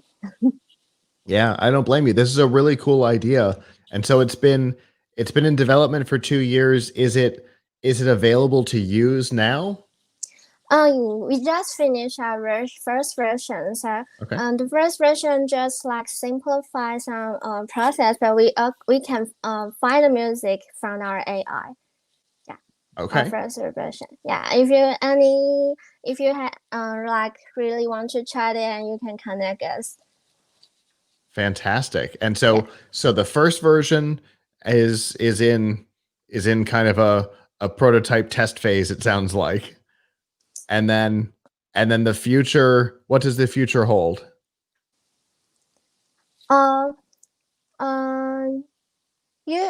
Like we will have the other second version and upgrade our products into the whole recording studio. So the first version is like we recommend your music, and for like actually we finished like 1 hour videos in within an hour, and we can finish 1 hour video maybe in 6 songs together and fix it to have a video there. So it's our first version is we think it's not only the prototype. So if you want to try it, just connect us and reach us. Yeah. Very cool. And if people do want more information about what you're doing, or to connect with you to see this in action, how can they do that? And I'll leave our Facebook, and you can go to our website, evmapping.co, and you can subscribe to our Facebook and newsletter, and we will have a news for you. Very cool. This is really great. It's a challenge for anybody who makes videos, and we know that in 2020, the number of people who were creating content went up significantly with everybody being locked in their houses. So more people than ever need this. So this is a great time to have this coming out. Wow. I don't know if it's a good news or bad news. Yeah, there's definitely some ups and downs, but Yeah. For those who are creating content, it's definitely good to have something like this available. Yeah, how is everyone can love it. I have a feeling that people are gonna love this capability, because, like I said, trying to deal with music is my least favorite part of any project. So maybe we can work together on the intro music for our videos for CES here. Yeah, for sure. Cool. Then for those who are watching, we're going to see if we can use this to pick and implement some music for the intro for the videos. I look forward to seeing how that comes out, and I look forward to seeing how the company goes. Okay. Well, It's very early. I appreciate you taking your time very early in the morning to come talk about this for our audience. It's my pleasure, and thank you. Have a good well, I guess whole day since it's just starting for you. Yeah. Okay. Bye. Bye. What a great idea. I'm so excited about this. When we got this pitch, the opening of our videos was my first thought, and the second was this video that I had done for the Drew project a couple of weeks ago. Or when I say this video, I mean I think there were 22 of them.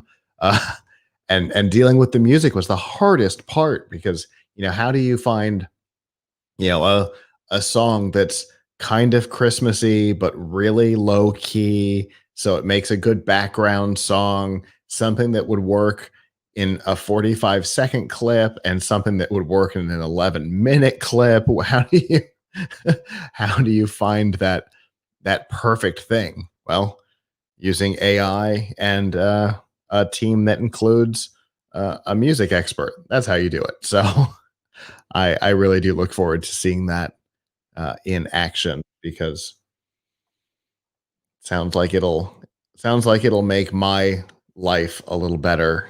And if it makes mine better, it'll make Michelle's better, so she doesn't have to hear me complaining about how things aren't working. Well, with that, I think our next guest is here. Hello. Hi there. How are you doing today?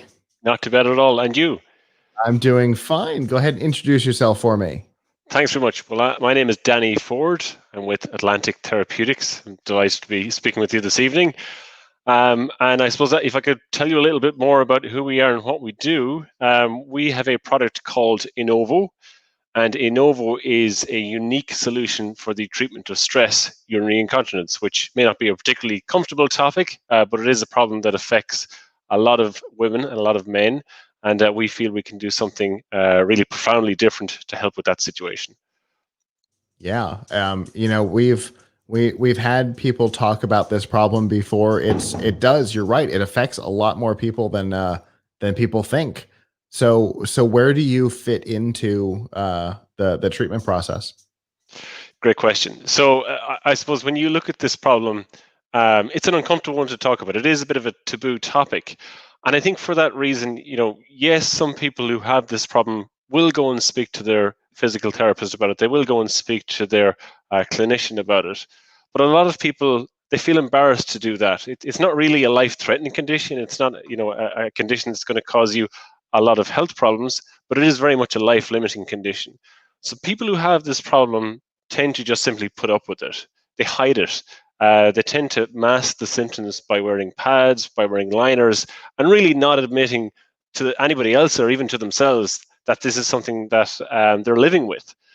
And I think that's where we feel Innovo can step in. So I suppose the beauty of Innovo is that it is a wearable, completely non-invasive, home-based therapy. And we're able to sell it direct to consumers in the US and elsewhere. It's clinically proven as well. It is a medical device, so it does have that strong backing of clinical research. But I think what's really advantageous about it is the fact that we are able to educate people about this technology online. They're able to purchase it and use it discreetly in the comfort of their own home.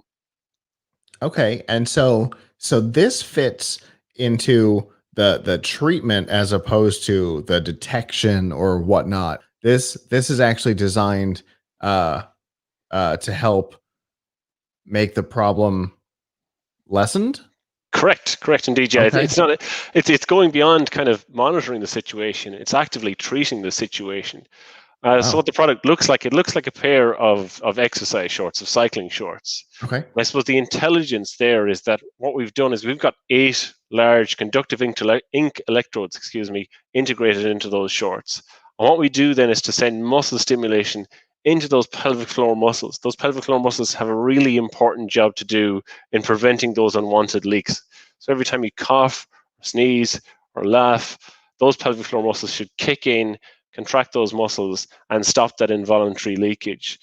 what Anovo is doing is strengthening and activating those pelvic floor muscles. So what you do, you wear it for 30 minutes a day, 5 days a week. We recommend initially for 12 weeks. And it's a bit like going to your pelvic floor gym, if you want to call it that. You're contracting and relaxing those muscles. Obviously, over time, you get a training effect. And what it is that you're better able to activate those muscles when you're sneezing, coughing, laughing, exercising, whatever it may be. Okay. Understood. So it's the idea is to retrain and re-strengthen muscles that are not quite as used as other muscles in the body, right? That correct. Yeah, yeah. That, well, I that can tell you, I just suppose, lessen over time. that's correct. Yeah, I Okay. suppose, in terms of how do people come to have this, deficiency or weakness in their muscles? Well, for us men, I suppose it's mostly as a result of prostate surgery. So unfortunately, the problem is a lot more common for women. So they will encounter this problem, I suppose, as a result of pregnancy, childbirth, and also as a result of hormonal changes during the menopause. So what you have then is the muscles become weakened, they become atrophied, they're no longer able to properly activate when you get that moment of high intra-abdominal pressure, when you're sneezing or coughing or laughing. And that's where Anovo can step in. It takes those weakened muscles and physically exercises them. When you're using the product, you can feel the product physically contracting, relaxing your pelvic floor muscles. It's important to say it's not at all painful. The user controls, the intensity of the stimulation, but it does feel like a good, strong workout of your pelvic floor.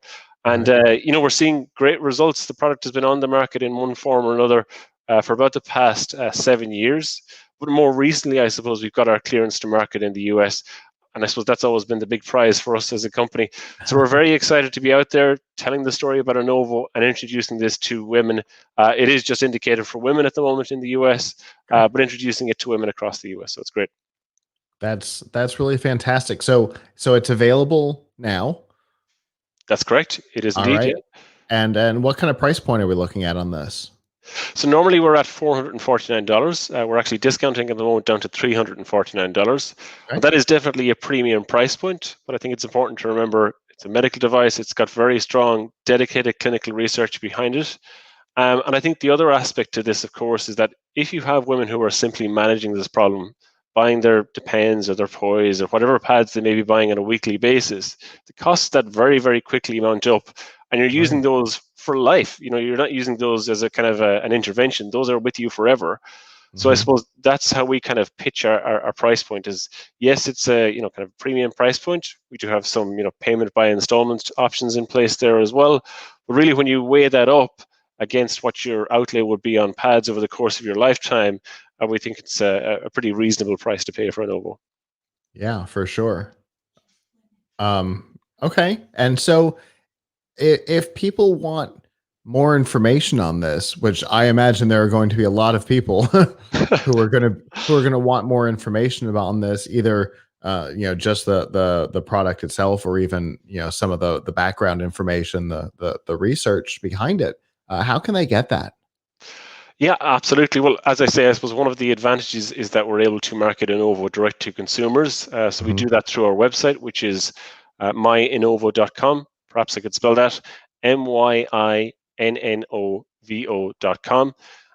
You'll be able to find all the information about the product there. As I said, the clinical research, the all-important reviews and recommendations, so you can see how others have experienced our product.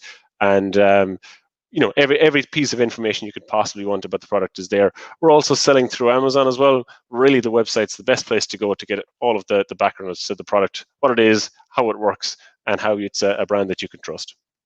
Sure. Okay. And I had a question and it has completely gone out of my head. Don't you hate it when that happens? It happens. It happens. Especially when you've been on the air all day. Yeah.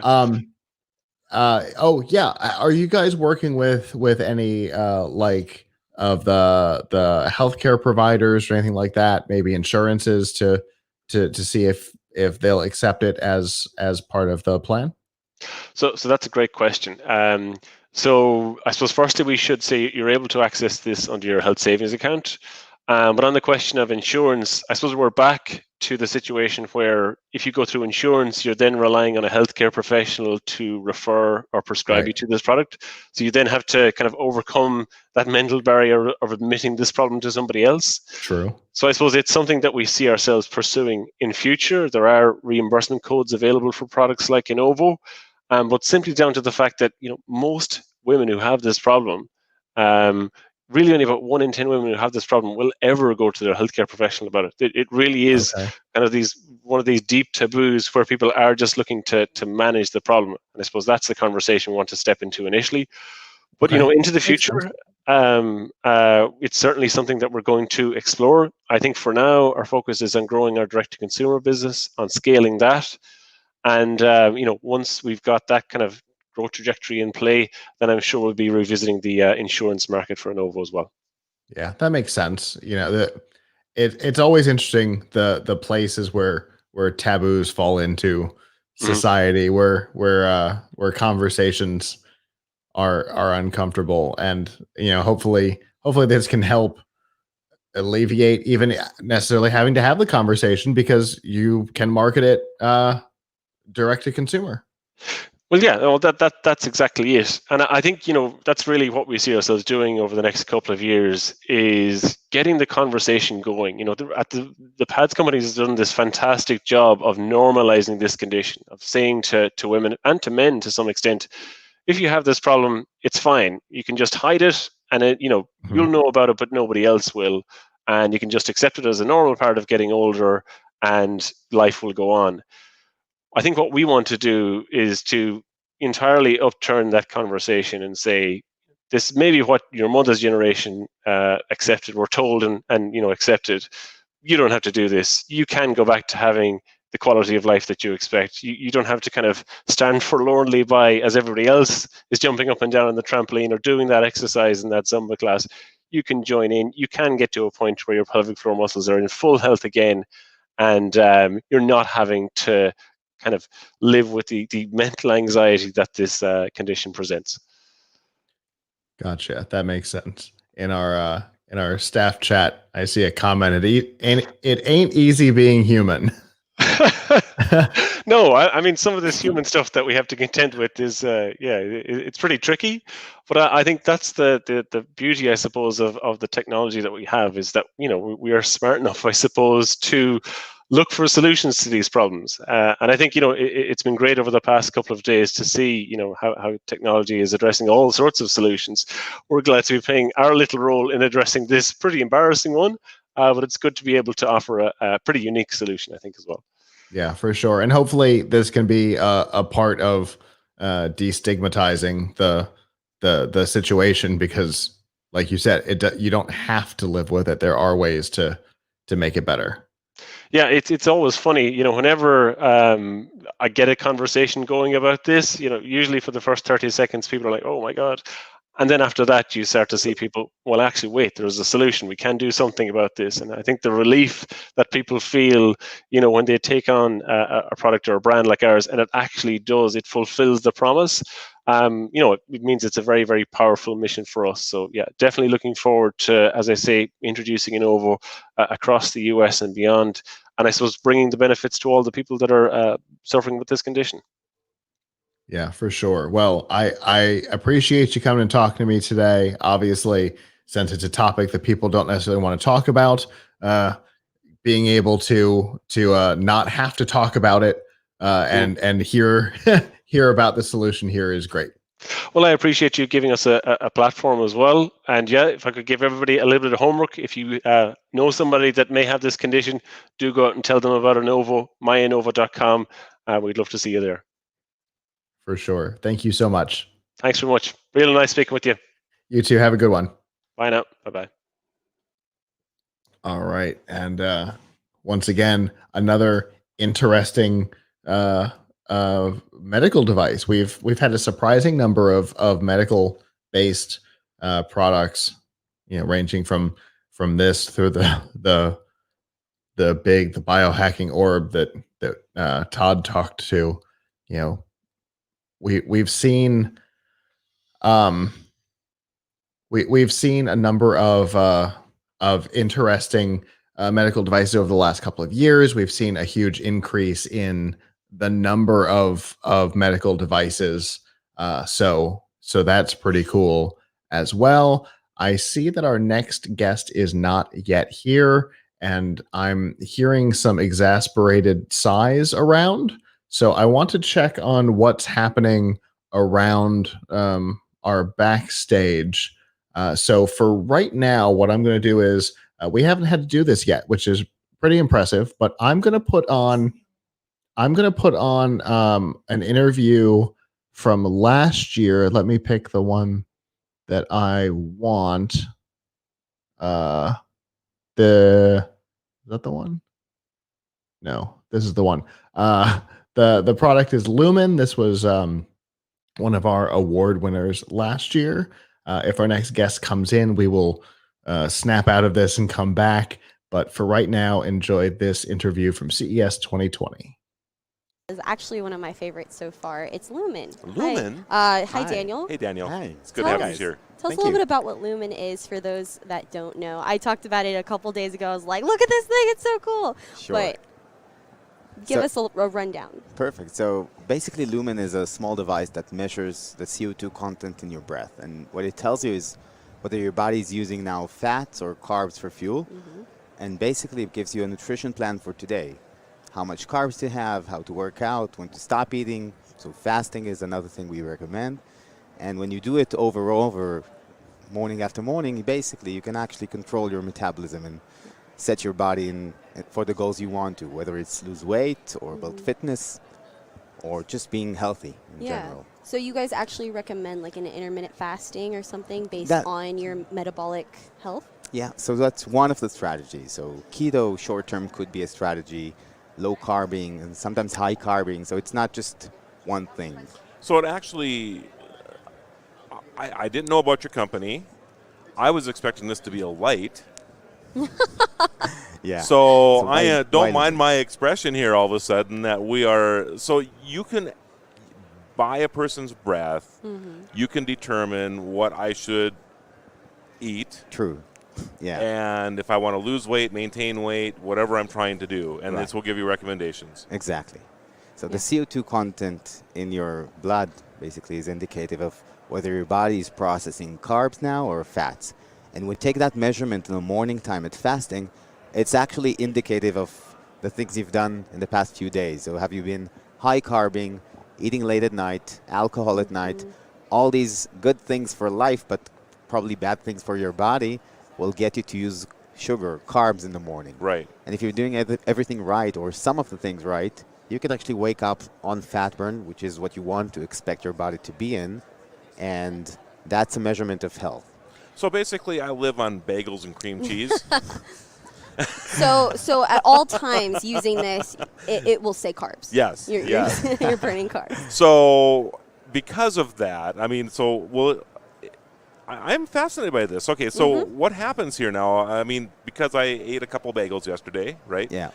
It's going to come now and tell me on my smart device that what I should consume this morning for breakfast or what have you? So there is a feedback loop on nutrition. I think that's the core. So nutrition or metabolism is complex. Many things are impacting, right? Lack of sleep, stress will get your body not to shift to fats in a healthy manner, right? Okay. Overconsumption of carbs, that's as well, or caloric consumption in general. So also using your platform, are you able to set a goal? Like say I want to lose weight or someone else needs to gain weight. How do you operate that through your service? So everything basically is driven by the app. So we can actually, when you start, we'll ask you a few questions about your habits, your food preferences, your goals, lose weight, build fitness, and the plan is based on that. So at any moment in time, you can actually change and say, I reached my goal weight, and now it's about maintenance and healthy metabolism. So, and to maintain a healthy metabolism, what is that balance? Yeah, that's metabolic flexibility. So you want your body to be processing carbs or fats as they are available, right? And so it's not always about fat burn. It's when you're eating, you want your body to shift for carb because that's a measurement of efficiency in a way. Yeah. And over time, as you take measurement, we actually learn your body and we can give you a score of how healthy your metabolism from, let's say, someone who's pre-diabetic to someone who's an athlete. We're all in that spectrum in a way, and we want to be trailing towards the athlete, even if we're not athletes, but we want our measurement or our body to be efficient. Okay. And for setup, so I know when you get this device, you have to set it up for each unique person. How does that work? So there is a calibration day that you need to go through. We'll kind of guide you through it. The app will guide you through it. You measure it fasting, and then before meal and after meal. And after that day, we got a pretty good understanding of what your scale, and we can kind of guide you from that moment. And how often do you test after that? So the baseline is most important. So morning time at fasting, that's the time where you want to be testing on a daily basis. But we see a lot of people, especially people who work out, who want to see before and after workout to see what's happening in their body. Because that changes, right? Yeah, it changes throughout the day. But morning is kind of special to us because it tells us, assuming you're fasting, it kind of indicates of what happened before. So that's the feedback loop that we're actually seeking. Okay. And on the app, you said that it can recommend meal plans and workouts? Yes, because eventually it's not just about the measurement. You want to know what to do about it and why it's happening. So we kind of help you explore and understand, and we bring all the data we can from the Health Kit or Google Fits about sleep, about steps, and we'll reflect and show you that, oh, today you're burning fat, and it's probably because you walked 17 kilometers, or 20 miles here. So I don't have to worry about all the bagels I've eaten the last couple of days, because I've already I've got all my steps in for the entire month already. It's crazy. It's crazy. Yeah, I agree. How so you just breathe onto it, or how does this work? Yeah, I can show you. Okay, that'd be fantastic. Sure. So you open the app and you open the device, and it immediately connects. It will ask me a few questions about my morning, about my night, and about my steps yesterday, and about how much carbs I had. And then it asks me to inhale through the device. So I inhale a certain volume of air. Okay. I'll hold it for 10 seconds and then exhale. Okay, so we'll count to 10. Okay. Okay. And maybe we don't have to do soothing. that because it's just going to do it anyway here. Look at that. And then he's going to hold his breath. Don't say anything funny. So it is counting down right now, everybody. He's holding his breath. And then you exhale through the device. Oh, and it has a little gauge to tell you about how hard to... Yeah, so we measure flow as well, really, to guide you, to make sure the flow is consistent. Okay. And it could take like a few seconds. Okay.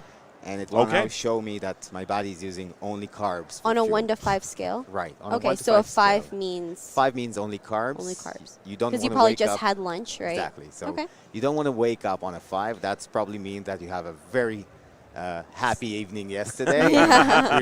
Or a really slow metabolism that is still processing. So you want to wake up on 2 or on a 1 if you're actually on a weight loss. Okay. All right. Sorry about the abrupt cut. That's how this system works, but it is okay. Hopefully you enjoyed that interview. Again, that was one of our award winners from CES 2020. Our next guest is here. Hello. Hello. How are you doing today? Pretty good, pretty good. Can you hear me fine? Absolutely. Go ahead and introduce yourself for me. Hi, I'm Doug from Albuquerque. And what we do is we create a wine experience that's bringing it into the 21st century. Okay. And how do you do that? Well, we do this with our technology. We created an Albi home unit, which is about the size of a coffee machine. And what this does is it's compatible with our smart bag technology that tracks your wine from point of origin to point of destination. It's pretty advanced stuff. So sorry for getting into technicals right off of the bat, but basically what it does is we have these double-plied bags which go from origin to destination, and it has an NFC chip. And there it tracks to make sure that you're not getting any of the UVA rays, UVB rays, anything like that that could be contaminated. And then it communicates with our Albi home unit, which can read the NFC chip. It will know what type of wine you have in the bag, and it will communicate with our interactive display. Okay. So there sounds like there's a couple of pieces to the system. You've got your bag, which is designed for protecting and detecting through the transport process. That's correct. Or even through your home or your cantina or your cellar, if you have it at your home or within the shop. Okay. So if it's it could be in a store in this bag, protecting it from sun rays and things like that might be harming the product. Is that what you're saying? Yeah, but a little bit more than that. So really what happens is, really what happens is this is a brainchild of an Italian product. So what we're doing is we're bringing Italian luxury to America, and we're recreating a wine experience. So if you go to a cantina, for example, in Chianti, and the wine that you're sampling there is not quite the same thing that you would be buying here in America. So part of the logistics process is getting exposed to heat, cold elements that might end up compromising the integrity of the wine. So really what happens is from the shipping process, it lets you know anywhere in the supply chain if there's damage, and it protects it from there. But when it actually arrives to you and when you get it home, it communicates with this device. You could either buy it in the bag, or you could even just buy a bottle and insert it in the bag. And the coolest portion of this is it extends the longevity of the wine itself. So right now, wine, I'd say your average American says it's good for about a week or two, but most Europeans would say, hey, it becomes vinegar after 24 to 48 hours. What we do with our process and our system is we extend the life of it for up to 6 months. Okay. Well, I mean, that's a massive change. Yeah. Yep. So it's pretty cool because it perfectly preserves it. It gives you that perfect pour as though you were in Chianti or if you were at the cantina. So one of the biggest problems in the wine sector right now is waste. If I have a glass of wine by myself, I might be more likely to use a lower quality wine because I don't want to waste what I have in there. But now if I have, some premium wine that I want to share with my friends, or I don't want to waste the whole entire thing, I can actually preserve it with our system. So on the business to consumer application, you could have your own personal wine cellar, whatever you want, have a longevity with that great wines. You could sample them. Or if you're on the business aspect, let's say a restaurant, now you have unlimited access to your inventory, where you normally kind of sell maybe the more economical wines by the glass.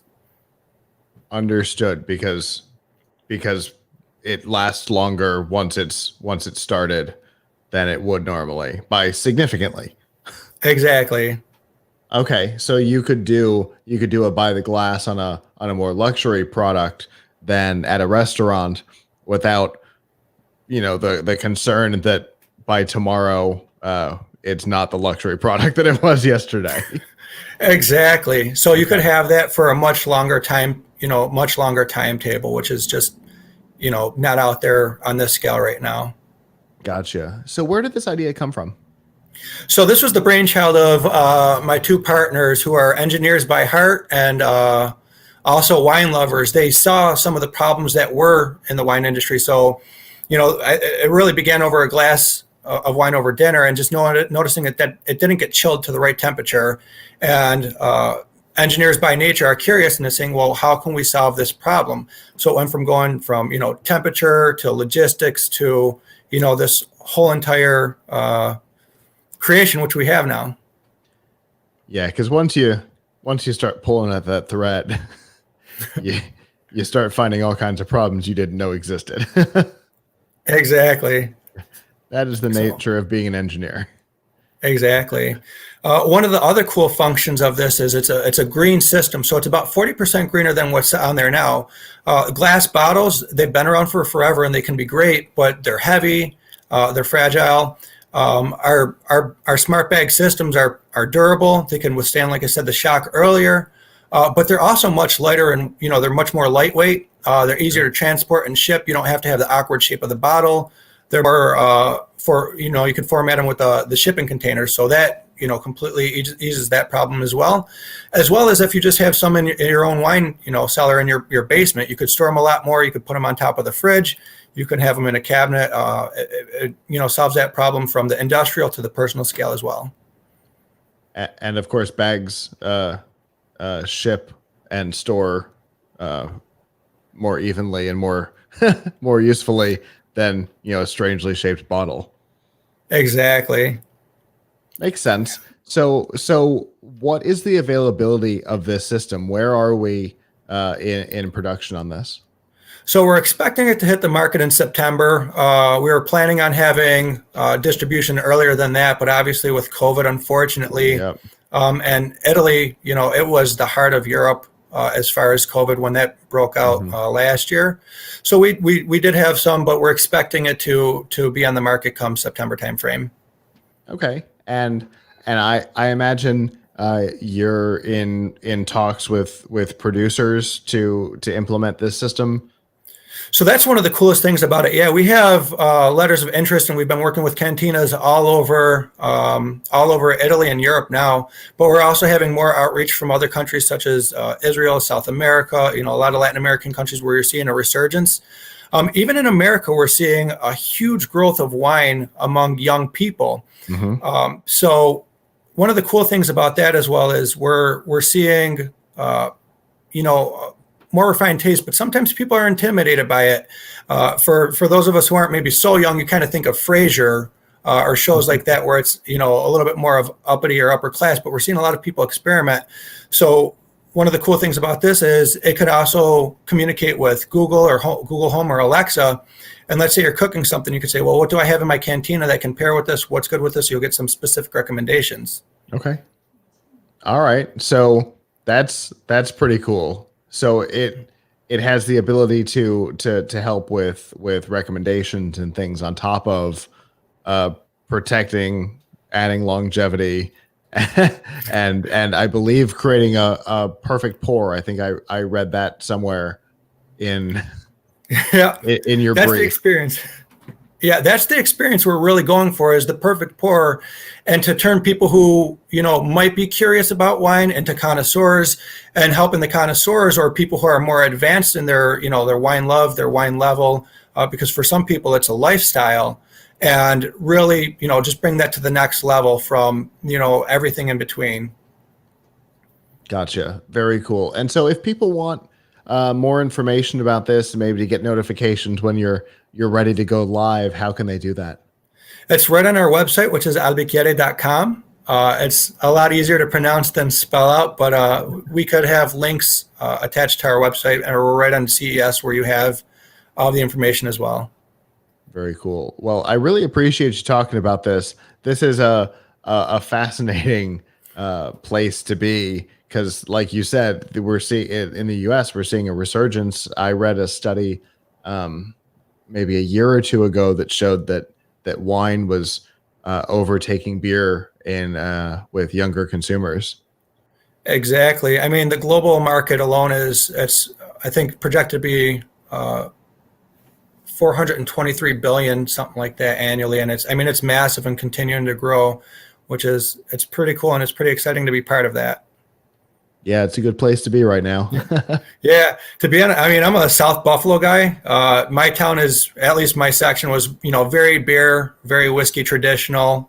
So when I first started, sampling wine or going over there, going over to Italy, it's like, okay, let me see what this is about. And it was an acquired taste, but now it's just, it's amazing. And I'm seeing a lot of, younger people say kind of similar comments, like, okay, it's pretty cool. Yeah, I hear it fairly frequently. So yeah, it's definitely a change in the culture. Yep. Cool. Well, thanks for talking, and hopefully you'll have a good rest of your CES and a good product launch. Great. Thank you so very much, and I appreciate your time, and wishing you the best with your continued CES success. Thanks, you too. All right. Bye. Bye. All right, we've seen, like I said, a whole collection of different types of things. We never kind of focus in on a particular type of product. We want to bring a variety of products, because for what's exciting to one person may not be exciting to another. Plus, I can tell you, just based on our staff chats that I've been watching, our group has been so excited about a number of these products that we've featured over the last couple of days. And again, we've got more coming. We're nowhere near done. We've got several more hours coming up over the rest of the day. And again, a reminder that tonight is Todd Cochran's 1500th episode of Geek News Central. It is an unbelievable accomplishment. It's I think 16 years in the making, 2 episodes a week for much of that time. And he talked about it on the podcast Insider this morning. He said that that he takes, in the early days he didn't take off any time, which I can totally understand. We've done some of that ourselves, and then later in the show he started taking off a couple of shows here and there, and that he estimates maybe between 6 and 8 episodes total a year, which works out to maybe 3 weeks out of the year he's not on, which is, we take off more than that at this point. So, that's really impressive. We've done 500, and I think we're in the 580s right now. I think 585 is this coming week. And we're right behind him in the number of years we've been going, but certainly not twice a week. It is a lot of dedication. And of course, that doesn't count all of the rest of the content that all of us create, because like Todd was talking about this morning, and I mentioned yesterday, 585 episodes of F5 Live, but that doesn't include the, I think, 1,700 episodes or something like that of Plugits Live Presents, which includes interviews from CES, from Collision, from comic book and anime conventions, and a whole bunch more. And Todd has the same thing. He's got a special events feed where he has content from shows like CES, what was it, New Media Expo, shows like that, where he's done a bunch of interviews as well. So, and of course, Podcast Insider and the New Media Show, and he is always going. It's the reason why he's been on with us 2 hours in the mornings at the top of our show, because he was literally on air until about 8 minutes before he was on with us for CES this morning doing the Podcast Insider. And then he's got Geek News Central tonight. He is always in action. But that's kind of the life of a content creator. We're kind of always going, and of course, the people on camera are the ones that people think about first. But I can tell you that these types of shows are not possible without the support staff, all the people off camera that you don't get to see all day, every day, like you see us. We've got Michelle and Dave and Adam and Nancy and Terry. And if it weren't for Steve, Terry wouldn't be able to put some time in with us. We've got Kirk, who was producing this morning. We've got a really great support staff that allows us to do these shows, because if I was also fidgeting over here and running around and checking in the guests as they came in and all that, these conversations wouldn't be nearly as natural and as fun to do and fun to listen to as they are. It does not look like our next guest is here. They kind of were, and then they disappeared. Is anybody backstage want to come on and talk a little bit? Oh, I think that is a yes, because I just saw a camera turn on. I'll let production turn you. You are muted, so can't hear you, friend. No, you're still muted. Hi. Do you know sign language? We can sign at each other. Just send you a heart.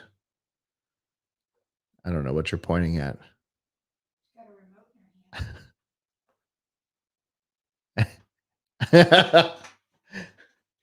She is signing at us. Anyway, this is Michelle. You can see her but cannot hear her. And I don't know why either. Obviously, Michelle is one of the producers.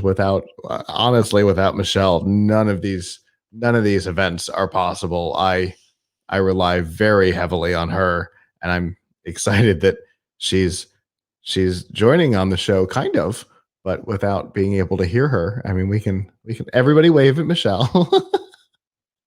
But yeah, the rest of the staff really does make this stuff possible. I'm gonna make a small joke that it's a surprise since she can't turn her mic on, but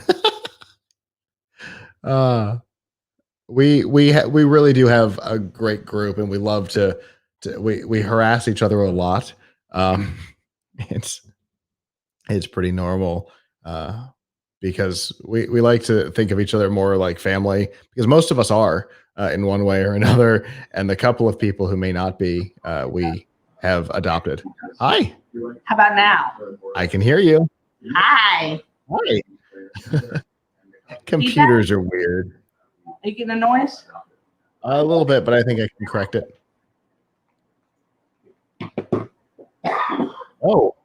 I had part of a Kirk there for a second. Okay, I think I've corrected it. Better? How are you? I am really good. How are you? I am doing really well. We've seen some cool stuff today. Yeah, some really cool stuff. I was having a whole lot of technical difficulties earlier, so let me apologize to you for one of them in particular that affected you. I apologize. I see the midsection of Kirk again. I'm not entirely sure why. I'm gonna remove him again. Okay, there. Hi, Kirk. Hey, Kirk. No? He doesn't have headphones on. He doesn't know we can hear him. All right, I'm going to pull him out again. Hi. So we've all had technical difficulties today. In the chat room, for those who are watching live, if you have experienced weird computer things today, we would love to hear about it, because all of us have.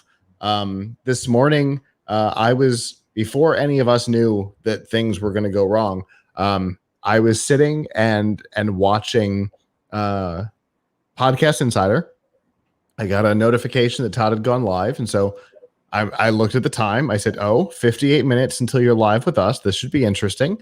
So I opened the feed and started listening, and Todd and Mike Dell were both fighting with their computers. Neither one could get them to record, and Todd couldn't hear anything. And then I'm hearing, Todd figured out that his computer had, for the first time in history, decided that it wanted the computer monitor to be speakers, which it does not have. Mike never did figure out what was wrong. He decided to record the show differently. Then I'm hearing from Terry. She's sending me pictures of her screen that has zoomed in to like 1600% text. I told people early on in the show this morning, on her Windows 10 lock screen, the time was about this big, and it was sticking off the edge. And that teeny tiny text that says, "Do you like this picture?" was the entire screen. She's like, "No, I don't like this screen. This is annoying." And then we get in here, and the software that controls this screen had deleted its entire workspace. Oh my gosh. And the software that controls my camera for streams like this had decided that didn't need to run at all. So I had to reconfigure that. Then we've had trouble with our check-in system. So yeah. And then you've had trouble this morning. I know Kirk Kirk got a Windows update notification. I told him, don't. That is asking for trouble. I don't know if there's a sunspot or what is going on, but don't tempt fate. When I was reading the group messages this morning about all the problems and the question of other solar flares from Terry, I was trying to get on my work computer, and I was able to log into the VPN, and then this funny thing popped up. There's this extra added security layer they've added, and I couldn't get through that. And I'm calling, I'm texting friends at work, and, have you had this happen to you? What did you do? Oh, you got to call. Well, it's called 800 support for us. We got to call tech support. And of course, that's not in this country. Of course not. And it was, I had recently woken up, allergies all in me, right? You could barely understand my voice. At first, the phone, which I don't have a problem with when it says, please say number one, or please say what you're, like that never bothers me. But it couldn't understand me this morning with my grunge voice. And and then I finally get somebody, and they're helping me, and I'm having to say letters to him, and he couldn't figure out what I was saying. So I started saying words, you know how you do for the letters? And my last letter was E, and I said Edward. And he corrected me and said, Echo. I said, well, I'm not in the military, but thank you. But yeah, so all these problems on that computer. And then here in the middle of broadcasting again today, this one was different. Dave is next to me, and he wasn't on yet, though. Nancy was still on, but he had things up. Mm-hmm. All of a sudden, under our table, a huge pop, everything went dead. And I'm in the middle of producing. I can't quickly grab anybody. Luckily, my laptop was next to me, and I was able to hop over the laptop and take over. But and then Nancy had a problem right after that, and I couldn't help her. I tried to help her based on some screenshots, but I couldn't help her. So yeah, it's been crazy. So I wonder something's going on in the universe. Chris said on Facebook, he said, my wife randomly got kicked off of Facebook and told to log back in. And when they did, it was the new interface. Oh. So her account got moved to a new server is what happened there. Okay. Which is obviously weird timing with everybody else having these weird computer problems. Right. Terry and I literally had talked about solar flares because that causes communication problems often, and the way we all think of a byte as 8 bits, right? But it's actually not. Sure, it's we actually all do. Sure. A byte is 8 bits. That's common. Doesn't mean we But all think it that way. but that's actually a lie. It's actually 9, because the 9th bit is actually a test, like a security test bit, because in the old days on big magnetic spinning hard drives, all of a sudden data would change, and nobody understood why, and it turned out to be interactions from the sun.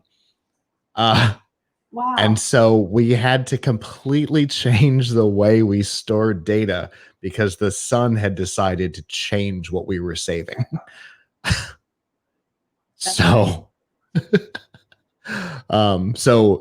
anytime we see mass weirdness with computers, my first thought, and now Terry's first thought, is, well, there must be a solar flare. Solar flare. There was a bunch of cellular network issues and internet issues maybe 3 or 4 months ago, and kind of everybody was talking about it. Not when T-Mobile failed, but the other issue where everybody's like, is the internet going super slow today? There had been a solar flare 2 days before, and might very well have been the cause. Wow. Yeah. That makes sense. Yeah, physics is weird. It is fun sometimes, though. What's that? It's fun sometimes, though. It sure is. Oh, good. Chris has posted that a new solar cycle is starting. So that could actually very well be what's happening because processors can still be affected by that. So that's fun. Good point, Kirk. Yeah. It tends to be that way when when it's CES time. Yeah. Well, I mean, anytime there's a big live production, for those who have never worked in a TV studio, anytime you're live, things fail. They don't an hour before, and they don't an hour after. But while you're live, that is when things go wrong, and sometimes it's worse than others. There's a show, Studio 60 on the Sunset Strip, and they did an episode called the Disaster Episode, where anything that could possibly go wrong, right down to a super contagious flu going through the cast, and it's a live show, and what do? You ignore the flu and keep going. You know, people are getting flu shots between sketches, and they run off stage and then throw up, change costumes, and go back out to do another. And that's how live goes. And as soon as the cameras turn off, you're back to normal. So yeah, that tends to be the way. Yeah, because that pop under the desk wouldn't have happened at 1 a.m. It's only going to happen while we're on the air. I still don't know what it is. I'm a little nervous, to be honest with you, because it popped, everything went off, and then everything came back up, but blank, right? We had to re-sign into everything. On the Beast, we had to re-sign into everything. Like, it shut down. We had to reboot it. Oh, yeah. The Mac was fine, but probably because of the battery. It's a laptop. Yeah, so we were sitting. He's like, "Did you kick something?" I'm like, "No." "Did you bump something?" We're looking around. We still don't know what the pop was. It could happen at any second. But that's why we have multiple people backstage, and it's production crew. And it's also why for this live remote version of our show, we're not using the software that we normally would. True. Because if that had happened and we were using our normal software, we'd have gone offline. But we're using StreamYard, and I'm going to thank him again. We're using StreamYard for this because, if something goes wrong, if your power goes out, if your internet, somebody hits it with a lawnmower and your internet goes out, right? We can keep on keeping on because we can. I mean, it won't be the same without me, but yeah. Absolutely. Absolutely. It wouldn't be the same without you. I'd be talking into nothing right now, for one. But yeah, StreamYard's been a champ. I'm loving it more every day. We've obviously had a couple of little challenges with it. We've made some mistakes, but that's just human nature. And there are some strong limitations. But it's not designed for what we're doing. We are absolutely pushing the boundaries of what this software is for with this broadcast. And it's still performing like a champ for us. Yeah, it is. There's a couple of things that I would like to see upgraded, but and some of it is my error. Like I'll set my cursor where I need it to be and look over to the other screen to take off the last thing for you and add the new one for you. And I come back and click and it jumped. Yep. Because somebody else entered the room or left the room. That's how the wrong person got brought on earlier. Yeah. And I figured that's what happened. And fortunately I knew who he was. So I was able to just keep going. But and poor Billy, I kept telling him you're next forever. I know. But he was a trooper, so thank goodness. Yeah. And it's been fun that we've had some friends on today, That's always fun. Nice to see Jennifer again. Yeah, it's always good to see Jennifer, and it was fun to get to talk to her about Energizer this year because we didn't do that last year. Yeah, I didn't get to hear most of that interview. So, how'd it go? Really well. They've really expanded their line of IoT devices into security in a big way. One of my favorite camera types that we got to see hands-on last year, the Energizer Connect has introduced. It's a magnetic connector, so it doesn't have to be permanent, and you can take it down, charge it, and put it back up, or put batteries in it and put it back up. Oh, I like that.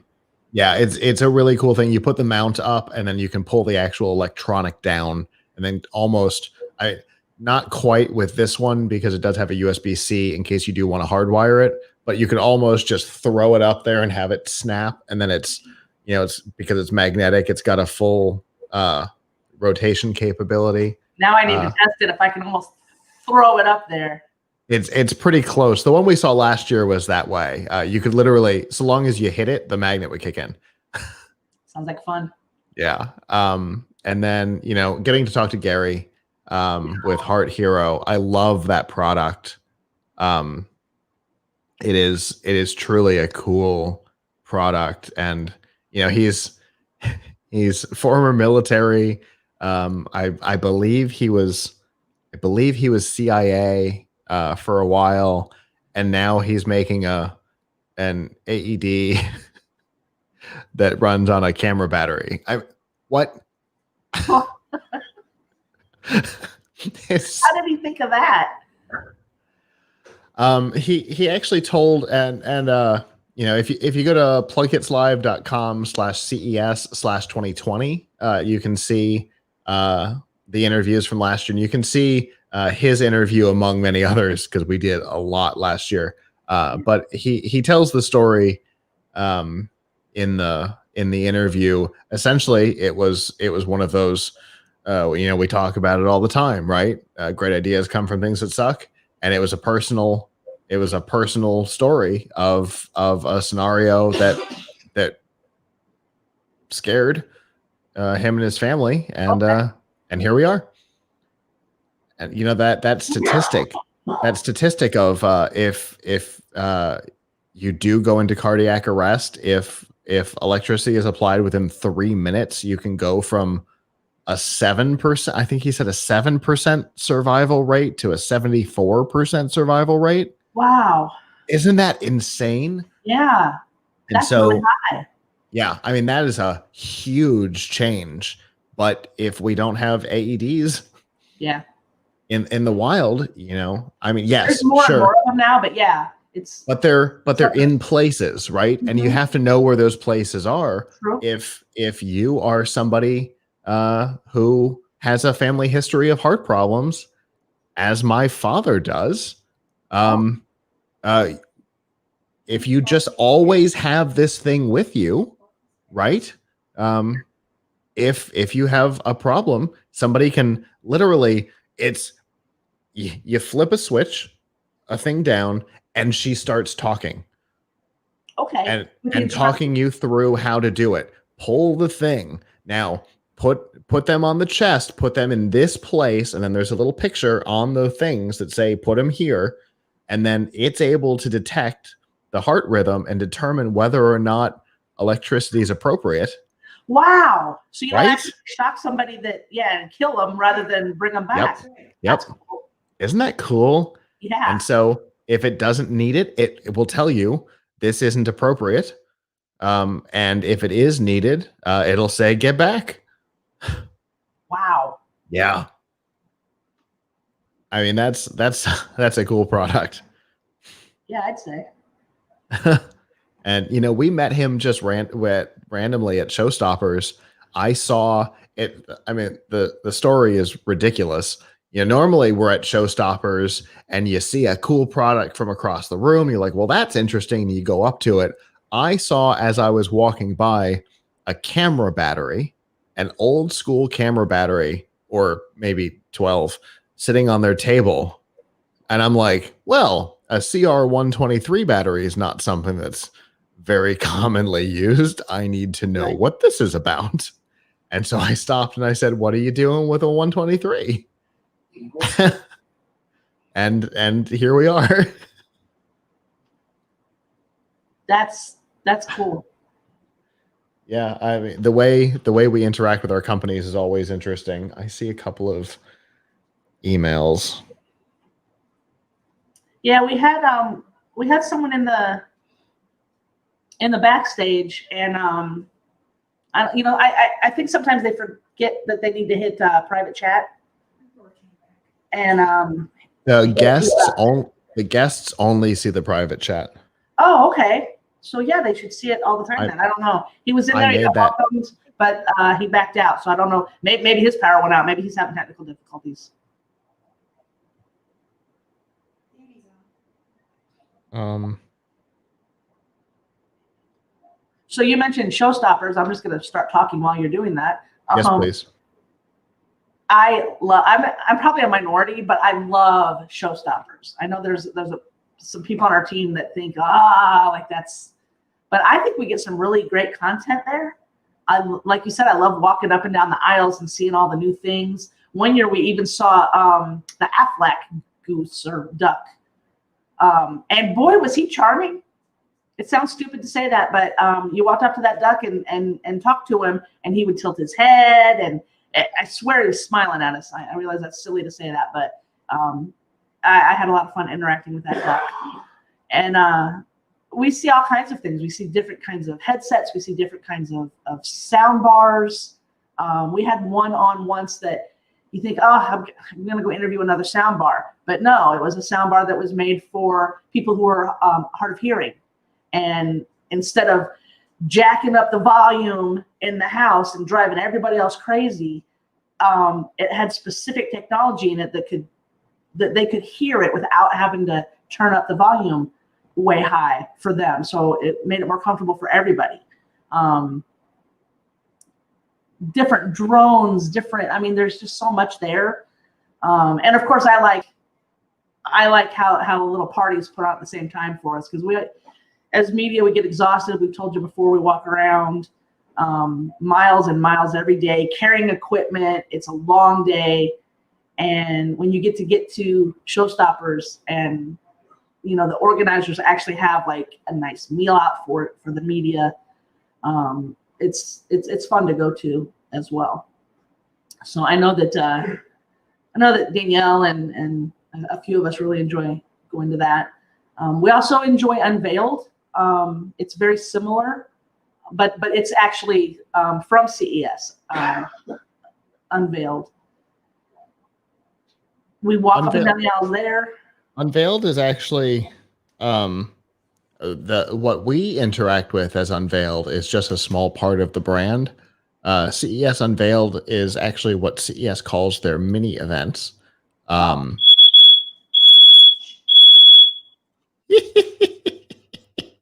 smoke alarm. Oh my goodness! Of course. So CES Unveiled. Flares. What's that? Yeah, solar flares. CES Unveiled is their series of mini events. They actually hold them around the world throughout the year. They just so happen to hold the CES Unveiled Las Vegas the night before the show, which makes sense, so that they can feature a smaller number of companies in a more intimate setting. Okay. Well, I would like to go to more of those then around the world. We attended.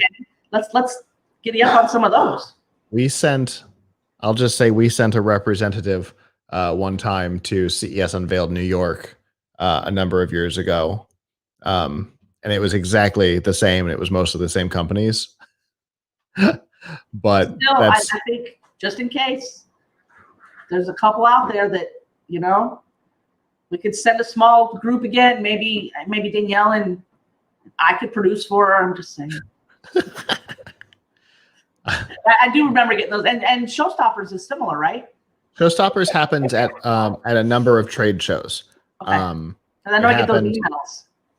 CES, E3, Mobile World Congress. They do them in conjunction with, at the same time as, but not as a part of. Because we did Showstoppers at E3 the last time we went. It was a very different event to the Showstoppers that we know. Okay. It was significantly smaller. What's that? It's a different crowd there too. Well, yeah, but it was a significantly smaller event than what we had, and it was also in a restaurant, and they had all the booths taken over as booths. It was fascinating. Okay. Yeah, that sounds Fascinating. Yeah, it was a very interesting and unique event. So, but yeah, Showstoppers is always, for me, I always love going to Showstoppers. In the early days, the group, some of the more vocal group members weren't interested in Showstoppers, but I always enjoy it. Showstoppers is fun. Unveiled is fun. There's another one. There's PepCom that I don't enjoy as much. No. It's not as engaging, and in the past we've never created as much content as we do at the other two. So did you go to that a couple years ago, or did we send a few people to that? And it was like in the hallways or something. Yeah. No, that was the Korean Chamber of Commerce event or something. Okay. But no, PepCom is good for some. It's not good for video. If we were doing a lot of writing, it would make more sense for us. Oh. It's not conducive to interviews. You see some of the old days, Todd kind of standing like this, trying to do interviews at PepCom because it's so tight and everything's so small. So, but it actually appears that we have one of our guests here. It does, but I think we might be waiting on someone else as well. Okay. I can't see the chat from here, so it's the company's Being, and I don't know if we have Julia here, but I don't know if Roberto is also coming or if it's just Julia. Okay, gotcha. No worries. So, but yeah, there have been other events around CES that in the past I really enjoyed, not necessarily for content, but sometimes for networking. There was Tiger Direct used to do this really wonderful event every year that included a PC build race. Oh wow! Where they would the last year they did it, they actually had, because Tiger Direct had bought CompUSA, so they had physical stores, and so they would have regional competitions at each of the stores, and the winners got to go to Vegas for the finals, and the winners won like a bunch of money and the computer that they had built. Actually, I think everybody who competed in the finals got the computer that they built. And then the winner got money, first, second, and third prize. It was really cool. And then they had the charity version, which was the editors or editors-in-chief of different publications would compete. And the charity of their choice got the computer that was built, and the winners had money donated to their charities of choice. Oh, that's cool. Yeah, and it was a ton of fun. We got to network with a bunch of the other media. Avram and I used to do it. I've got my apron from the last one that we did in the office somewhere. It was a lot of fun. I miss those types of events. There's less and less of them because Monster doesn't do theirs anymore. Tiger Direct doesn't do theirs. Some of those events have gone away. I got to see Tiesto with HP one year. I don't think HP even like officially participates in CES anymore. Yeah, well, maybe after this year of everything being crazy, and maybe they're getting a chance to regroup and save some money. Hopefully, I feel that there might end up being a renaissance period, especially with small business, but hopefully also with these larger businesses that have been able to for sure, endure this time. But I'm going to go ahead and back out because I think we got confirmation that it is Julia. Fantastic. Who is waiting on deck. So thanks, guys. All right. And with that, our next guest is here. Hello. Hi, good evening. Good morning. Yeah, it all depends on where you are, right? Yeah. Go ahead and introduce yourself for me. My name is Julia, and I work for a company called Being. We're a little startup in Italy that we were born in 2017. And so what we do is we produce urban beehives that have a chimney-like structure that the bees go in and out through into a bee box. So it's an urban beehive that has transparent walls as well, and a honey harvesting system with which you can harvest honey without coming into contact with the bees. So that's what we do. And we also make IoT devices that track the health of the bees inside of the hive with the help of an app. So you can see everything that's going on inside the hive through the app on your phone. Okay.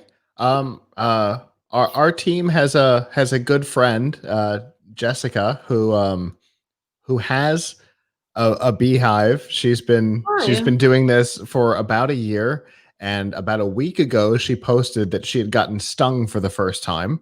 Oh my God. Hope she doesn't have any allergies though, right? No, and she admits that it was entirely her fault. She was not, fully dressed in the outfit, and so she knows it was her fault. But this you're saying has like the honey collection and everything separated, so she wouldn't necessarily have had to have been poking at an active beehive as much.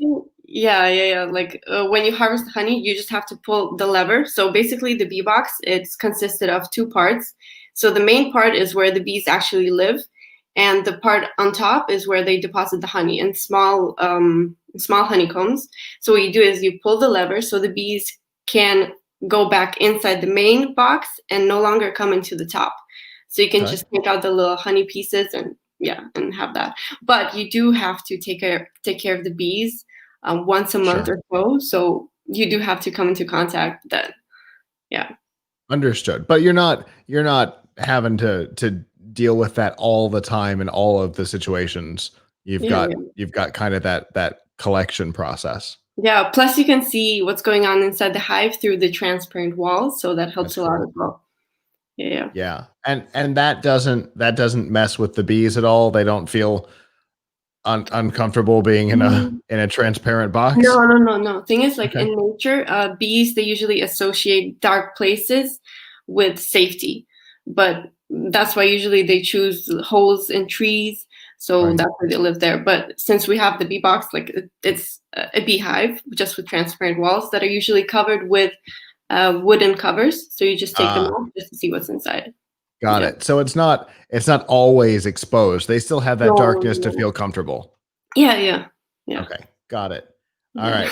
So obviously we're at CES, and you said you've got IoT involved in this. Tell me about that.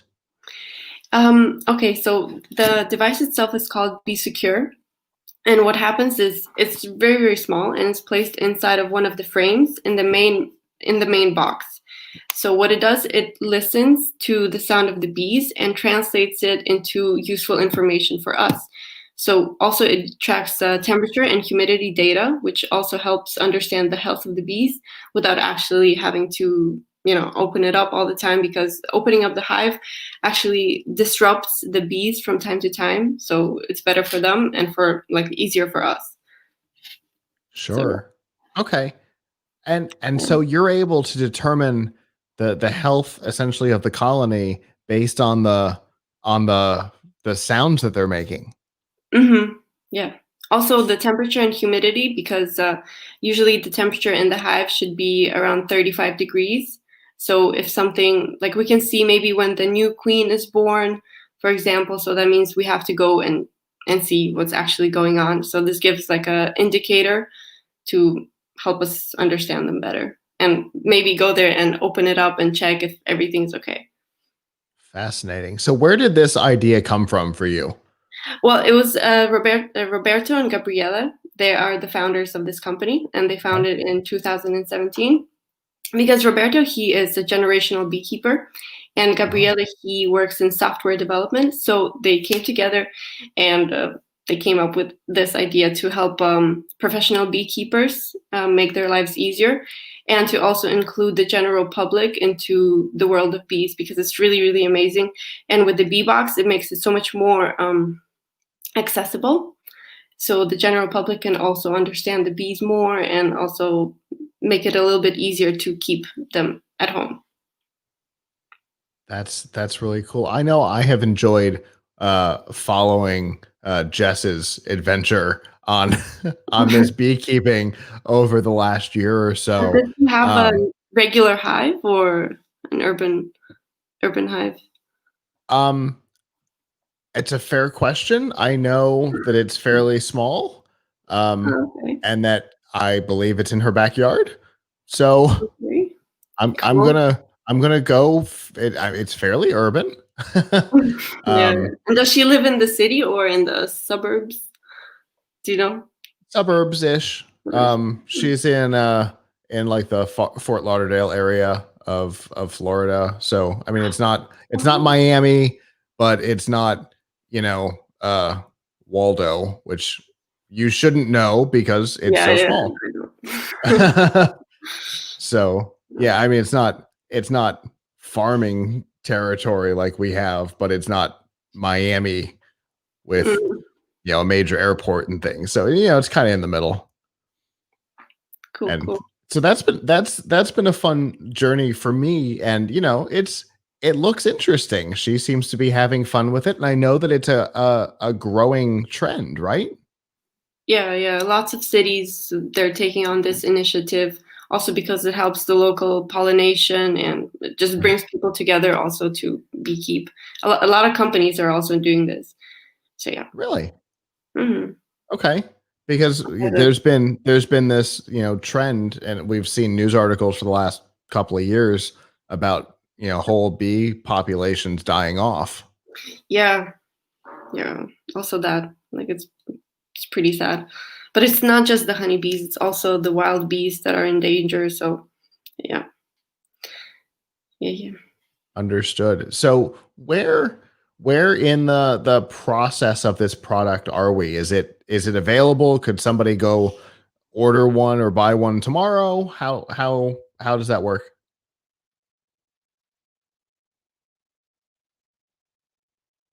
Uh-oh. We may have frozen up. This is one of those things that we've talked about that we were afraid could potentially happen. We've seen a couple of internet problems this week, but that's one of the things when we came into doing CES virtually that we knew was a possibility. Welcome back. Oh, hi. Yeah, I think my Wi-Fi died. Yeah, anyway, the B-Box is available because we did a crowdfunding campaign back in 2019, but now we sell on our e-commerce on being.it. So we ship to pretty much all over the world. It depends on the country. But to the US we ship for sure, and to Canada. Okay. Mhm. And so if somebody wanted to get involved with this, how would they do that? How much does it cost? Well, it costs here in Italy. It costs around 600 euros, but because it's including VAT. But if we have to ship it to the United States, it costs around 480 euros. So I guess that would be around $550 US. Okay. Something like that. Yeah. Okay. And so that, what does that include at that cost? It includes the B-Box, so the urban hive itself, but we're also thinking of introducing the IoT devices into our package, but that can be also purchased separately for now. Okay. And that's also available now? In the US, no. For now, Okay. no. Like only in Europe because we use a 2G connection, so in this case, not in the US. Got it. Yeah. I think we've long shut all of those down. Yeah, you guys surpassed that a long time ago, so yeah. In fact, most of the carriers are talking about shutting 3G down. Okay, we gotta upgrade. Okay, and so to find out more or to make a purchase, You can email us or you can just purchase directly from our website, which is being.it, and we have it also in English. But also contact us directly, and we'll be more than happy to help you guys out or like see shipping costs and etc. So yeah. Oops, sorry. fantastic. Well, I appreciate you coming on and talking about this. It really is an interesting product, and with having a connection between most of our staff and the process, it made it even more interesting for us. Yeah, thank you so much for inviting us. Absolutely. Have a good rest of your CES. I know we're probably wrapping pretty soon, but enjoy the rest of the conference. Okay, you too. Thanks. Bye. Thank you. Bye. You know, it is something that is becoming more popular, you know, as the topic of bee die off and stuff like that has become more in the culture, right? We've seen articles about it. We've seen a lot of scientific organizations working to try and figure out how to deal with it. It makes sense that you'd see an increase in interest in a hobby that can help with the problem, at least at some level. Like she said, it's not just honeybees. You know, it's bees across the board that are seeing this problem. But you know, if people can help in one way or another, it makes sense that it would become more popular. And the idea that there's a product to make it easier to do, because I'll tell you, the idea of beekeeping is a little weird to me, because in my head, you know, I see all the visuals from TV and whatever, but you know, stuff like this makes it a little more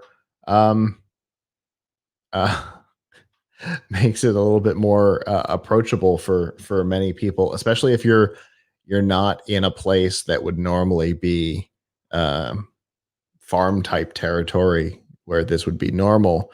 You know, in an urban environment, being able to do it's pretty cool. That was a beautiful product. Very nice. Very nice. Oh my goodness. All right. So it is 5:30 on the East, right? So hopefully we'll be theoretically, we should be seeing Danny shortly, but she is?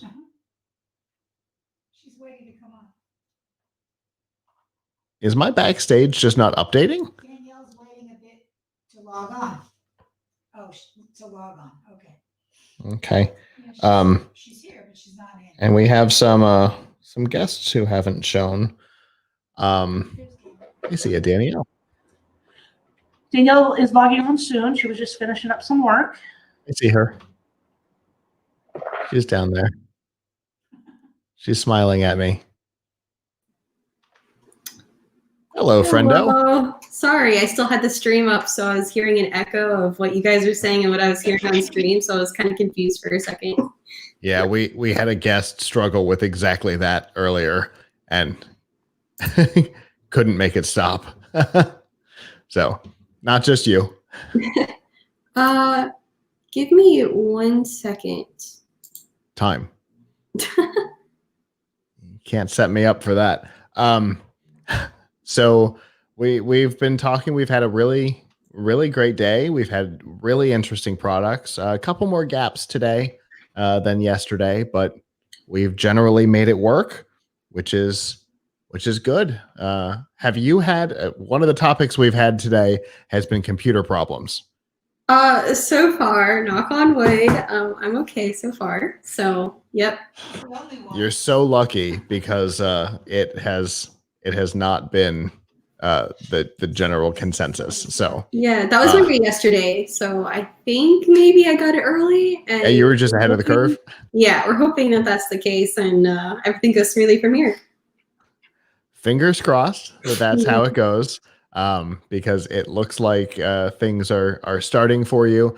I am going to say out loud that if one particular guest comes on, I am more than happy to come swap out with you and do that interview.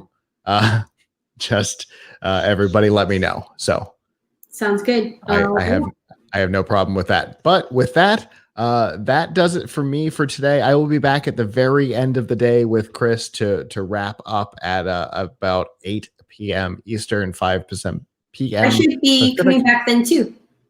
Oh, fantastic. So we'll be able to wrap up together. We won't have Todd because he's doing his 1500th episode but the rest of the team can all be here and we can wrap up together. But until then, I will see you guys later. Bye. Okay, see you, Scott.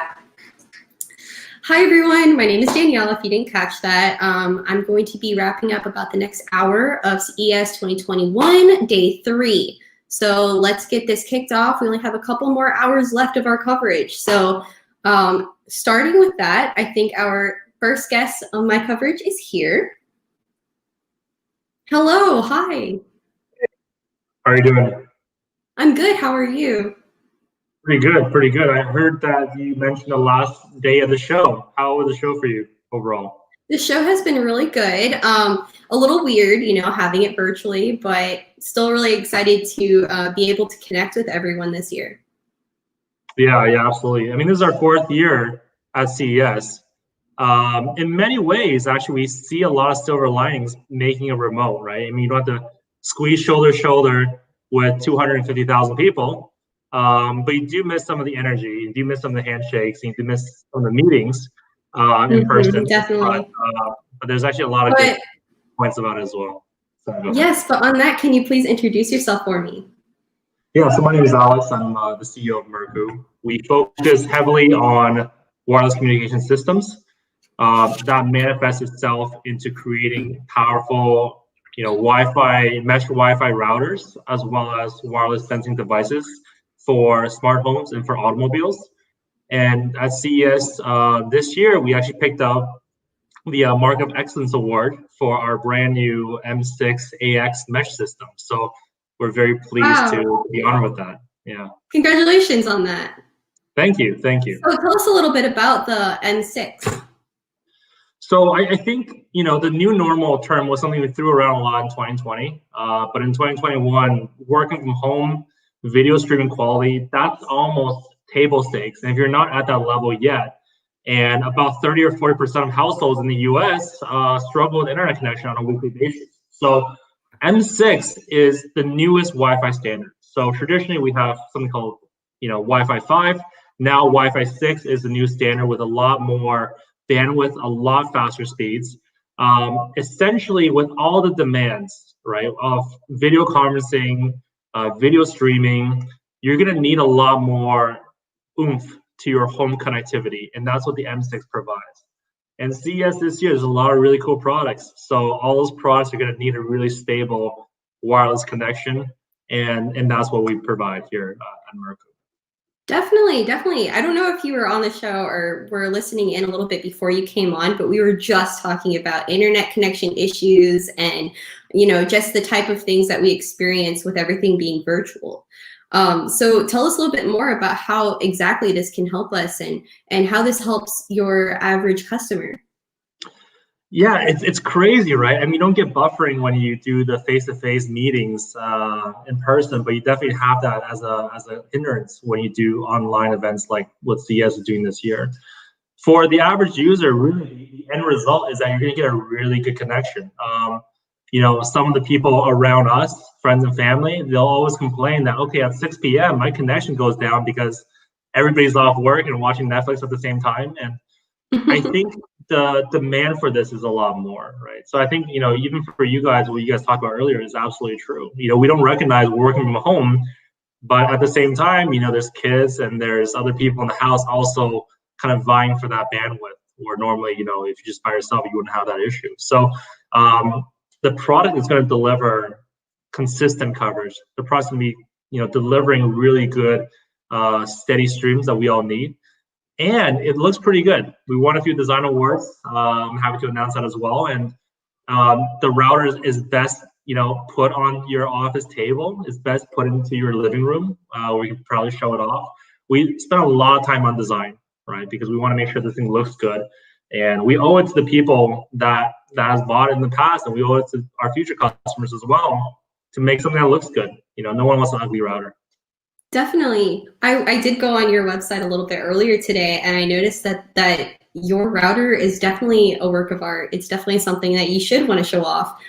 It shouldn't be something ugly that you keep in the closet or something that you hide, because it needs to be out in the open so you get the best connection. So I totally agree with you. Yeah, it's also a sense of responsibility. I mean, I see that you have a couple artwork things behind you right now, and a home is someone's personal space, right? So if you're putting something in their home, it better look good, or else you're doing disservice to that individual. So yeah, speaking of my home, I mean, I live in an apartment complex where, you know, there are a lot of different connections all around me. Is there any way that this product can help me in particular? Well, I think actually in apartments, depending on the layout and depending on the saturation, Wi-Fi doesn't do a great job of going through walls. But what this is going to do greatly for you is that you can put this in a single room, and it can, you know, blanket your entire condo or entire apartment with really steady coverage.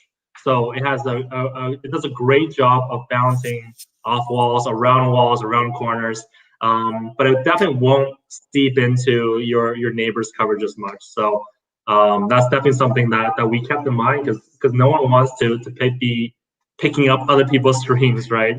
I think that's always a privacy concern that we have. I definitely agree. So how has CES 2021 been treating you guys? Other than your awards, have you been talking with anyone else that may be giving you good feedback?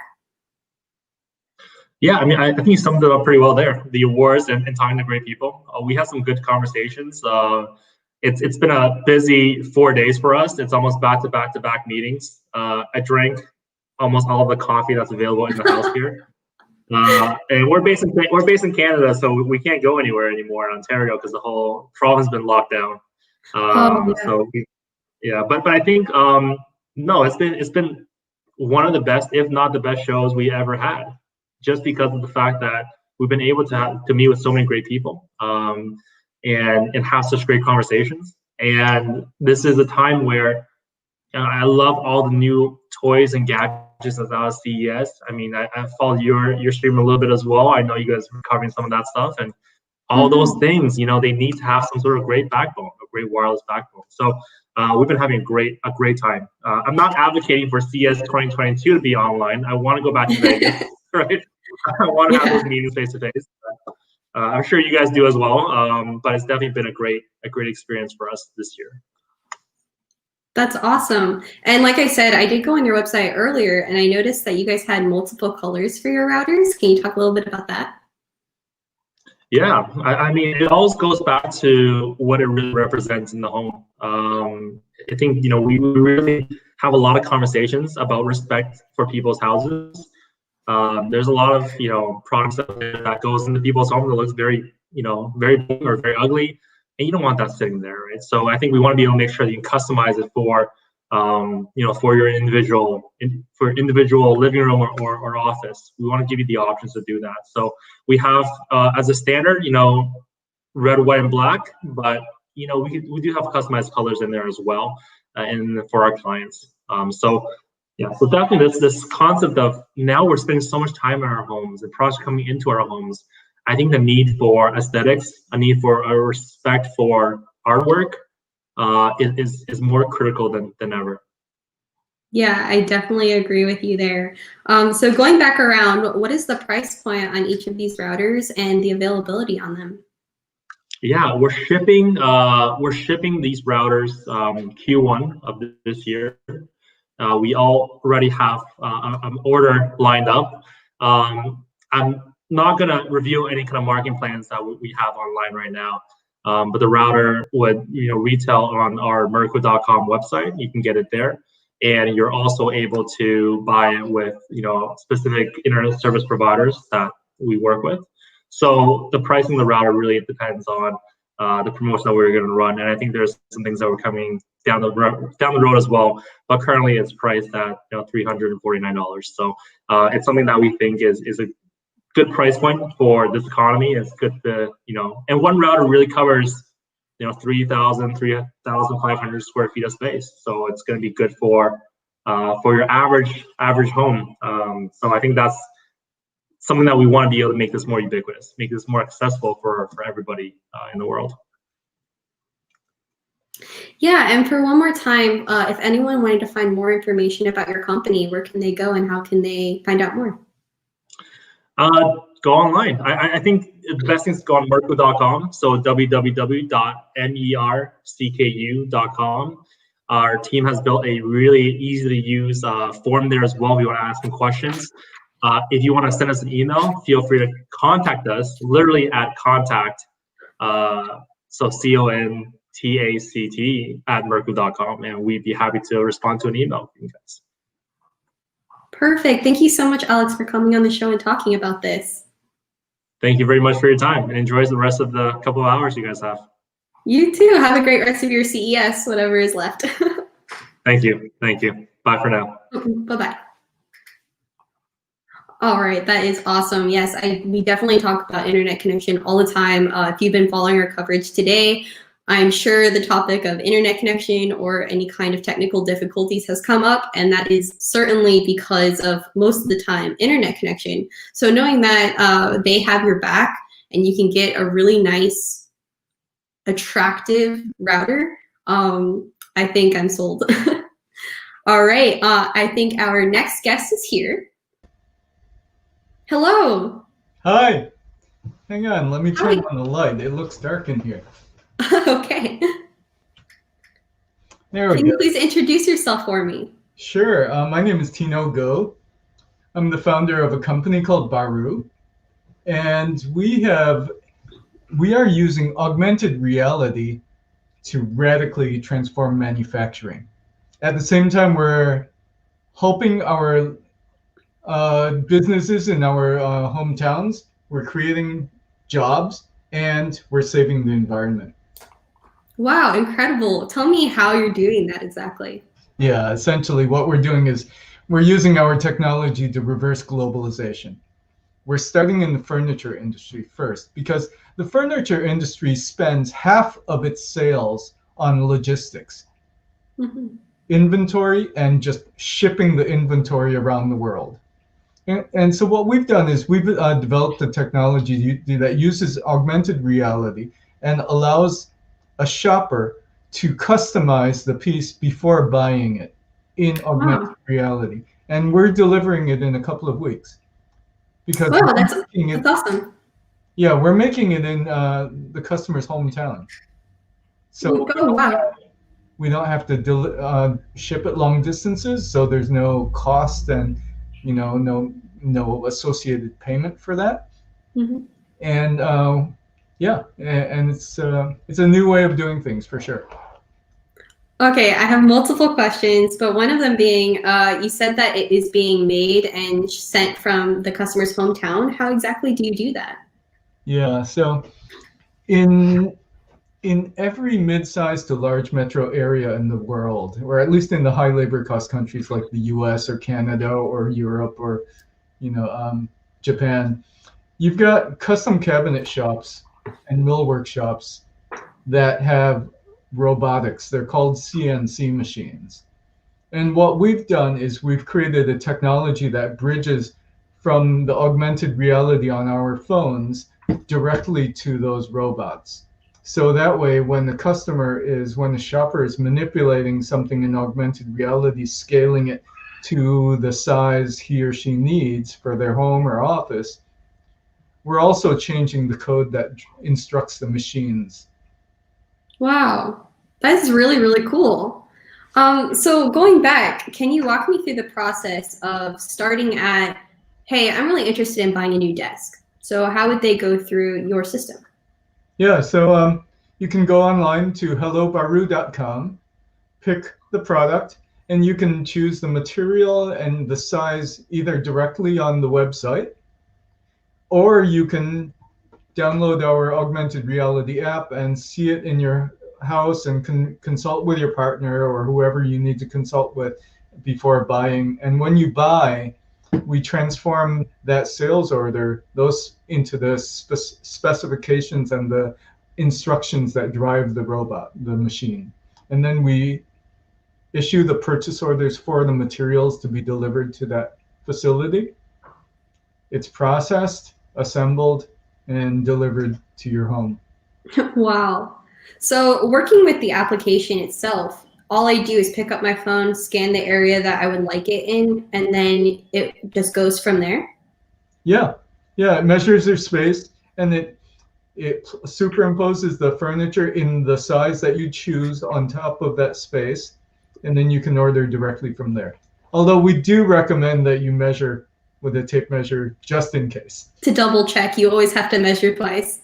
Measure twice, cut once. So how many customizations can you do for each of your, I know you have very many products of furniture on your website. How many customizations can you do? Generally between 10,000 and 15,000. Wow. And that goes between sizes and even the surface material, right? Right. Yeah, I did go on your website earlier and I was definitely interested by the whole process. Well, now you know. That's awesome. So does any of these customizations change the pricing in any way? No, the material changes the pricing. So we have, invariably we're using much higher quality material than you can normally get at retail. But depending on, we've got a good, better, best level. And whereas, I'll name a big retailer that sells a lot of flat pack white furniture. Their material is generally around $23 a panel, a large 4x8 sheet. We're paying up to $300 a panel because we've eliminated so many of the global transportation inefficiencies. We can afford to do that and still sell at a price point that's similar to Pottery Barn or Crate and Barrel. Perfect. And how has CES 2021 been treating you? CES 2021 has been awesome. I mean, it's not the same as being there, right? Certainly. Have you had any good interactions with even it being virtual? Yeah, I mean, you always meet cool people. I mean, you don't meet, CES in itself just funnels people interested in what you're interested in, right? Yeah, definitely. Just by being there. So is this product or service available now? Yeah, it is. It's available throughout the United States. If we're not in a region yet, we're in 14 major metro areas. If we're not in a region yet, we'll have to, I'll ask you if a delivery later, more than 2 weeks is okay, because we still have to set up find a manufacturing partner and make sure that they're of the quality we need. So that generally, for a first time delivery in a region will take 3 or maybe 4 weeks. Okay. And what types of furniture do you guys all sell? We've been selling a ton of home office desks. Of course. Yeah, because also it's a lot of our customers have commented that our desks don't look institutional. Okay, they've got this, the adjustable height sit stand feature, but the top doesn't look institutional. It looks like it belongs in a home. And then the fact that you can get the size you need for your working style and for the spot in your home where you want to put the desk is just nirvana. I mean, it's one-stop shopping, because as opposed to shopping and shopping and shopping and not finding what you're looking for. Definitely. And I know that pricing depends on which product you get and what kind of materials are used. But one more time, if anyone wanted to find out more information about your company, where can they go and how can they find out more? Yeah, the simplest way is the website is Hello Baru, HELLOBARU.com, or they can contact me at info@hellobaru.com, and either I or one of my colleagues will pick up and respond to the email. Perfect. Thank you so much, Tino, for your time. It's fun. Thank you. Of course. I hope you have a great rest of your 2021 CES experience. Thank you. Bye-bye. Bye-bye. So that is really cool. I definitely recommend going on their website, even if you're not really looking for any kind of furniture needs in the moment. When it does come up, that's a really cool technology that you can use in your home. When you're trying to improve your home office space, you can easily pull up your phone, pull up the AR feature on their app and scan whatever space you're looking to add a desk, or I'm sure I think they have TV consoles as well.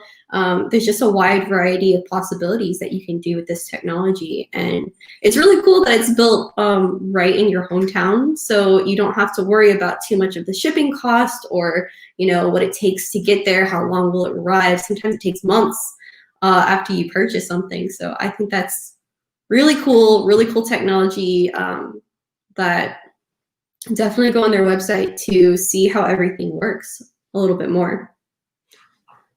So I believe there is a gap in our schedule currently.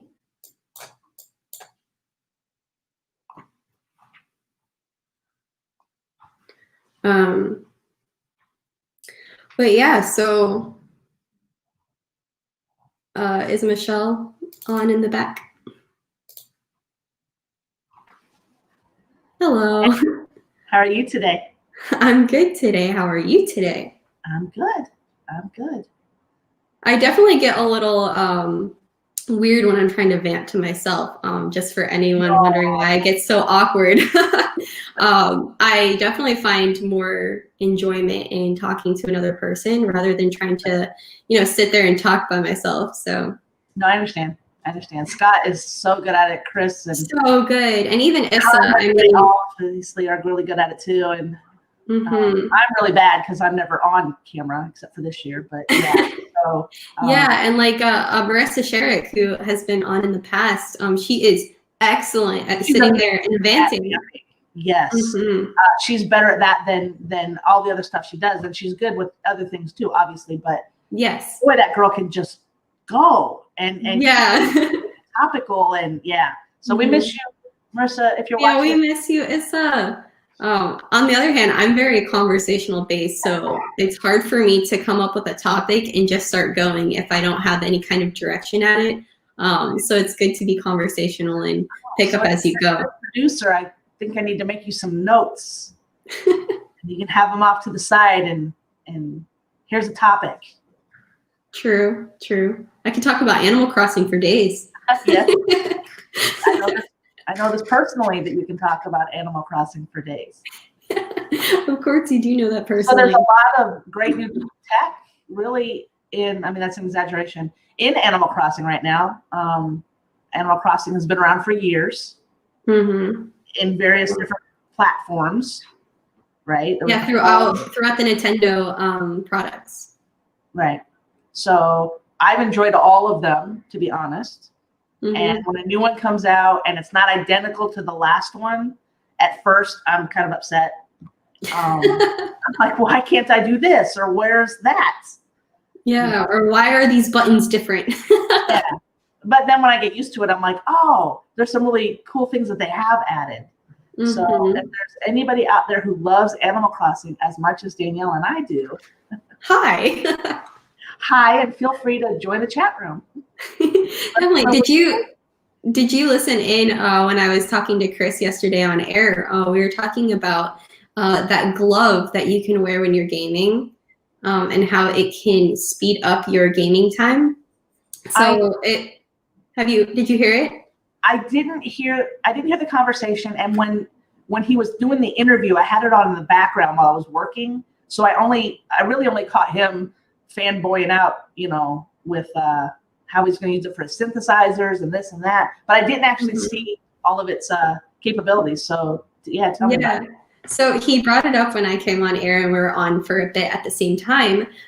Basically, it's a glove that learns your responses. So for example, like when you're computer gaming and you normally hit the space bar to jump with like this finger or these two fingers, there is a natural lag between the moment you think I want to jump in the game and when you actually press the button. So this kind of like diminishes that amount of time. So right when your hand starts to make that motion, it'll do it before you press the button. So he brought it up in the sense that, oh, I know you're a gamer. And I'm like, I am. I guess I'm a gamer. If you consider Animal Crossing and Pokemon Go gaming. Yeah, not really, but kinda. I mean, it's definitely really cool tech, and I mean, if I wanted to implement it in Animal Crossing, I can definitely make my fishing game stronger. True. You can catch a way more fish. True. Definitely. So how does that? Is it adaptable to multiple different platforms? I'm not entirely sure. He was mostly talking to me about it as like keyboard gaming when you're on the computer. Oh, Davino 2000 likes Animal Crossing. Hello. But yeah, I think it's mostly geared towards like computer style gaming. But I think we'll have to go back and watch that interview on plugkidslive.com to see how that works. Yeah, definitely. No, that would be cool. I know that that your dad sometimes gets into gaming. He likes what is it called? First person shooter. That's what it's called, first person shooter. And so I don't know if that's something that probably help him out too, because I know you got to be really quick in those games or you get like killed. Yeah, and Chris was bringing it up how he can just imagine how you can be reported in a game by like, oh, you had like 20% faster jump times than someone else. He was just saying that he was just waiting for someone to get in trouble for using this glove, like in like gaming competitions. So, okay, yeah, I can see in a competition that would be cheating. I was gonna ask you, is that like cheating? Scott has said that you can use it. It's just an input device. So perfect. Cool. We might have to get one and do a review on it and see how our fishing game improves. Fishing, or build in snowmen. I mean, think of the possibilities in Animal Crossing. Yeah, when you're chasing a dragonfly and they're too fast for you, maybe this will make you even faster. Cool. Yeah, that's quite fun. Yeah, that's definitely cool tech. I don't know. I've been on and off throughout the day. I've been really busy, so I'm not really sure entirely what else has been on today. Yeah, I haven't been able to catch most of it. Like I said, I had it running in the background, but between working and the technical difficulties I've had on this production computer, I don't know if you heard, but everything shut off all at once. No. We had so David's sitting next to me. And he does associate producer and I do producer or sometimes I'm just hanging out while other people are doing things in case they need me. We heard a pop under the table and everything went out. No. Yeah, like out. So we quickly switched seats and he came on and turned the beast back on, which is what we refer to as our big computer. We built it. David and I and Adam Barker, who is also one of the producers on the show, they ordered all the parts and we laid it all out and built the computer together, and it has a lot of capacity and a lot of stuff that I don't understand, and we call it the beast. But were all of those products that you purchased for building your computer, were those purchased through Amazon? Most of them were, yeah. So if anyone wants to go through Amazon and help us out, you can go to plugkidslive.com/Amazon and we'll get a little bit of a kickback for that. If you're looking to build a computer, and maybe we can put some of the specs on the website to see what our beast is actually made of, maybe you too can get something just as beast-like as what we have. That's true. As a matter of fact, I think at the time that we built it, we put out the components that we used. So we might have to go back and do that again with the updated versions of the components. Definitely. If you're interested in building your own computer, I can tell you that David and I had never done it. I think David had. He built his own personal computer at one point at a smaller scale than what we put into this production one. And I think Adam has maybe built in the past, but I never had. So yeah, when we laid it all out, and luckily Adam really knew what he was doing, and David also, it's kind of fun to piece that all together. On a difficulty level, I would probably say at least medium. It's not super hard, but there are little parts of it that they had to work out, I remember.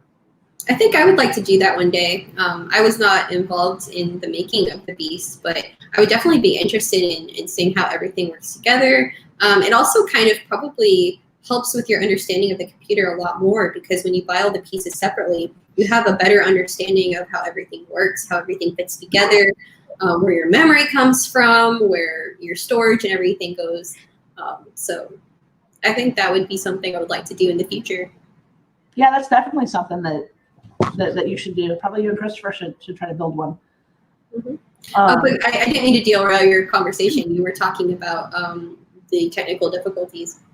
Oh yeah, no, it's fine. That's gone. I've slept since then. But I do see that Chris has jumped on. So hey, Chris. Hi. Hey, how's it going, everybody? That hey was so perfect. It's so radio, and I loved it. Thank you. Very thank radio, you. isn't he? Mm-hmm. How's Very everybody radio. doing today, man? The coverage has been fantastic. Hasn't it? Yes, the coverage has, for sure. Yeah, most definitely, man. On the note of building computers, I'm on a home build right now, and there's really nothing like it. You really get to the point of, like you were saying, Danielle, of understanding a lot more about your system. Mm-hmm. I've just gotten to a point. I've partnered up with a buddy of mine here in Austin from Breach TV.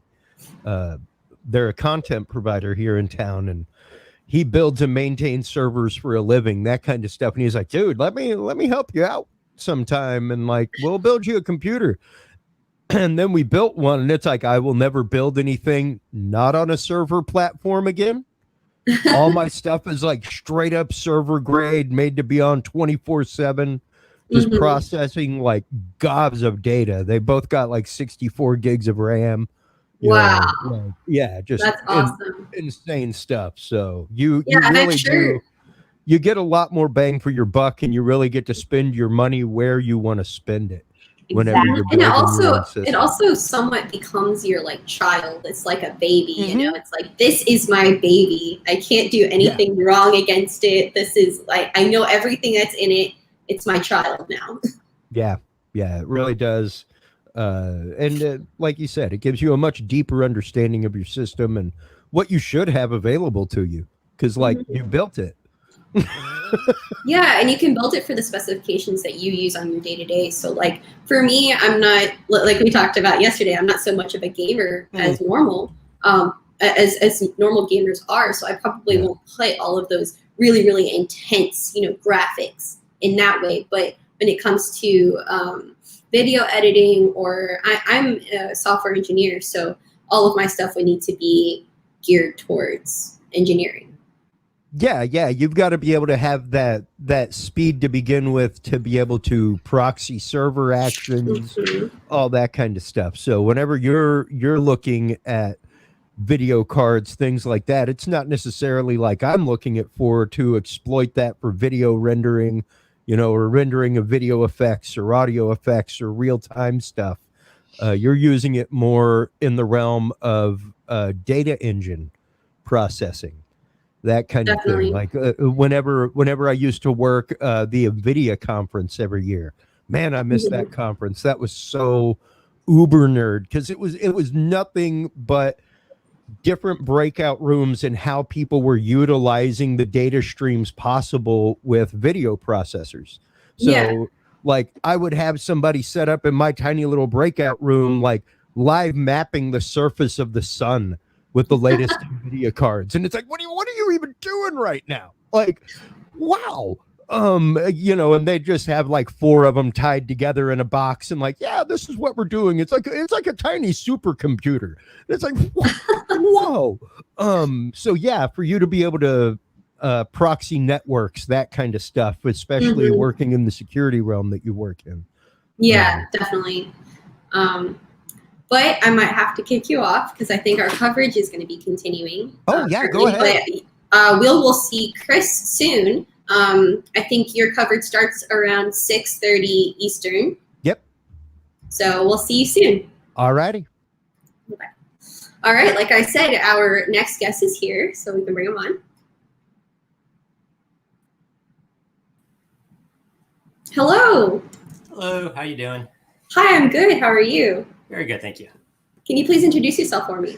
Sure. So I am Brad Johnston. I am co-founder and CEO of Tanoshi. We make computers for kids ages 6 to 12. Perfect. Can you tell me a little bit more about Tanoshi and the products that you're having? Sure. So what we do is we actually make a product that is intentionally made so it can be affordable and accessible to all children.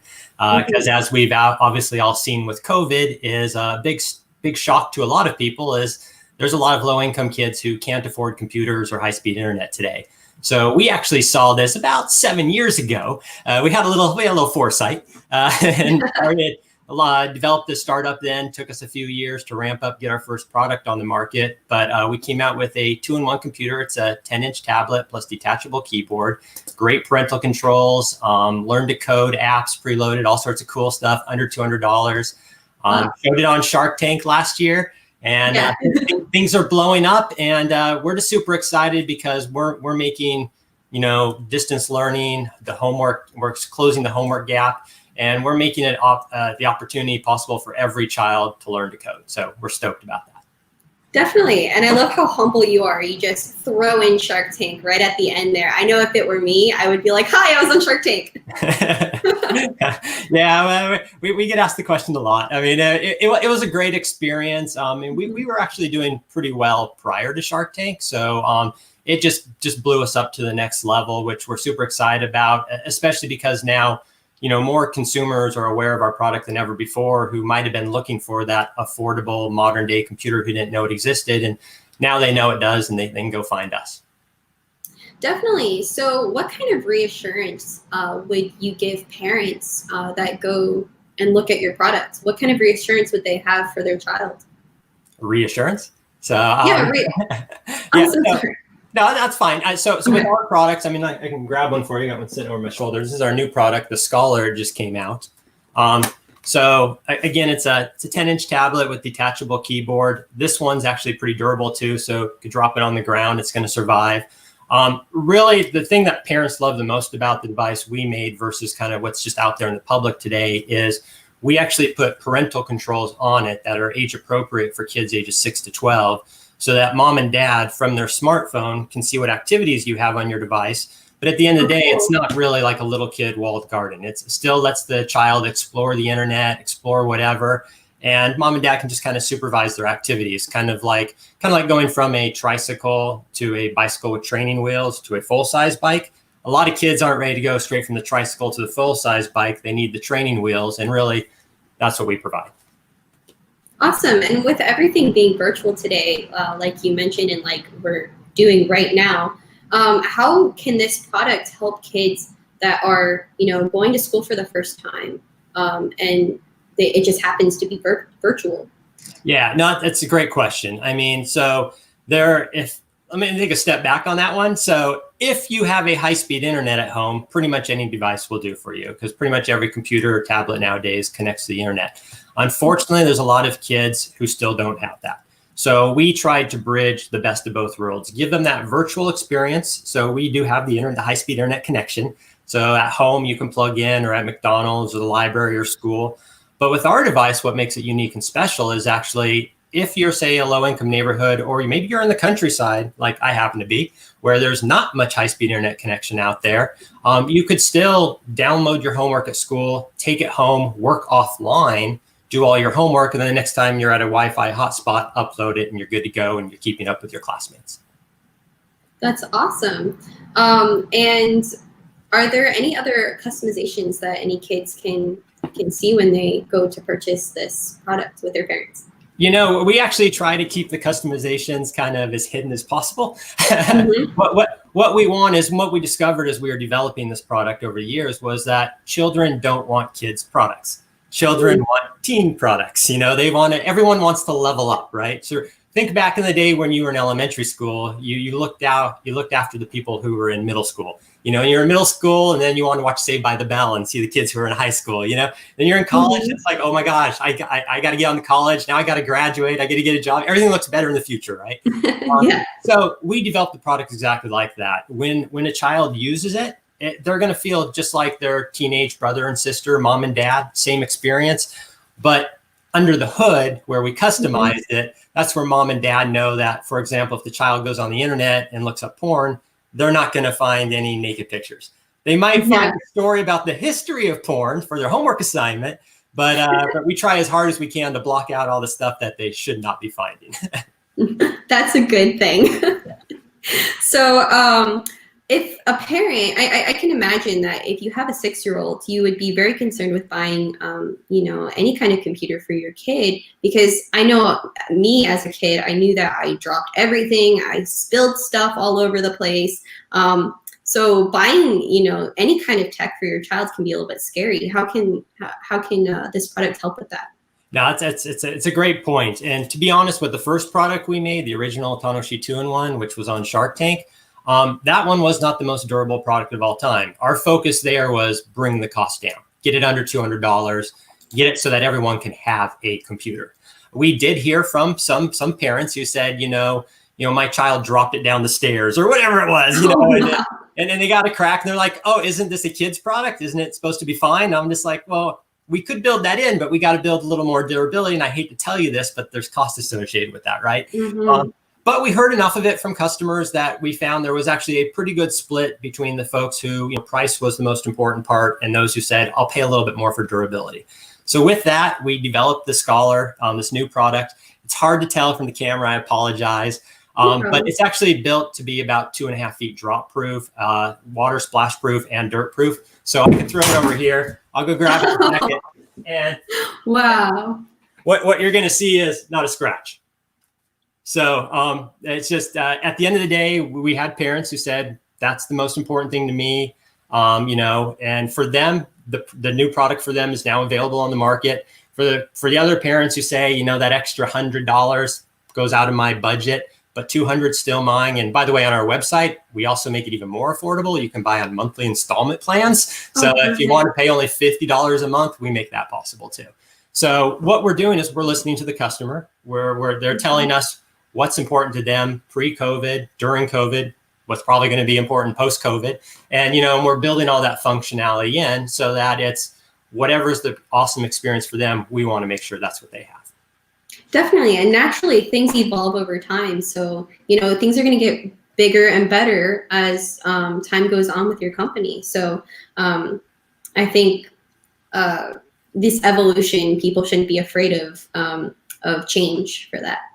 Yeah, and we hope they don't. In fact, amongst other things, we're following very closely what's going on in Washington, D.C. and big tech, right? I mean, that's kind of in the story in the news today.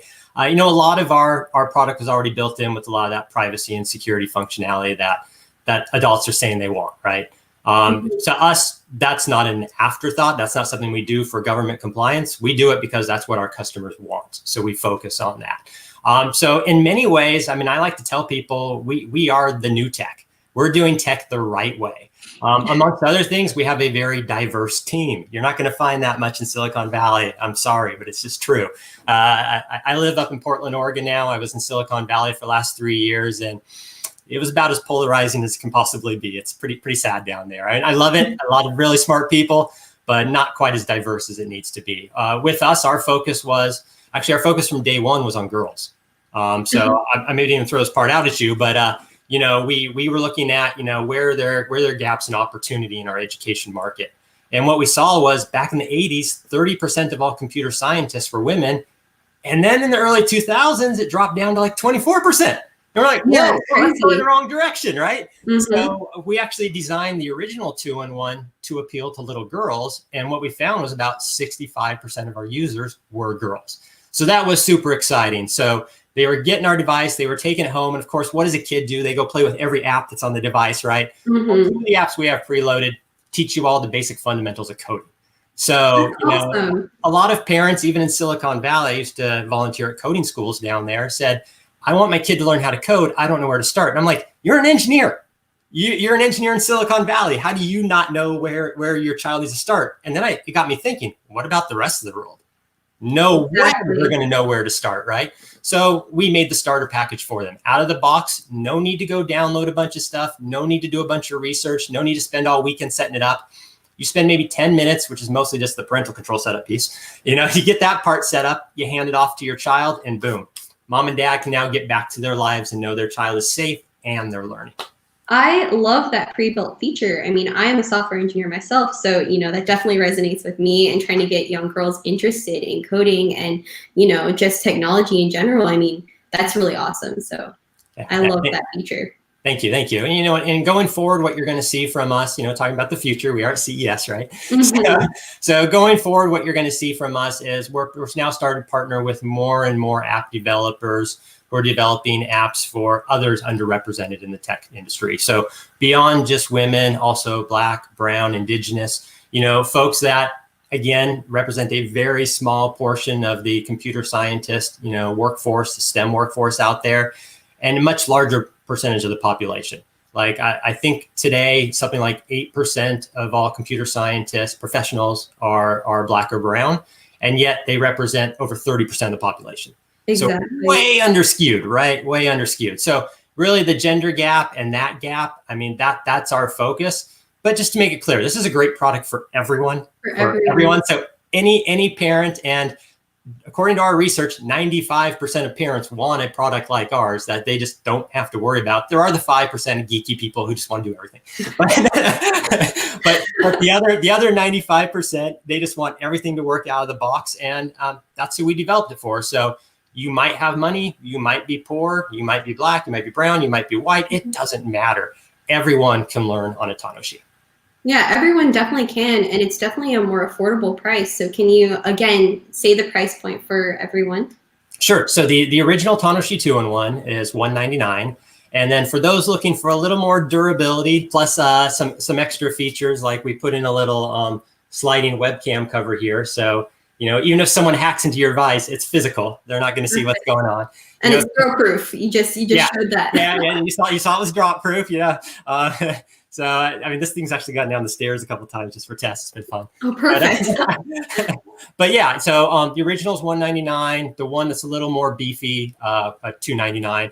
Pretty much identical functionality, very, very close. And the best part about both of them is, again, online, offline, in the car, at home, at school, wherever you are, we give you the opportunity to learn. And I'll throw in one last thing for the parents that are concerned about screen time. I know it's kind of going away in the last year because of COVID, but it's probably going to be coming back.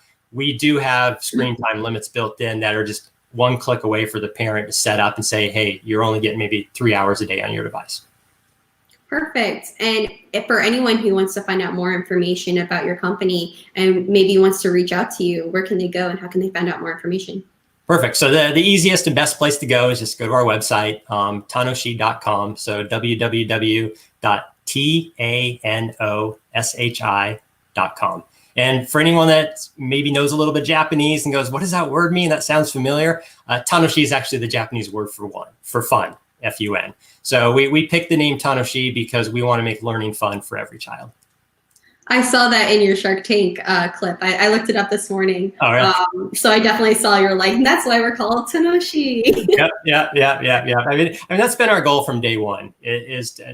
Number one goal was to make sure nobody is left behind. Everybody's on a fast track. And a lot of it was personal because of me. I grew up in poverty myself. So I saw what it was like for rich kids to have access to things I didn't have access to. And then to spend the next 20 years of my life just trying to claw to catch up, right?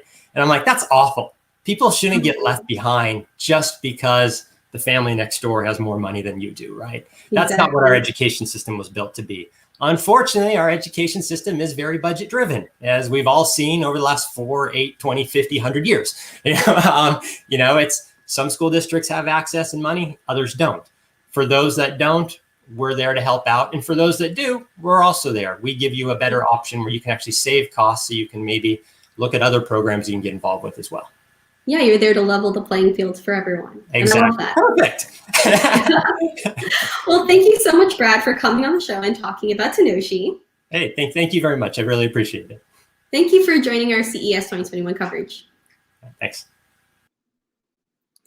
That is awesome. I mean, if I see any kids, I don't really have any kids that are directly in my life, but I will definitely recommend this product because it's really, really cool for everyone. I mean, for any kid between the age of 6 to like teenagers, this is something that I just love the fact that it's so durable. You could literally, he actually threw it, and that blows my mind. But I think on that note, I think this is towards the end of my coverage. So I wonder if Chris is still on. Yes, Hi. I am. Hello. Did you see him throw that thing? Yeah, I did, man. I saw him give it a good chuck the same way my I'm kid obsessed. does whenever he's through. My kid picked up that habit a few months ago where, like, we'll hear his door open and we go to, like, hey, go back to bed. No, his cup's just empty. He just throws it out. So, it's like, now I'm done. Here's your cup. I got your empty cup for you. So, yeah, it was very much the same way. Well, like, I've seen him do it with the little tablet that he has where he's done and he just, whoop, like throws it over his shoulder, and it's like, man, I'm glad you threw that on a couch. Yeah, and it's really scary when tech, can get damaged so easily. So it's good to know that there are products out there for kids, and it's absolutely meant for kids. It's meant for spill proof. It's meant for throwing like that. It is drop proof, but he threw it, and it's that was one that I definitely wrote down the website of, just because last year I got an Octobo for my son after CES, and he loves his Octobo. It's adorable. like literally the other day I turned around the corner and I heard like, I love you, Octobo, and he was hugging it, and like the tablet wasn't even in it, adorable. Wow. Oh my goodness. So yeah, it's interesting to see how that relationship with technology can be built. But my son is one of those that I want to get him started coding early. Where like if he doesn't have his own WordPress site by the age of 10, that's my fault. I'm the negligent one there. So and it's definitely good to start early, and it's cool that this product will do that. Exactly. If that's something that can start teaching him those principles, heck, man, I'll get it and use it for a year before him so I can learn more coding.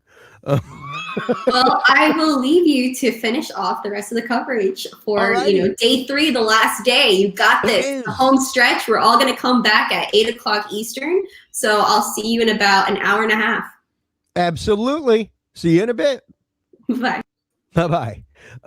Well, thank you so much, Danielle, for that great intro. Chris Jordan here, host of the Talking Sound podcast in Austin, Texas.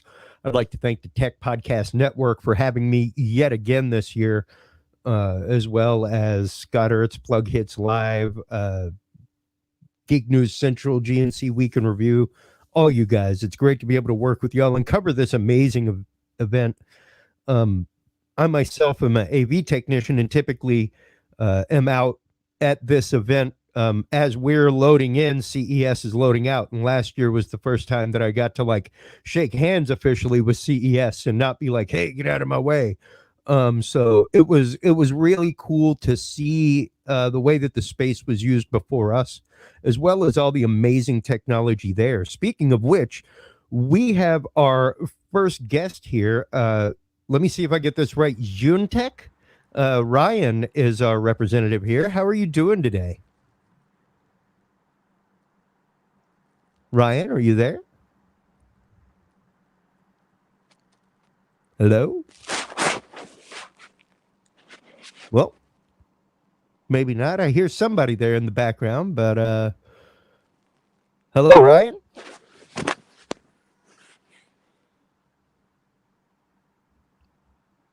Ryan, are you there? Chris Jordan here with the Talking Sound podcast, Tech Podcast Network.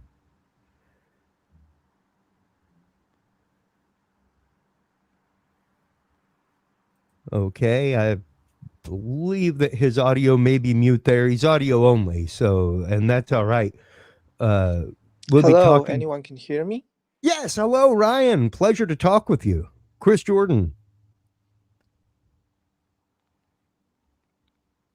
Hello, Ryan. And there are those mysterious tech gremlins that we were talking about earlier that seem to just pop up at these great moments. Ryan, hello?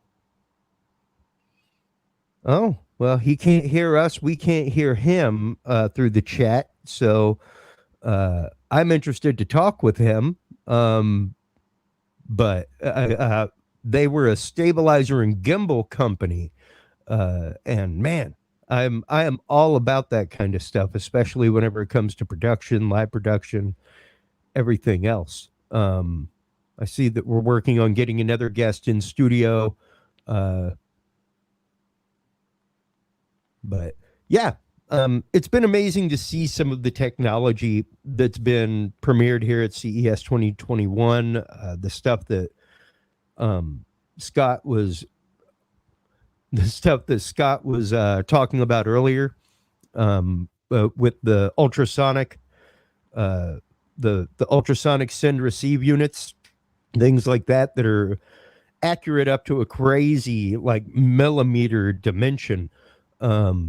To see technology like that being micro miniaturized into units the size of LEDs is phenomenal. To see what that could be used for in terms of droid control, or not droid control, but drone control, things like that is just amazing. I think we're trying to bring Steve Lim on from FixBid. Is that correct? Hello, Stephen? Nope. Hello? 1, 2, no, okay. There he is, hello. Hey, how's it going? Doing great, is this Stephen? Hey, yeah, this is Stephen Lim. Pleasure. Tell us a little bit about FixBid, what it is, and what inspired your product over here. Yeah, no, happy to. Thanks for having me on here this Absolutely. afternoon. Yeah, so just to give you just a high level of what FixBid is, we are a mobile-based application that's essentially servicing customers like you and me and connecting us with qualified and reliable contractors for your home service needs. And really the genesis of this app was our two co-founders just thought today that, hey, there's just so much ambiguity around finding the right contractor, finding reliable contractors. And really, there really hasn't been a product out there today which is easy for both customer as well as the contractors to find one another and just to really, get started on that home project. As a contractor myself, I do a lot of install work, or did a lot of install work a while back in the audiovisual realm. And yeah, it is hard to find a contractor that you can trust with your project, that is certified, that is insured, bonded, all that kind of stuff. Let's go into a little bit of your system, your vetting, I don't want you to get too proprietary or anything like that. I don't want to, let me take some good notes so I can compete properly. But, how do you guys go about narrowing this field? Because we had somebody on yesterday who was kind of a Robin Hood in reverse, where instead of you going blind into a field that you may know nothing about, which would very much be in the contracting field as well, where you may not know, like, hey, if I knew the right AC contractor to call, I'd just call the right AC contractor. Yep. There would be no question. I wouldn't even have to hit the phone book. I know who I'm calling. So how do you guys go through a vetting process like that with your, I guess, with the people that you're connecting people with the end vendor? Right. No, and absolutely. And just for all, just to make sure we're all on the same page, our hyper focus is on the customer. And so just like you had mentioned, right? I mean, when we just think about what a customer would want to see, obviously we want to make sure that, us as the company that they're interfacing with, that the contractors we're providing them have really just gone through the right vetting processes, that, they're top of the line, that people aren't necessarily just talking with, just people who they don't know and can't trust on the other end. And so our approach actually to solve this problem has really just been partnering with just the right rating agencies. And we've actually come to find that there are a number of local rating agencies that work with local vendors just to really understand their business, to understand that their customers, and who do very thorough who do a really thorough job of understanding who their portfolio of contractors are.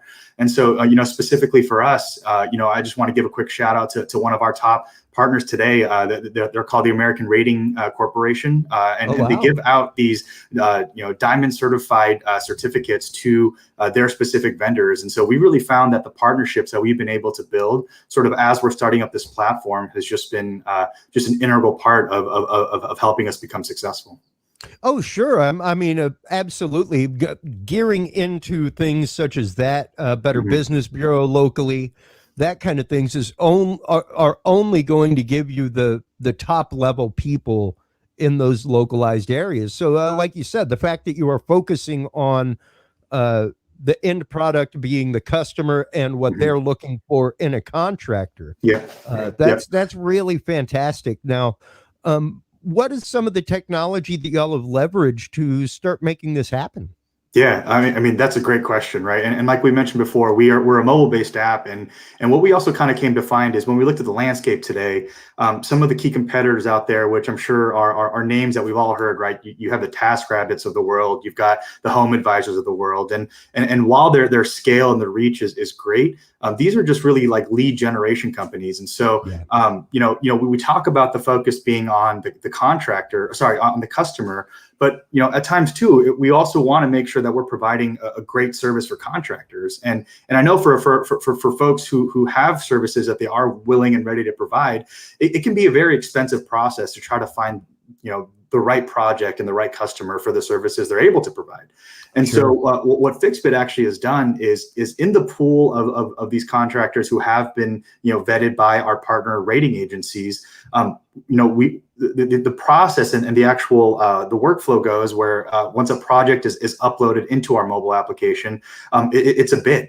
And it's an undisclosed bid where really you as a customer will receive all the different estimates that you get from these contractors. And the great thing about this is there's no fees to the contractor until the actual project is accepted by the customer at the end. Wow, that's actively cool. Yeah. And to know that you've set the system that way. Now, I have a couple of questions. Yeah. One would be just just out of the blue. I would have to know, of course. There's no way for somebody to go on and pay for more space, pay for more advertising space to list themselves up higher in the rankings, right? There's Yeah, no way to game. There's no way to game that system. Exactly. Right now, that's not a feature that we have, and so really, it's anyone's game. And I think the contractors that you're going to find have success are the ones who are proactive, who are detailed with their responses and their estimates and their quotes back to the customers. And so we really do want to create a level playing field. And by no means is this necessarily just a solution for the customers. But what we really would like to see is to also help contractors have a fair shot at projects that perhaps they maybe wouldn't have otherwise had, just due to the upfront costs from a marketing perspective.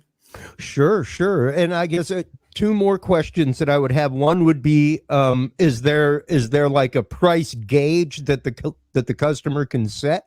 Like, I'm looking for somebody in this price range. Like, hey, somebody could come put in a fence, or somebody could come put in a fence. You know what I mean? Yeah.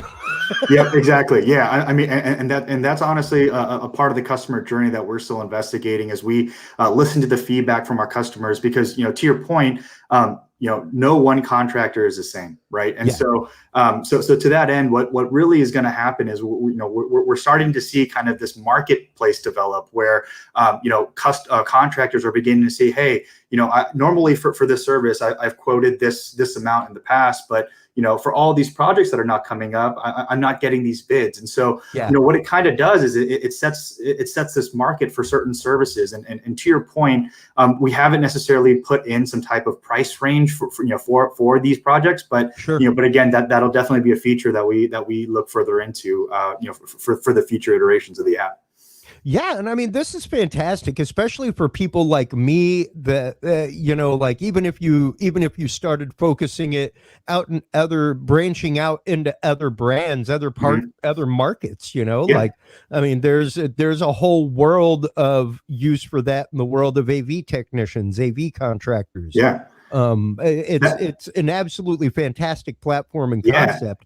Yeah, and saying, I don't mean to interrupt, apologies, but I mean, you hit the nail on that. You hit the nail on the head, right? Because I think we're coming to find more and more, we're living in a world where, people want to leverage their flexibility. They want to be the ones managing their own schedules. And, if we don't have technologies today that can really empower, again, not just the customer, but the contractor, the contractor itself, who really wants to go and find the work, I think we're just really excited, and in many ways, this is just the tip of the iceberg for us. So. Yeah, I guess one question that I would have on behalf of a contractor would be, is it like a vetted bid system on that end, coming from the customer, like this is someone who's actively interested in getting something done, or they're just a looky-loo? And is it the case that it's a blind bid system where we cannot see what the competition is bidding? Yeah, so it's the latter to that point. And again, I think as we continue to hear that feedback, I mean, again, what we want to do is just to encourage fair pricing, right? Yeah. Because as much as we want to incentivize the contractors to be active, we also have to think about the customer to make sure that they're getting the best price, for the actual project that they want. And so, we continue to see multiple iterations. And what's great about sort of the app today, if you get a chance to download it, is there's such a wide variety of services that we provide, from plumbing to roofing to kitchen remodeling. And so awesome. We're just really excited. And again, we're trying to cast that wide net up front just to get a sense of, what are the recurring projects that we're seeing. But what's really great is to the point that I made earlier. We're able to kind of kill two birds with one stone by servicing both the customer and the contractor through this app. Wow, this is really fantastic, really forward thinking in the realm of freelance contracting, that kind of stuff. Tell everybody where they can go to find out more information about FixBid, where they can go to download the app. Is it already on all markets? Is it only on Apple? Give us all a shameless self-promotion time before we let you go. Yeah, well again, I would just encourage folks to go to gofixbid.com, where they can just find more information out about our service. And actually, the service is currently up and running just for the Bay Area locales only today. But they are up on the Apple Play Store as well as the Android store as well. So just go ahead and look up FixBid, and you should be able to see that app there. Fantastic. Stephen, thank you so much for the time today. Enjoy the rest of your digital CES. Likewise. Thanks so much for having me. All righty. Really cool stuff. I love seeing technology that is based toward the customer experience, but at the same time is a great tool for contractors who are being hooked up with the customer as well. We do have our next guest in studio, Adrian Na from Lifey Wellness. How are you today, Adrian?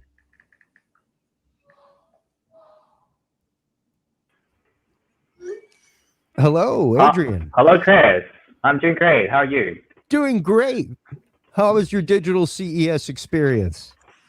It's been going really well. Thanks for asking. We are talking to a lot of interested customers and a lot of media partners as well. After all, we kind of, our product is really all about stay-home wellness. And I guess, there's no bigger theme, this year when everybody's still in lockdowns, so we're helping our users to get a healthier lifestyle while being in the lockdown. Well, tell us a little bit about your product, about what it is that you guys do, everything else. Sure. First of all, thanks for having us, on here. Really excited to share our products with everyone, with the audience. So as you can see here, this is our product suite.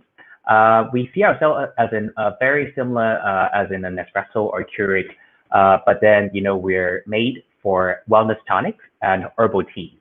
The idea is really to use a single-serve capsule system to make the pursuit of wellness easier, more convenient, and cleaner for our users as well. So the product is, go ahead. Oh, no. Go ahead. Keep going. Okay. Yeah, the product comprises of 3 parts. This is the brewer. We design and manufacture it ourselves. It's also an IoT product where our users can control using our app. So the app is currently on both iOS and Android. It's free to download. Just search for Lifey Wellness, then you'll be able to see it. So there are 2 main benefits with the app. The users can actually get recommendations which wellness formula to drink based on a couple of things, the body conditions, the weather, as well as the moods. For example, if I'm feeling tired, what should I drink? If I'm feeling dry, what should I drink, so on and so forth. And the third and most exciting part will be the wellness formulas that we co-create with a team of wellness professionals, including traditional medicinal practitioners, herbal scientists, as well as tea masters, to really kind of, want to bring both function as well as flavor together for our users' daily enjoyment. Wow, that's pretty cool. I myself am a practitioner of herbal medicine. I use teas, tinctures, all that kind of stuff. Okay. And I guess one of my first questions, because there are a few things that naturally taste good, but there are some things that are really good for you that don't necessarily taste good. I know what you mean. Yeah, you can take raw chamomile, put it in a piece of cloth, soak it in some water, and hey, it tastes just like chamomile tea. It's great. Yep. You go to do that with some other things, and it doesn't necessarily taste the best for you, like raspberry leaves, for instance, that kind of stuff. And sometimes even like passion flower, which is used to sweeten a lot of things naturally. That kind of stuff doesn't quite have the flavor that you would think that it does as a tea on its own. Even things like blue lotus, that kind of stuff, which is really, really good for people with insomnia, that kind of thing, doesn't really taste fantastic on its own. You got to add honey and lemon and all kinds of things to make it a little bit more palatable. So, I heard you say that you're working with tea masters, herbalists, things like that. Explain to us, without getting too proprietary, of course, a little bit of the process that you use to make sure that these things that are good for gut health, good for respiratory health, allergies, all kinds of stuff. How do you guys make sure that dosages are correct, and still that dosages are correct, that things are palatable? Yeah, these are really, really great questions, and thank you for asking them. I guess, I can cover the function part first and then the flavor part later. So in terms of function, we really look at each formula from both the traditional medicine perspective, looking at the nature, how it kind of pair with, your body nature, how to kind of, find a balance. And that's the kind of traditional medicine theory. We also look from a herbal scientific theory, as in looking into the active ingredients of each of the clinical herbs that we use and incorporate in each wellness formula. So take this formula as an example, so as you can see on our app, what I'm drinking is a reishi mushrooms and aged tangerine pu'er tea. So reishi mushroom is a very powerful adaptogen, and I'm sure it's gaining its popularity in the US as well. So in the app, our users can actually see what are the health benefits, what are the active ingredients that brings those benefits, and also in terms of the nature, how it pairs with your body. And then they can also see the flavor. We have a flavor profile here. A description of more details of the health benefits that they can expect, and the ingredients here. What we do is work with this team that I just mentioned through a very, very, very long R&D process with a lot of R&D tests and trial and errors, and involving focus groups, and also working with test labs as well, to really look at the how each herb kind of pair with each other to create a wellness formula that serves a very specific purpose. Like you mentioned, in this stressful time during the lockdowns, a lot of people are having problems with having a really good quality of sleep. So we do have a sleep. We do have two formulas that improving sleep quality. One is our sleep formula. We use a chamomile, rooibos, and chrysanthemum. And then we have another formula which is infused with broad spectrum CBD. And then we use a mix of herbs like rosehip, rosella, and pear, apple pomace, so on and so forth, to kind of really bring out the balance of the flavor as well. And that brings me to the flavor part. We do work with a team of tea masters and a lot of kind of focus groups to figure out, how we can make certain kind of superfood ingredient, not just functional, but at the same time when they are paired with other tea, fruits, and other kind of herbal ingredients, they taste good. If something does not taste good, our users will likely to just drink once, and that's kind of defeating the purpose of achieving a daily wellness. Yeah, but precisely, because just like with any kind of medication or anything like that, you're not going to take one pill and feel better.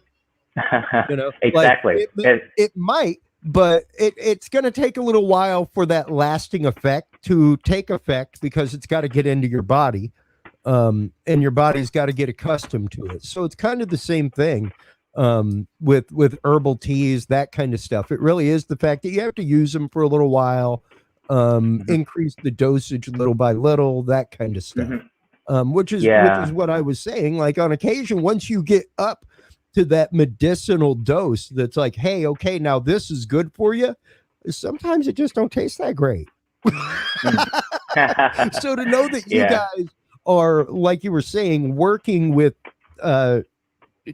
exotic tea professionals, that kind of stuff, people who are used to taking traditional teas and bringing them into a modern market with a modern flavor profile, things like that. Because, hey, some people might enjoy the taste of dried and ground up reishi mushrooms.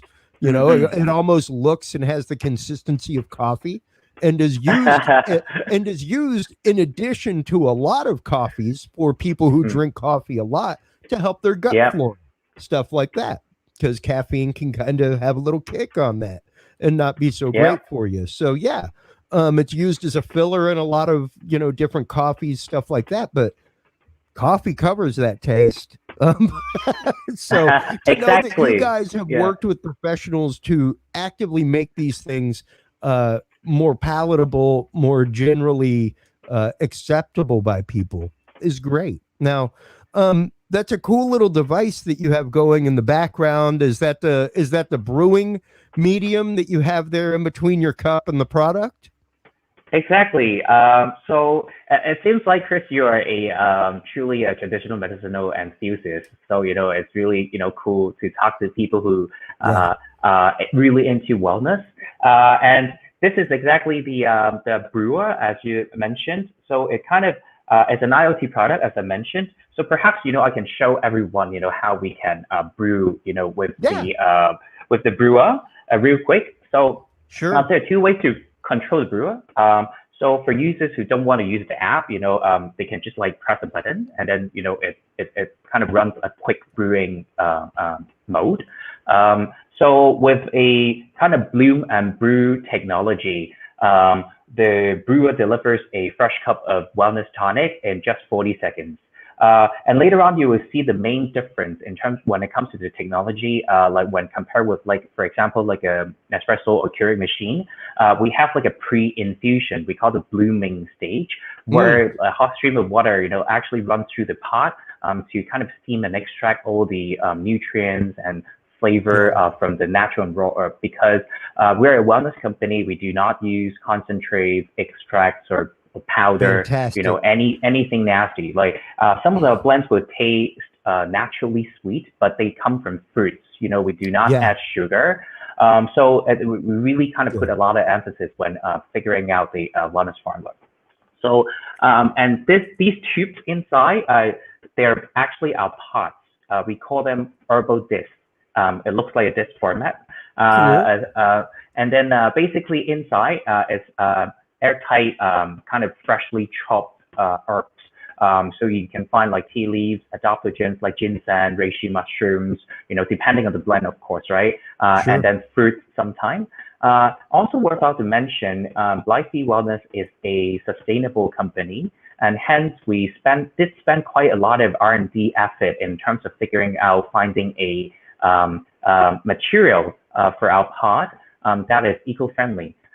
So because there's like a huge criticism of the single-use kind of industry, exactly, or metal, aluminum, in the industry, they go to landfill, like very few of them actually get recycled, and that's causing a huge problem for the environment.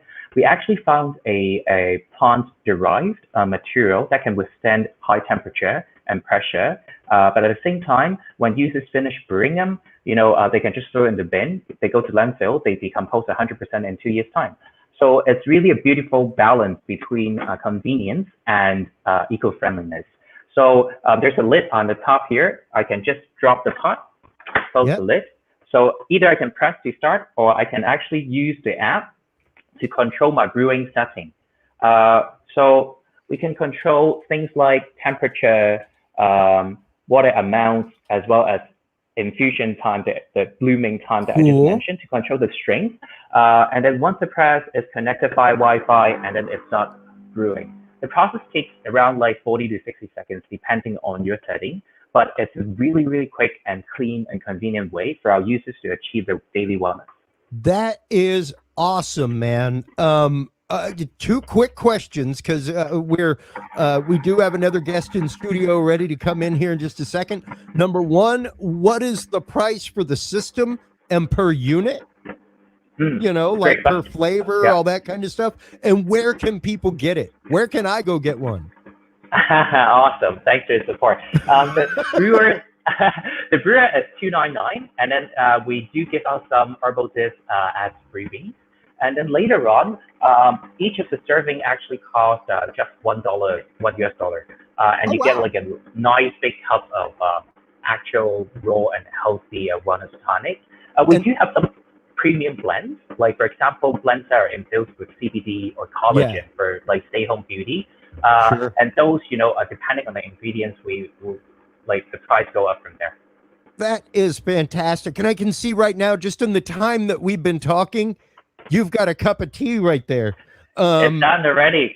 That's fantastic, man. And that is it, just by the looks of it, with the nice clear. I like the fact that it's got the clear carafe, because you really do want to be able to see A, the clarity of the liquid, and B, the density of the liquid. That is so important when you're talking about medical herbal teas. If it looks like water, literally put that liquid back in the thing and brew the same liquid back through it. That's the only way you can make it stronger, is to rebrew it. So the fact that that comes out that strong out of one disc, and that looks like it'd be about 2 cups out of each one. So that's pretty cost effective. That's about 50 cents a cup. That's fantastic for herbal tea. Exactly. So, once again, tell everybody where they can go to get their Lifey Wellness.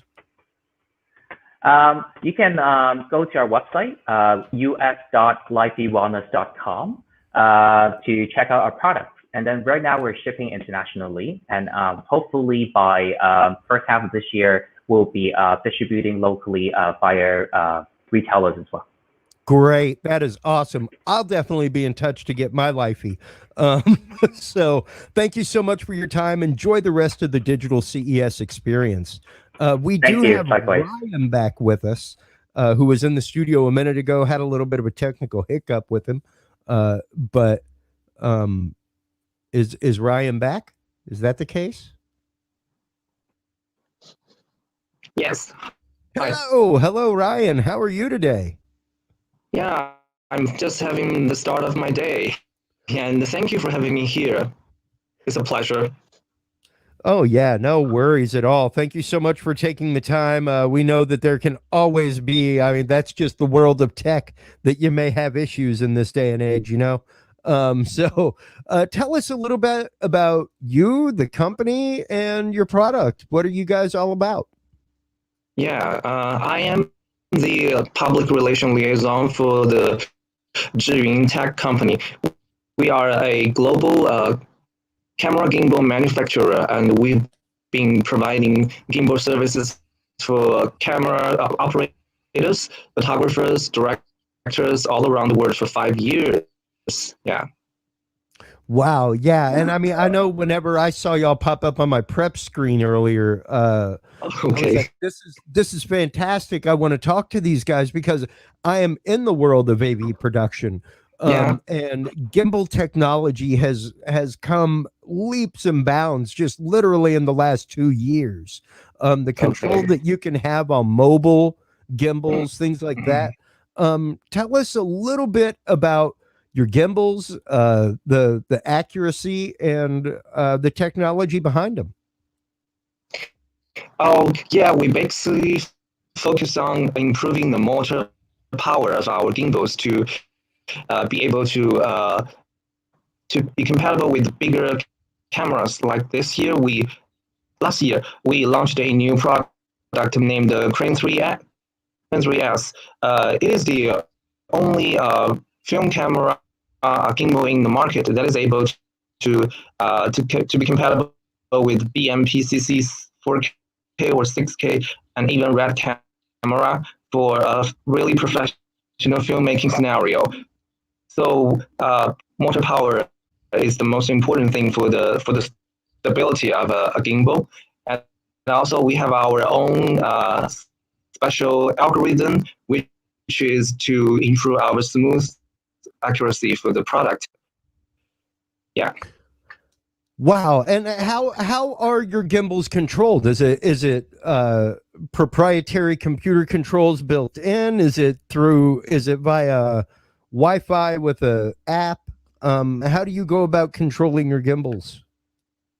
Yeah, we control our gimbal by the connecting the camera to the gimbal with cables. We produce different cables, and we established agreement with different kind of brands of camera, such as Sony and Panasonic, and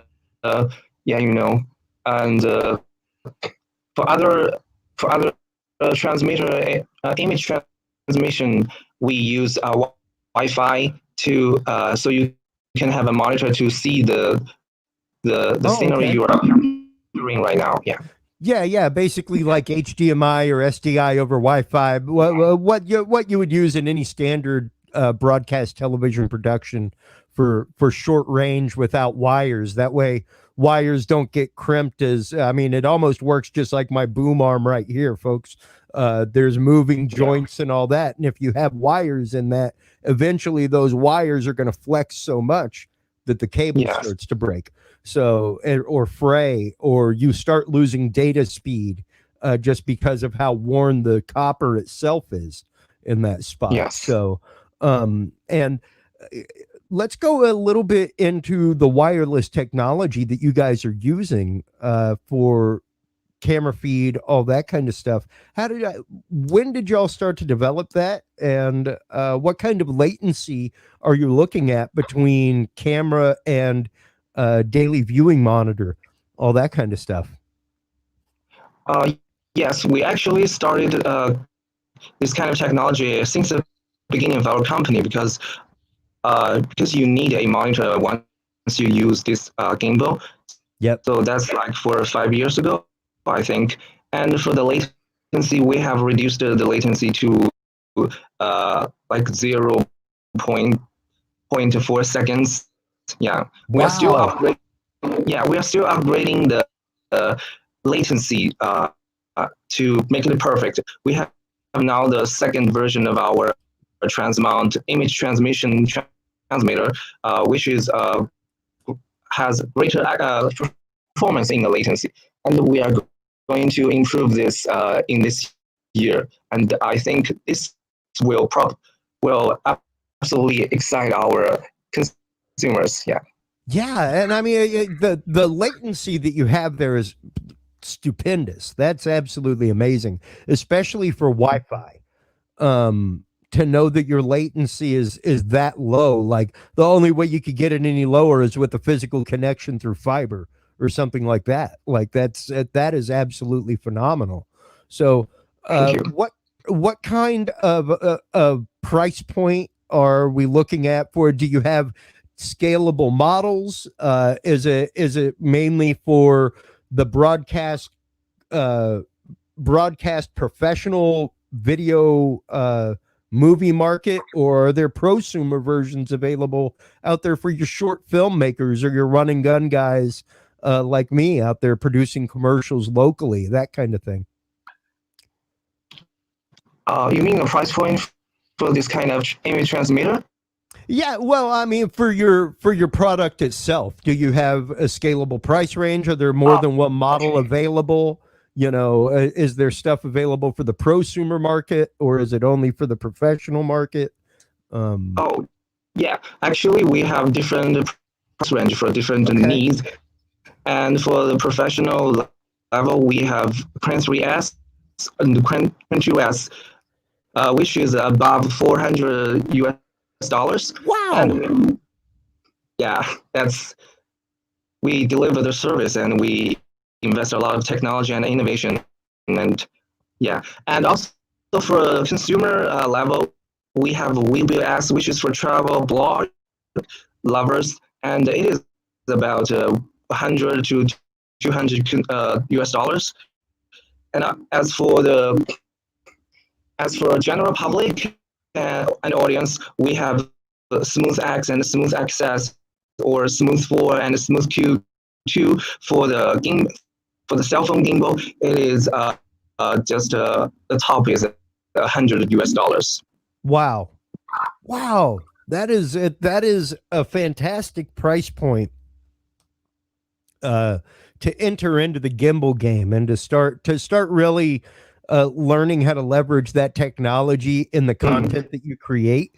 If you're an on-the-go vlogger, on-the-go blogger, podcaster like I am, even because one of the big things I get asked, especially with my podcast companies, stuff like that, is gear recommendations. Like, hey, I'm looking to start up a travel podcast and I want to start producing YouTube content. Well, great. Of course, you don't have a camera person with you that you're going to take to Belize, and pay for an extra room. It's going to be you with your cell phone at the end of a stick. Is it going to be jumpy, movie, jostly, all that kind of stuff? So to know that you guys are putting technology out there to put gimbals into people's hands in the price range of $100, less than $200, for prosumer grade cell phone gimbals, that kind of stuff, absolutely phenomenal to know about. Let everybody know where they can go to get their gimbal, where they can go to find out more about you guys and your products. Yeah, actually, we have a lot of channels around the world. You can go to a local distributor. You can find it on Amazon, Jing Tech man page, or Best Buy, or bnhvideo.com. Yeah, and for more, we also have a official online store, 智云 store, in our official website, chi-yun.com. All right, fantastic. Thank you so much for taking the time to come back despite the technical issues, Ryan.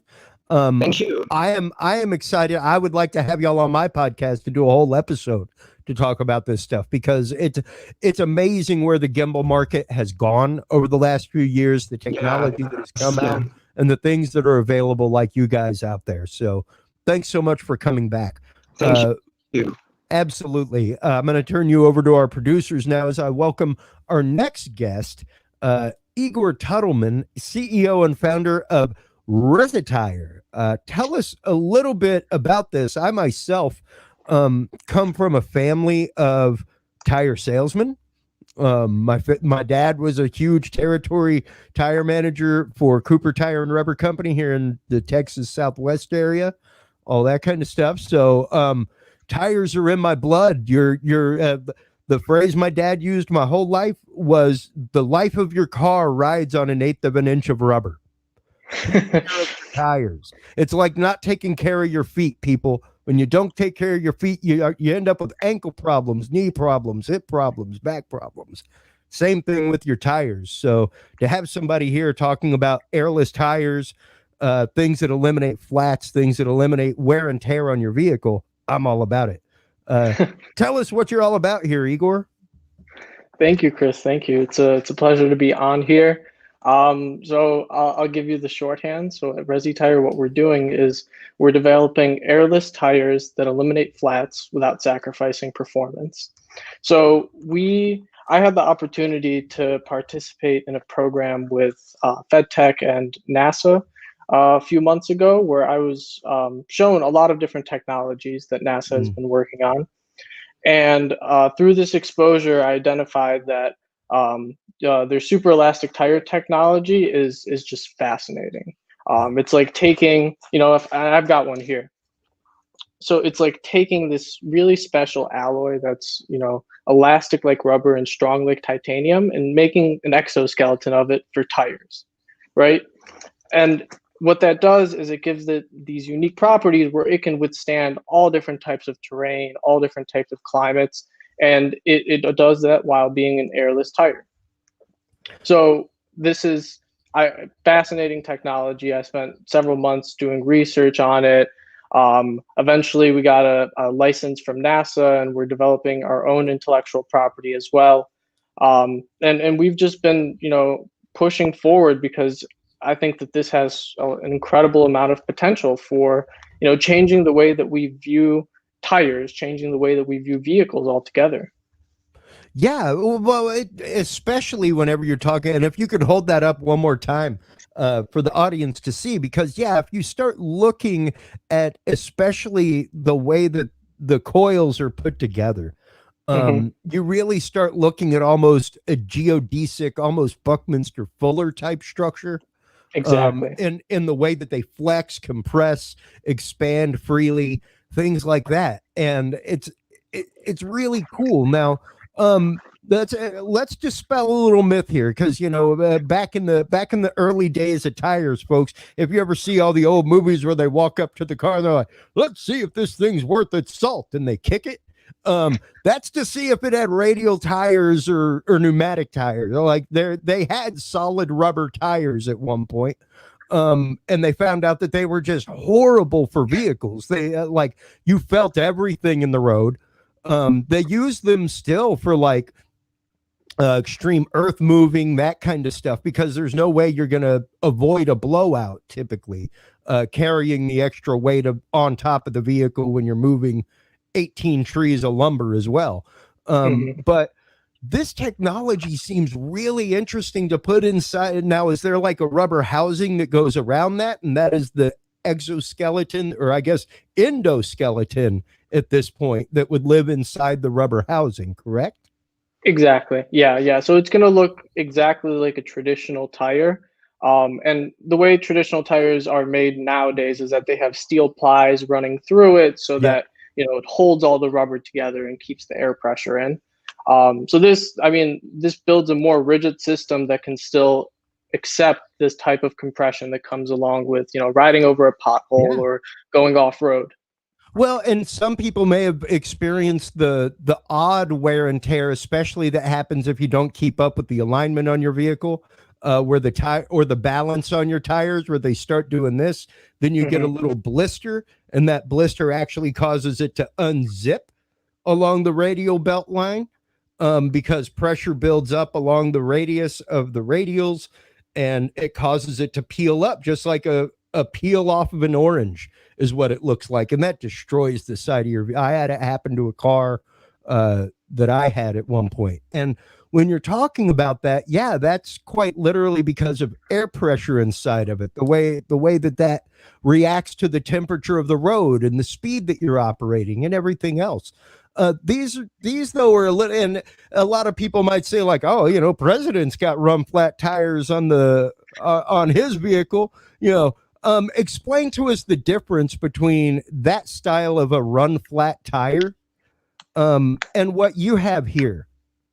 Yeah, so the statistics behind run flats are pretty shocking. A lot of higher end vehicles come with run flats, but the proportion of people that actually replace them with another run flat is very low. Yeah. And that's because one of the biggest problems with run flats is their cost. Apart from the cost, it, you know, is realistically a thicker tread. It can withstand a pop per se. It'll take you from, you know, point A to point B if it's in its worst condition. But decreased performance, you know, to save you maybe once or twice and come at such a high cost point, that's just difficult to justify. So what we're trying to do, or what we are doing, is by having this endoskeleton, as you said, this makes it so that, you know, the tire will react to the road. It's not going to be, you know, even if it gets punctured, there's nothing to let out. And so it's more of like a reactive tire as opposed to one that's, very, pardon the analogy, but it's square, right? It's supposed to just move around, and that's about it. It's not supposed to work with the environment. No, absolutely not. It is and it's basically just that. It's, I mean, imagine having like a piece of basically like railroad tie wrapped in a circle inside of your tire. That's what's there. So it's a lot of extra weight for your vehicle to move. It's going to cause more wear and tear on your drivetrain in order to have it. It's not going to be a comfortable, smooth ride all the time. Like you hit a pothole, oh, you're going to feel that pothole. With every inch of that heavy run flat, you're going to feel that pothole. Whereas this, if you could hold it up again, you can see where with that intercoiled spring design, it would actively flex the way that a tire full of air would. So yeah, really, really phenomenal. What are you still in the development phase right now? Is this something that you're trying to standardize into the world of existing tires, where basically this would be an add-on to your vehicle, that any BF Goodrich or Firestone, or a little shout out to Pop's old company, Cooper Tire, any of those that you would find at your standard auto dealer, or not auto dealer, but auto shop, that it would just fit inside of a standard, whatever your tire size is, 185, 1023, or what have you. That's definitely the goal down the road. One of the issues is that the industry has a lot of red tape in it. And does. So for us to get into, for example, a really good market to get a airless, high performing tire into is trucking. A single truck driver loses, I think it's around $28,000 a year in productivity due to flat tires. Yep. And so for us to get into trucking, realistically, it's a 7 to 8 year timeline. Just because there's so much red tape and there's so much certification and compliance that needs to happen there. Yeah. So what we're doing in the meantime is we're focusing on, smaller niche markets where we still think that we're going to be able to really improve and change the status quo. So for example, mountain biking. Mountain biking is an industry where, every single part of your bike to this point has been upgraded, where it's lightweight, it's virtually indestructible, it's safe. But you can still get a flat tire at the end of the day. Right. Yeah. So that's one of our first targets. It's developing a mountain bike tire that, won't go flat and won't give you all the headaches of, goo tires or foam tires that don't feel like you're on a bike. In addition to that, just to kind of go along kind of the same kind of market, if you started looking into like home tractor market, things like that, like riding lawnmowers, that kind of stuff, where if you go out and get a flat tire on a riding lawnmower, you still got to change it. You still got to change a tire. It still holds air. It's got a tube,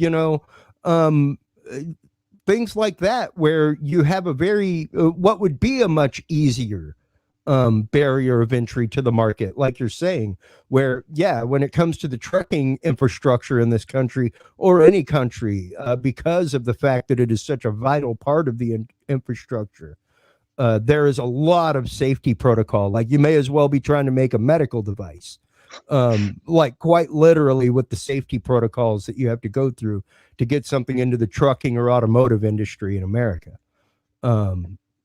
And I mean, prime example, look at what happened to Toyota sales whenever like foot mats started slipping around. I bought my Toyota. It didn't even come with foot mats. That's how far it went. So, so that's the kind of safety protocols that you're looking at. Like, if they get rid of floor mats, imagine what they would do if something went wrong. But what kind of release timeline are you looking at right now? Yeah, so we're working on our mountain bike release, which we're planning for somewhere around the third quarter of 2021. So just around August, September. That's our plan for that. In the meantime, we're seeking federal funding. We're Great. You know, doing competitions, applying for stuff, all the startup jazz, and Nice. continuing R&D, obviously.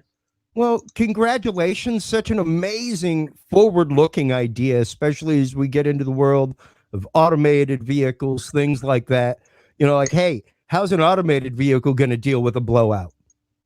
This is Like, it's hard enabling enough for to control your autonomous. vehicle with human reflexes when there's a blowout, you know. Yeah. So considering things like that, absolutely. I think you have a fantastic future market ahead of you with this technology. Good luck. Thank you so much for your appearance today, and enjoy the rest of your digital CES. Thanks, Chris. Have a good one. Absolutely. Our next guest, someone who has been on before, I'm excited to get to interview them. Stern Pinball, welcome, Zach Sharp. How are you? Oh, you are not Zach Sharp, are you? No, that was not, but I am Zach Sharp. Hey, how are you today? I'm good. That was a good, like, quick wake-up call for me. So thank you. You're keeping me on my toes. Absolutely. Well, welcome back. I myself am somebody who has been a fan of you guys' work my entire life.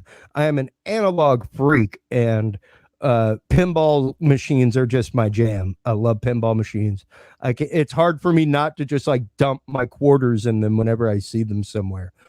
So tell us a little bit about, for those who may not be familiar, a quick synopsis of Stern Pinball and what you guys have going on right now. Some of the exciting things that y'all have coming out.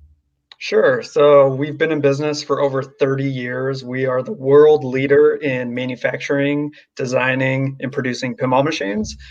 We've had a very successful year. We've released Teenage Mutant Ninja Turtles, Stranger Things, Avengers, and what we just released last month. And is it okay if I share my screen quickly? Oh yeah, go ahead. All right.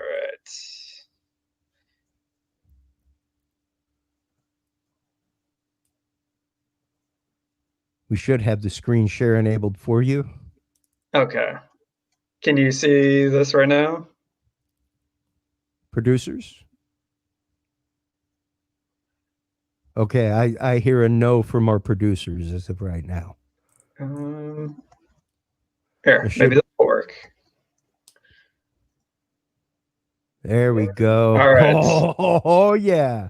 Now, just imagine Immigrant Song playing in the background. We're muting it for now, just because, you know, My God, it's very tight the with her. side graphics are so beautiful. Oh man, oh dude. I don't know if you'll get cool. flagged with my singing, but come from the land of the ice and snow. Dude, that's epic.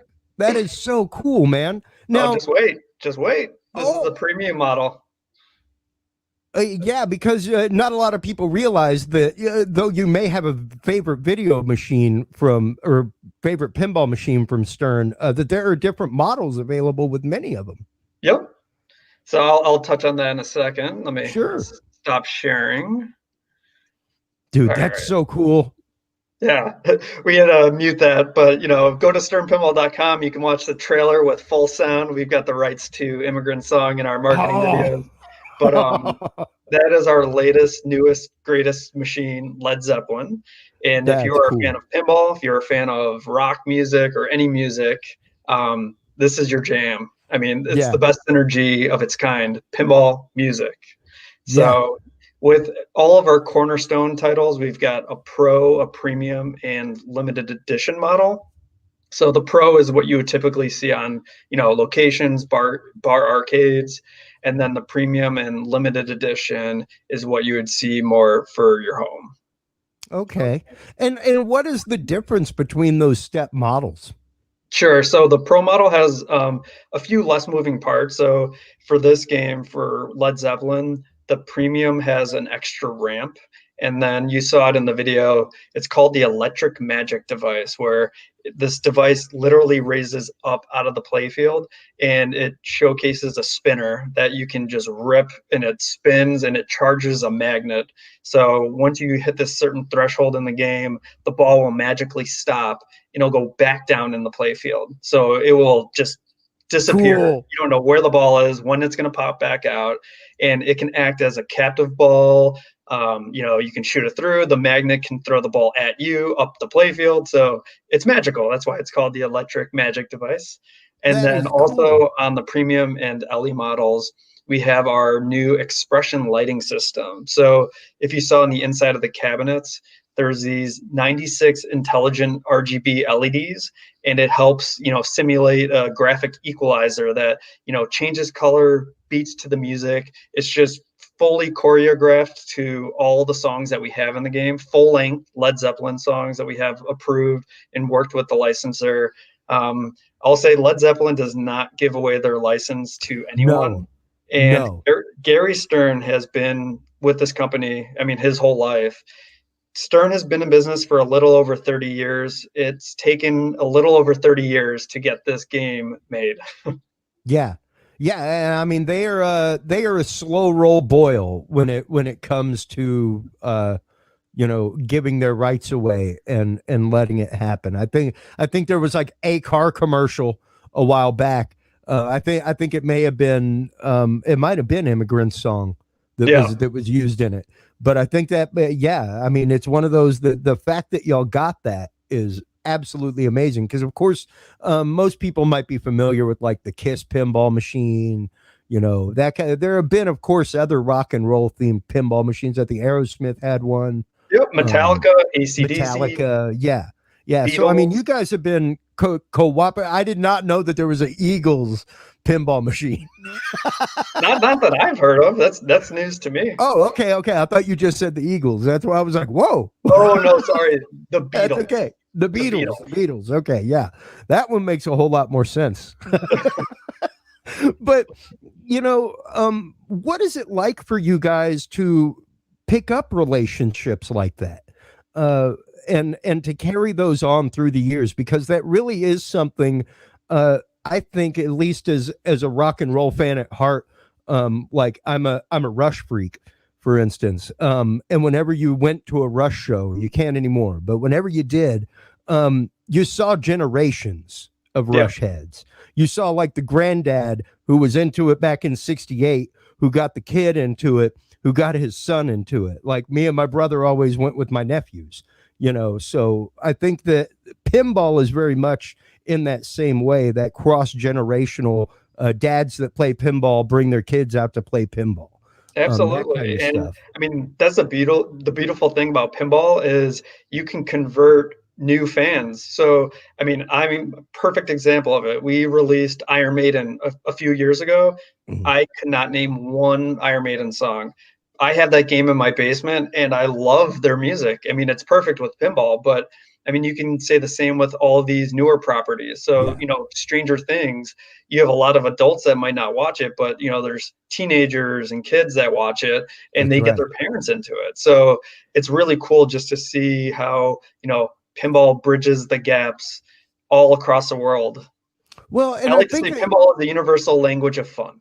It is. It really is, because no matter where you go in the world, there are versions of pinball machines. Yeah. There's the localized version of what one is, even, and it even goes back to like gaming here in America, back to the days of gambling and getting prizes instead of money, all kinds of stuff. And one of the things that I love about pinball machines is the marriage between analog and digital. The fact that even though y'all keep things as analog as possible, hand wiring, all that kind of just beautiful construction on the inside. When you open them, they look like a piece of art on the inside. They are like, as a circuit designer, they are just so gorgeous. Like it is just beautifully attractive to open up a pinball machine. It blows my mind. Some of the technology that you guys incorporate and marry with the analog is so amazing. If you can go into some of that just a little bit real quick for our audience. Sure. So, I mean, we just keep evolving as the technology changes. So, I mean, you go back 10, 15 years, and all of the lighting in the game used to be incandescent bulbs, which, at the time was fine. But now you improve technologies and you've got LEDs. Not only do they last longer, so you're not changing out your light bulbs. If you go to an arcade and they have an old pinball machine, there's a good chance that you see some of the light bulbs out. And you won't see that happen on these newer games.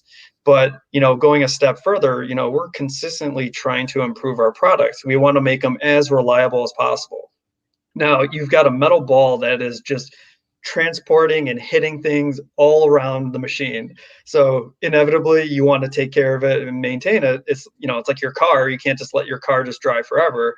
And with the pinball machine, we want to make these things as bulletproof and reliable as possible. So with our new Spike 2 technology, it helps to, reduce the complexities underneath the hood, so to speak.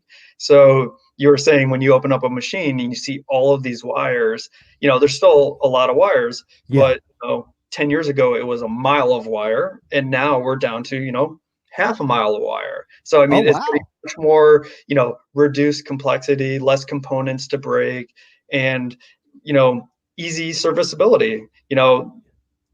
By and large, these machines are meant to be coin operated. So you want plug and play for, operators to make money. But for a homeowner, you also want serviceability to be easy. If it's, a simple swap of a board if something goes out, that's much easier than telling, some casual person, hey, can you bust out the soldering iron and try to do something? It's like, so we're gonna ship you the transformer. Yeah. And what you need to do is discharge the capacitors first, so you don't get hurt. And yeah, precisely. So yeah, if you can make it all component wise to where it's like, hey, hit this button on the back, it'll release the latch. You can open it up, one screwdriver, pop out the board, pop in the new one, connect the wires, you're back in business. Yep. Or you run through a diagnostic test and it tells you, exactly, oh, node board 8 is out. And it's like, okay, now I know where to look. Versus the Wild West of the old games where it's like, all right, let me bust out my multimeter and just kind of hope and pray and prod around. Let's hope that whoever the technician is that's working on it is really, really good at it.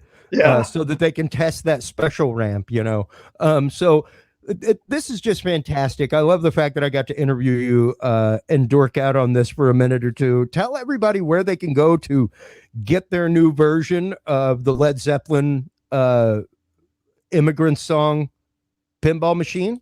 There's more than Immigrant Song. There's 10 full-length track songs. Oh, dude. I could keep rambling on. I don't want a communication breakdown here, but you can go to sternpinball.com, and if you find a dealer or distributor, you can find, one to buy for your home, or as arcades slowly start to get back open, safely and responsibly, we also have a pinball locator, so you can play these games out in the wild. Oh, fantastic. That's awesome. I may have to. Where can you get the pinball locator? Is that just on your general app store? Yeah, so if you go to sternpinball.com, it's on the upper red bar of our website. It says pinball locator. Cool. I am definitely getting that for my travel device for once I get back out into the world of traveling AV. Thank you so much for taking the time, as always, to come by, talk about the latest and greatest over there at Stern. Thank you for having me on. And, next year, come by the booth and we'll play a game. Absolutely. Take care. Enjoy the rest of your digital CES. Thanks. You too. All right. Oh, dude, too cool. Like I said, big analog fan. So I love things like that. We got a couple people left in this wrapping up of our digital 2021 CES coverage. Right now, we have Shigeru Miyake from Quantum Operation Inc. Tell us a little bit about what you guys do over there. Hi, Chris. Hey. Yeah, and I'm from Japan. Yeah, and it's like 9:30 now, so it's small world. But we are Quantum Operation, and we are the IoT startup, and based in Japan, and we have this. We are creating these wearable devices. Yeah, you can see it. Oh, yeah, cool. And sorry, it's in Japanese, but So you can measure like temperature, steps, heart rate, blood pressure, and SpO2. Oh, wow. And this is breathing rate. And we are here at CES to because we innovated non-invasive blood glucose sensors, yeah, which is not having gone out from to the world. It will be the world's first blood glucose sensor as a non-invasive, yeah. So we innovated this, and that's why we are here for the CES. And but now that's really interesting technology. I know quite a few people who have to regularly prick their finger, things like that, to get their blood glucose. I don't want you to get too proprietary in your technology, but that's pretty revolutionary to have a non-invasive blood glucose measurement. Is that done via CO2 level? How are you guys going about getting that data? Can I see a slide for that? Wait a moment.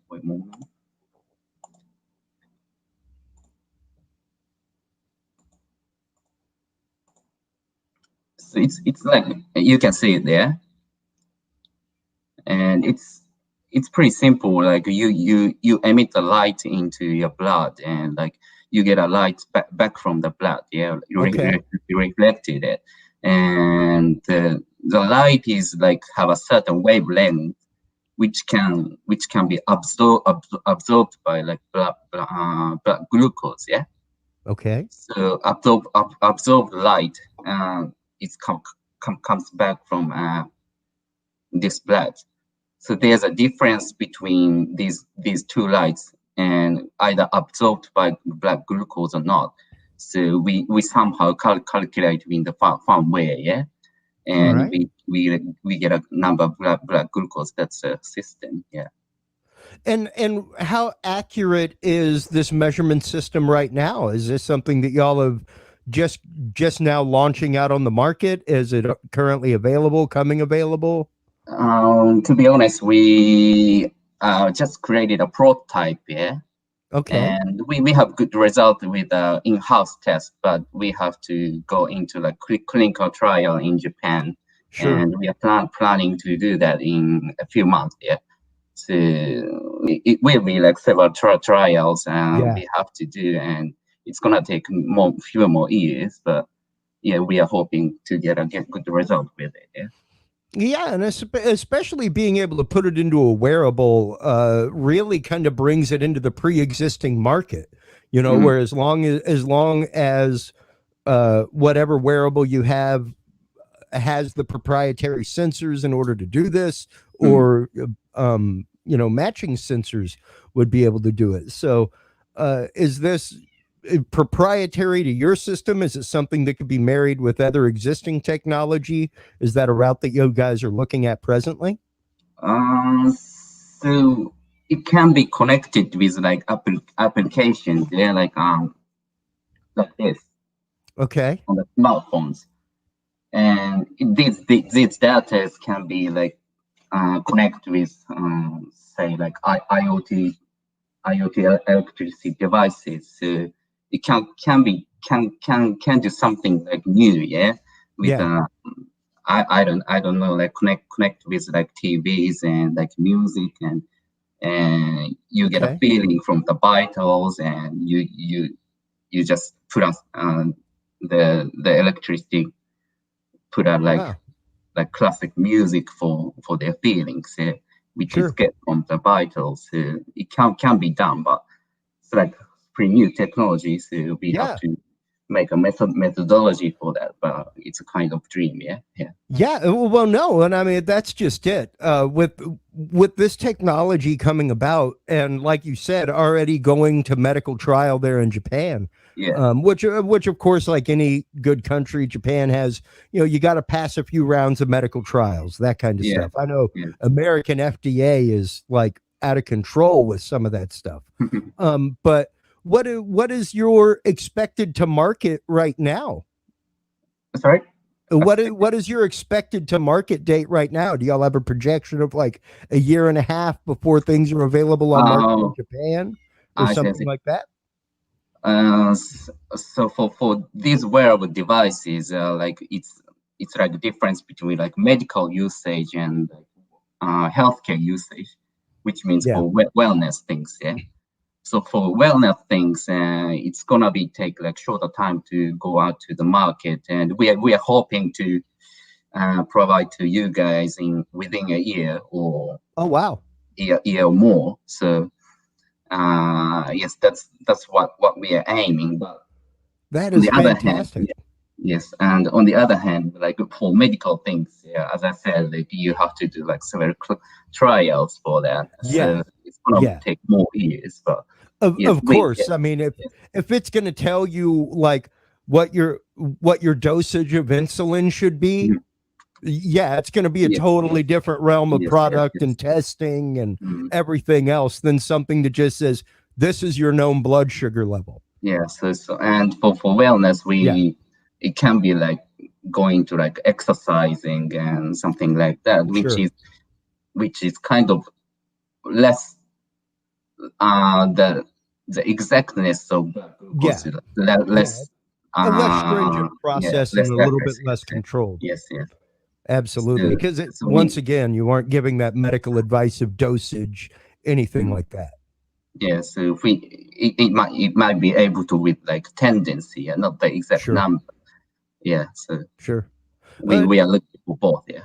This is really fantastic to know that this kind of stuff is coming out on market, that you guys are it's so close to release, because there are so many people worldwide that need a product like this.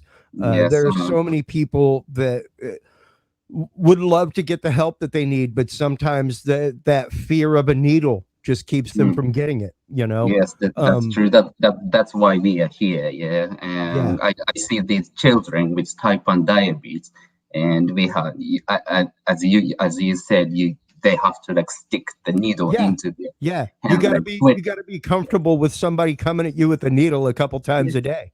Yes, and like it's like 20 times a day, every year or whole of their lives. Yeah. So that's why we are here to help these children or people suffering with diabetes. Yeah. So, well, Suguru, thank you so much for your time. This is so amazing. Tell everybody where they can go to find out more about Quantum Operation Inc., where they can go to help fund you guys, to help you guys do research, whatever. And I've got a little paper here.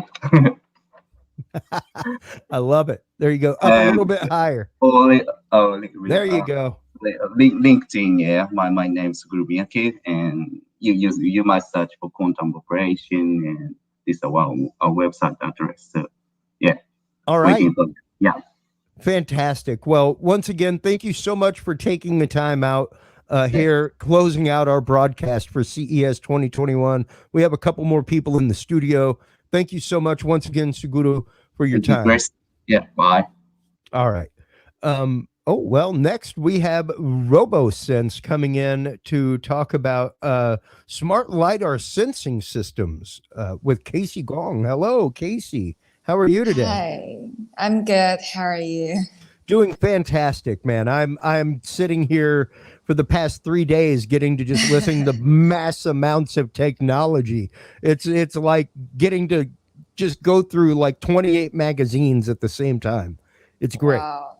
Yeah, it really is that that's impressive. More input moment, you know. Speaking of which, tell us a little bit about your smart LiDAR systems that you guys are working on over at RoboSense. So first of all, I would like to shortly introduce ourselves a little bit.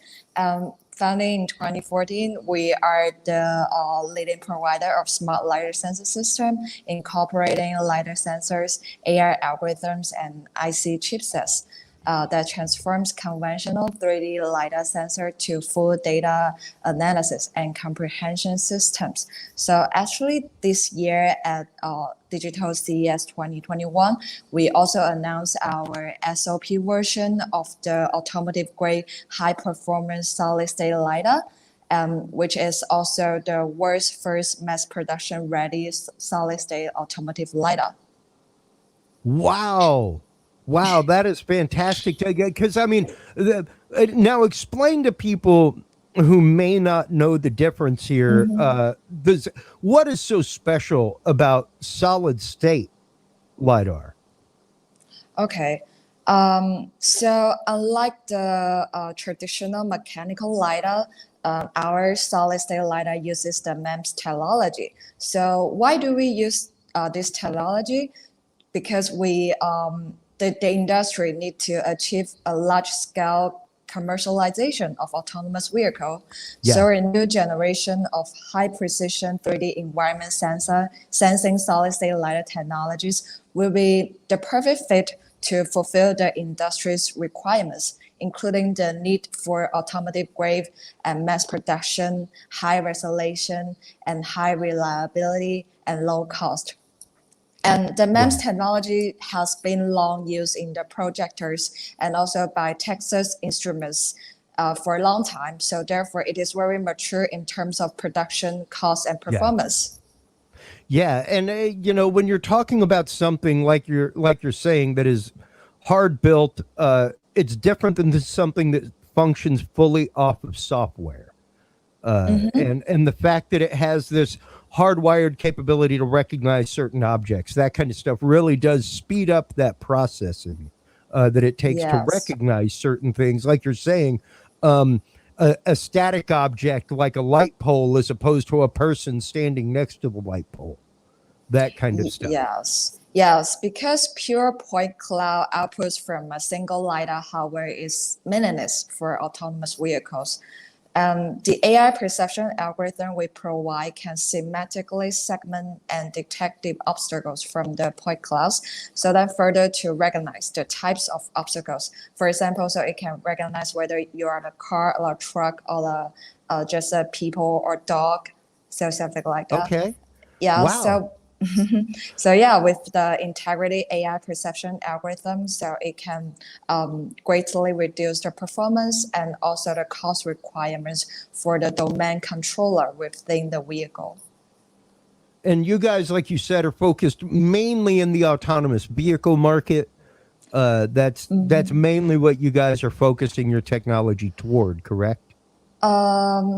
We do provide solid state LiDARs for OEM and for the autonomous cars, but we also provide mechanical LiDARs for robots and also robo truck, robo taxi, All right, and also which is V2R. And getting to be more and more common now. I know where this event normally happens in Las Vegas. That is one of the cities where you can go if you have a Lyft. They have autonomous Lyft and stuff like that. So it is also really Waymo becoming is more. Yeah. And it's really becoming a lot more common to see that. So to know that there are companies like you out there working on these hardwired solutions in the box, ready to go. Now, I assume that like you're saying, most of this is going to be in the B2B market, business to business. You aren't necessarily going to see a whole lot of hop onto Amazon.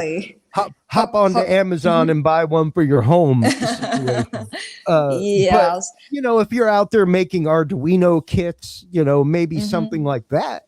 But what is the entry point that you're looking at for an item such as the system that you're talking about? Sorry, are you asking? I mean, just like the availability and pricing of your product. Okay. Yes. So we expect the price of LiDAR can be reduced to $700 to $800 per one, so that it can be used on every autonomous car in the near future.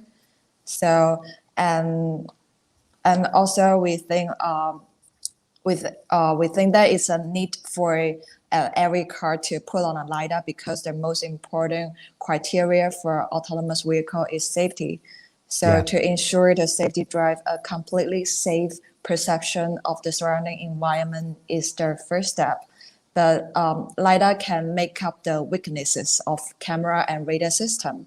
So it is very necessary for every autonomous driving cars to use LiDAR.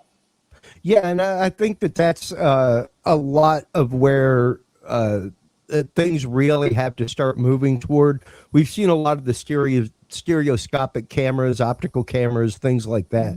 But until we start moving into that world of full-on use of LiDAR on the daily, that kind of thing, and the same similar kind of mapping technologies that can be done with, like you were saying, point cloud management, that kind of thing.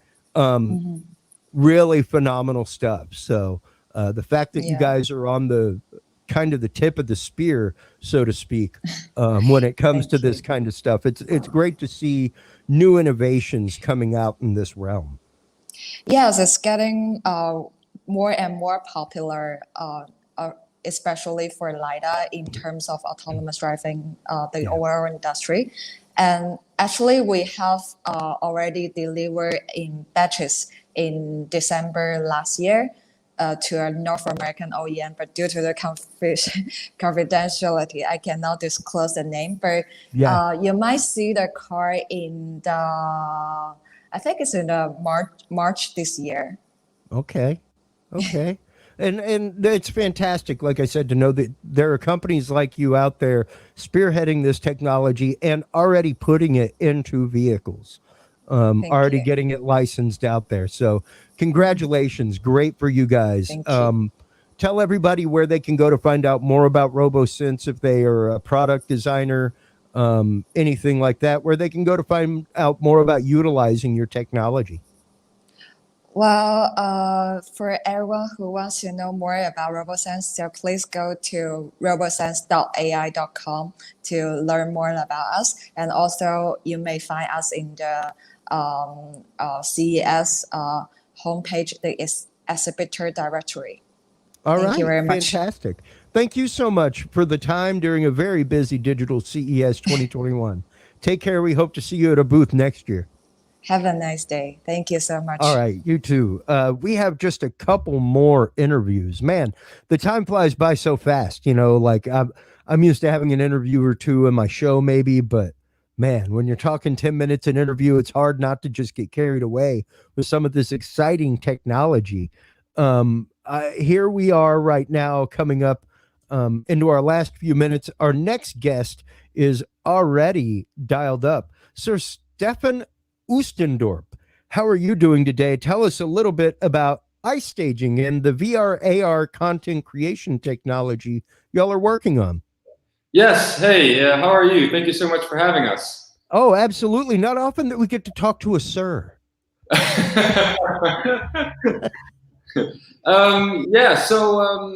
name is Stefan, and I'm with Ice Staging. I'm the business development manager of Ice Staging, and like you said, we are an augmented and virtual reality company.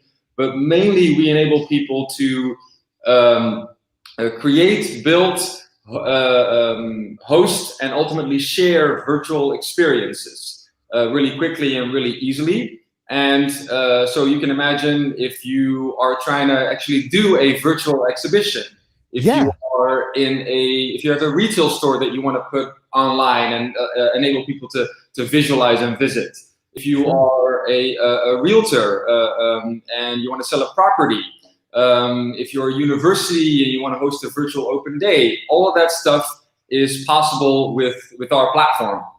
And I think one of the exciting things this year with CES is that we're not only an exhibitor, but we're actually a Taiwanese company. So for the Taiwan companies that are joining CES virtually this year, we're also a provider. So they're actually also creating virtual booths. Oh, fantastic! So yeah, that's it is so, because I myself am a professional AV technician in the conference realm.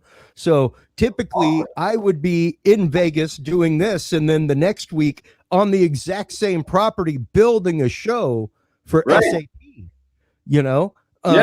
and that's what I did, was travel around the country and put on events, things like that. And to see the way that Things like Real Engine are being leveraged, Second Life, that kind of stuff.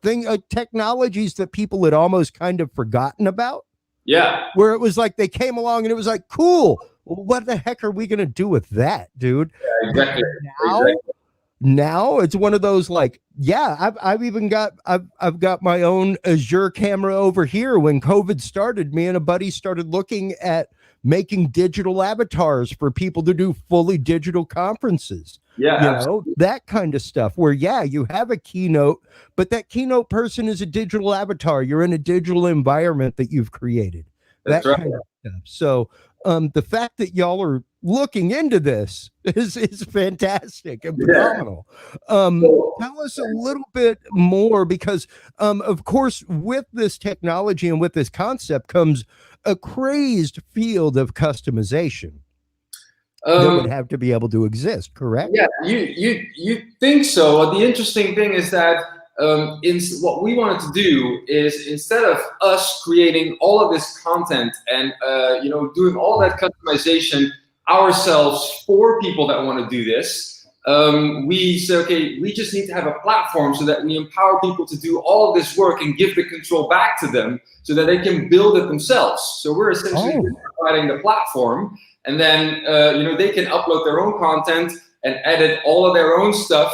Edit, if we're talking about a virtual exhibition here, say, okay, I have my booth and now I want to add all of my visuals. So my videos, my information regarding my products, audio services, 360 models, 3D models, whatever you could possibly think of, websites, all put it in there. But instead of us doing it, it's okay, that's also not very efficient. What if we have, like in the case of CES, you have thousands of companies. We can't all do that, So all of those companies are basically, they have a subscription or an account to our platform, and they can do all of that work themselves. There are essentially two ways to create the content initially. So you have, number one would be, you can actually capture physical spaces and upload those, right? But you can also have 3D rendered content.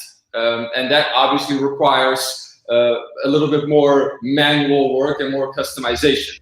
But to sort of speed up that process, what we've done is we've got a database of tons of sort of templates that people can choose from, because it's difficult when companies go, okay, I want, I have something in mind, but the communication of that back and forth is time consuming. So you have a bunch of templates. Okay, I like that particular template for, an entrance, and I like that for an exhibition hall, and I like that for, or I just give. Yeah, this is our breakout room look. This is our GA look. All that kind of stuff, where the person can, almost digitally walk themselves down the hallway of the facility to the next thing, and maybe even experience something strange along the way.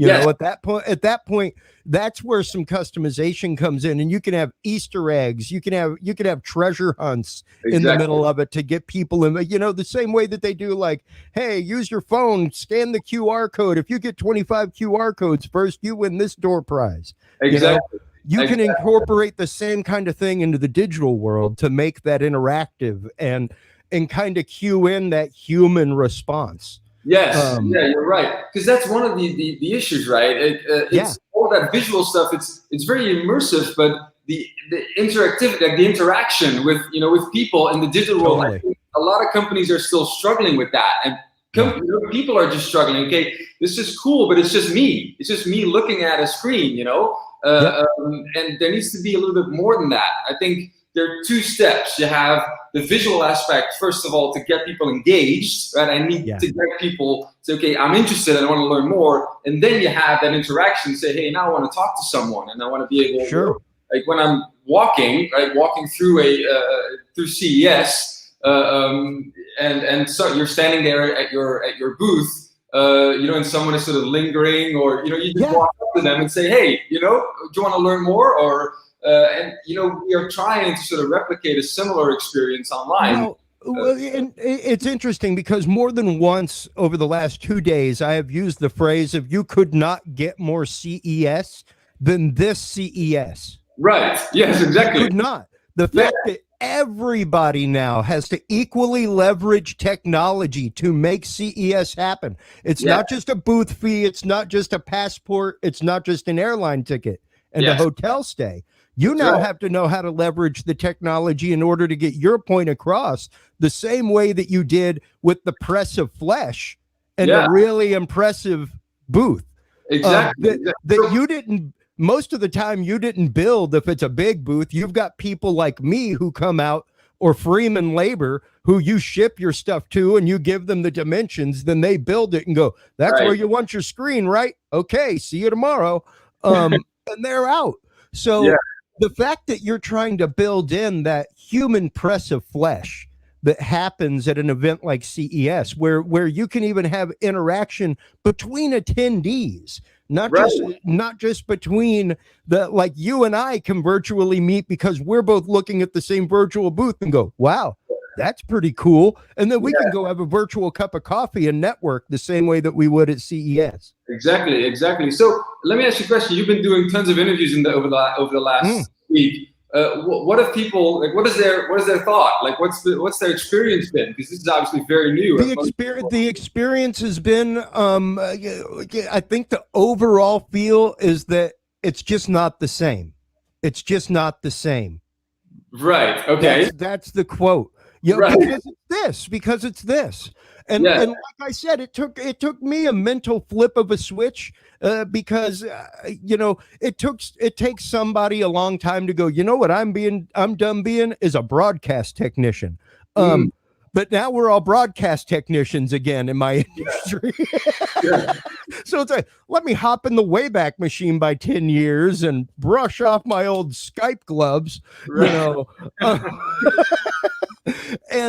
And to see this kind of technology, like I said, being utilized, when my buddy brought it up to me and was like, hey, Chris, this is because some of my friends work in some really advanced fields where, like, they're out doing movie things on the realm of Mandalorian, where they're actively capturing 8 cameras of footage and then syncing that onto 1 pixel LED walls in the background to make it look like a real-time background, that kind of stuff.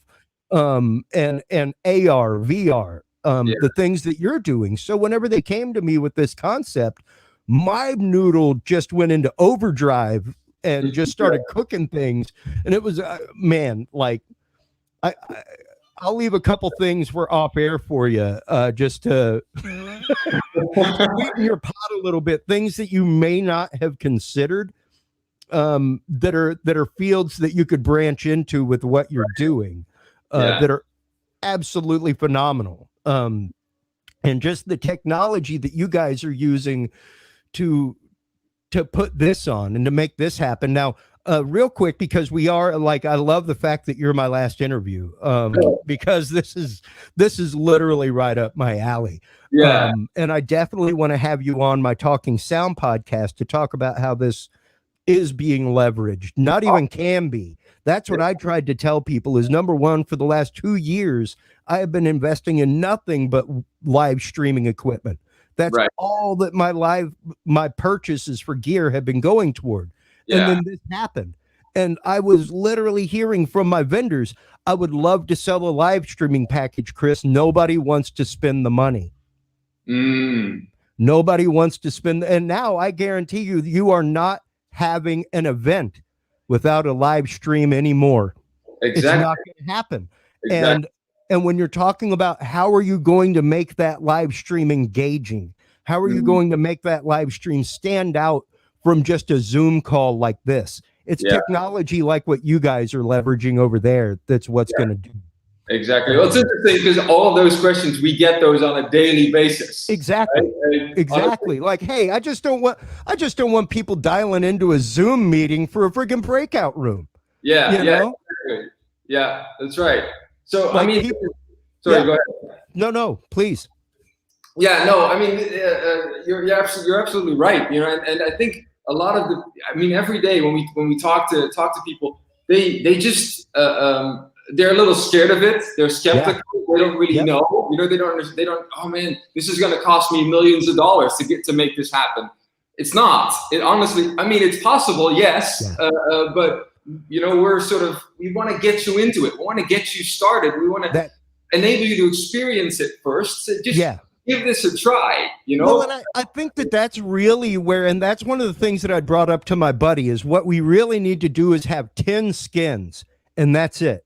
Yes. Here's option A for a ballroom. Here's option B. Here's a bigger ballroom. We can marry these two together if you want. Exactly. But here's the shape of your ballroom. Whatever colors you want, we can customize that. You want a basketball hoop over in the right-hand side? We can make that happen. Exactly. But here's the walls. Here's the roof. Here's the dimensions. That's the hard part. And That's this is the part what we're doing. Traveling the country to go find the facility that fits the people, and we want to do this, so we need a 30-foot arch. Who's got a 35-foot ceiling? Things like that. And we're doing that with this that's what we're trying to do with this sort of database, right? To give people, here you go. Instead of starting from scratch, in 6 months' time, we're still not there. This is the basis. And then they go, oh, okay, this is interesting. This is what I have in mind. And I'll customize that for me and change the colors and put my logo there and, make that bigger, make this smaller. Okay, we can do that, And not 3 months from now, next week I'll have a draft ready for you, Well, man, to know that you guys have come out, this is just incredible. It's fantastic. I've literally got like 2 handfuls of companies that I'm going to be directing your way with stuff. Even if it's just to bang heads against walls and see how you can help them out. And because we're also relatively new. We're not a new company, but the thing has been launched, early last year. So we're also still learning, okay, all of these companies, okay, how about this? Maybe we could do this. And can you develop that? What about this experience? Because, some of these, obviously the ones that are now doing this, they're really, really, excited about it, about the possibilities of it. And they want to think with us, right? Like, hey, what? Hey, right here, man. Y'all want to hop on a Zoom call and round table and just spitball? I am down. Because like I said, I've got like a good 3 concepts that you could sell as simple pre-production for stuff. Like you wouldn't even have to do the back end if you didn't want to. Right. Exactly. So the fact that you guys have come out with a VR, AR white label event system. Is amazing. That's like being able to go to somebody that's got a white label website builder and go, here's your 5 templates. Choose which one you want. Plug and play your data. What do you want for a header? Here's your image, So that's absolutely phenomenal, man. iStaging is the company. Stefan, thank you so much for coming on. I am so excited about this. I'm jazzed. And man, I'm just totally impressed. Tell everybody where they can go to find out more about iStaging. All right, they can go to istaging.com to find out more.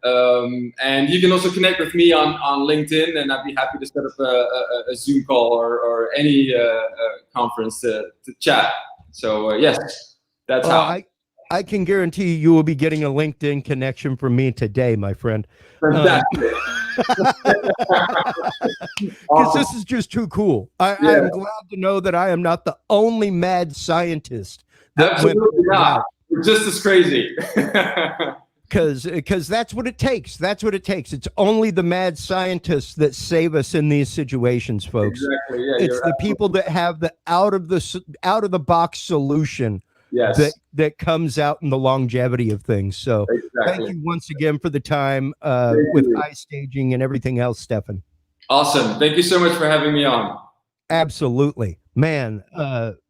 Dude, I'm telling you, just some of the technology that comes across on the show during CES is mind-blowing. And, as the host of the Talking Sound podcast, as someone who is involved hip deep in the world of event technology, projection, sound systems, Wi-Fi, all that kind of stuff, man, what those guys are doing over at iStaging is the future of the events industry. It really is.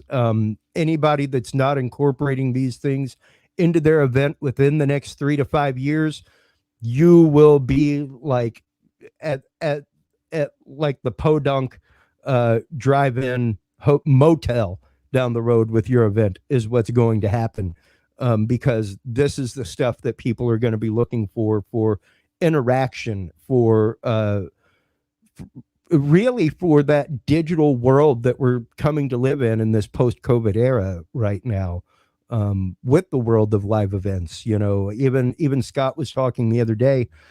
He and I were talking privately, then we talked in the pre-show, the pre-CES show on Plug Hits Live Radio about the Justin Bieber concert that just happened, where they actively made it a live concert. They put a stage in the middle of a big quadrangle of a high-rise hotel, and then they basically sold all the rooms to attendees. You know, so you got to enjoy the show and be in your own private room while you did it. Like, really cool innovations in the technological world, and outside of the box thinking for live events. That's what it's going to take for us to return to a type of normalcy when it comes to the world of live events, when it comes to things like CES, when it comes to that kind of stuff. And that normalcy is not going to happen this year, and that's okay. No. Oh, I'm sorry. This year, I apologize. This is 2015. This is the wrong year. I'm sorry. I'm still set up from the past. I apologize. But yeah, you know, like I said, believe it or not, this was the entire branding for CES 2015. That was the My first year. Yeah, that was pretty much the extent of what we had. That and one of those pull-up banners at the studio, and that was it. So we've come along. We've come a long way since then. That's right. And of course, with that this is the end. We know we've gone over time. Facebook is already gone, so that's one of the many reasons we recommend people watch us on Twitch or YouTube, because at 8 hours, Facebook is gone. That's right. Michelle learned that the hard, scary way last year. I remember getting panic messages. Oh, no. Yeah, it was so funny. But I really, yes, she did. That was from Michelle. This has been a great week. Obviously, Todd's not with us here to say goodbye, and that's because he is right now doing his 1500th episode of Geek News Central. Awesome. Congratulations, it is such Todd. a Happy milestone. 1500. It's That's unbelievable. Awesome. That's awesome. So congratulations to him. And because he's crazy, having already done 2 live shows today, he decided to basically do 2 tonight. He's doing the anniversary and then still talking tech news. That's my man right there. That's my man. That's where it's at. Yeah. I don't think he's probably gotten out of that chair today, if I had to take a guess. Because he started with Podcast Insider and then did this for 2 hours, and then off he went and prepped for 1500. He and Kirk went off and prepped for 1500. Man, and what an incredible milestone! You know, the 1500 episodes. Like I heard you saying earlier today, I saw Kirk say every week. 10 minutes into the 1500th episode, Facebook crashed on him and the stream went down. And so he just posted, go to live.geeknewscentral.com because he can fix that. Yeah, exactly. Because it's been today and nothing has gone right. And he knew that going into this, that if something was going to go wrong, it was going to happen today. That's right. But anyway, that does it. We have officially done 24 hours of CES live coverage for 2021. And it's so weird because we have done it not from CES. Yeah. Yeah. We're not in Vegas this year, guys. I mean, it's been very strange. But you know, the team has been together. We've been laughing. The last hour or so, the staff private chat has been absolutely on fire. It's been ridiculous. Because we're not in Vegas doesn't mean we're not getting super punchy. That's right. That's right. And we're laughing at things that probably won't be funny tomorrow, but that's for okay. Sure. For sure. So for those of you who are still watching and may have missed content, there are a couple of ways that you can see everything that we've done. The first is you can go to plugitslive.com /join us, to techpodcasts.com/CES 2021. Find us on YouTube, find us on Twitch, and watch the replays. But that's going to mean having to jump through all of our vamping when guests don't show up and things like that. You can also follow us on Facebook or YouTube for when we publish the final videos. You'll get if you hit the bell, you'll get notifications when we post a new video. If you don't, you probably won't, because subscriptions don't mean much on YouTube anymore. Or if you're more of a podcast person, you can go into your favorite podcatcher and subscribe to Plug Hits Live Presents, to the Geek News Central special events feed, to the Tech Podcast Network special events feed. And as we publish, they will become available there. So basically, wherever you could possibly want to watch this, we probably will be. And if we are not, let us know.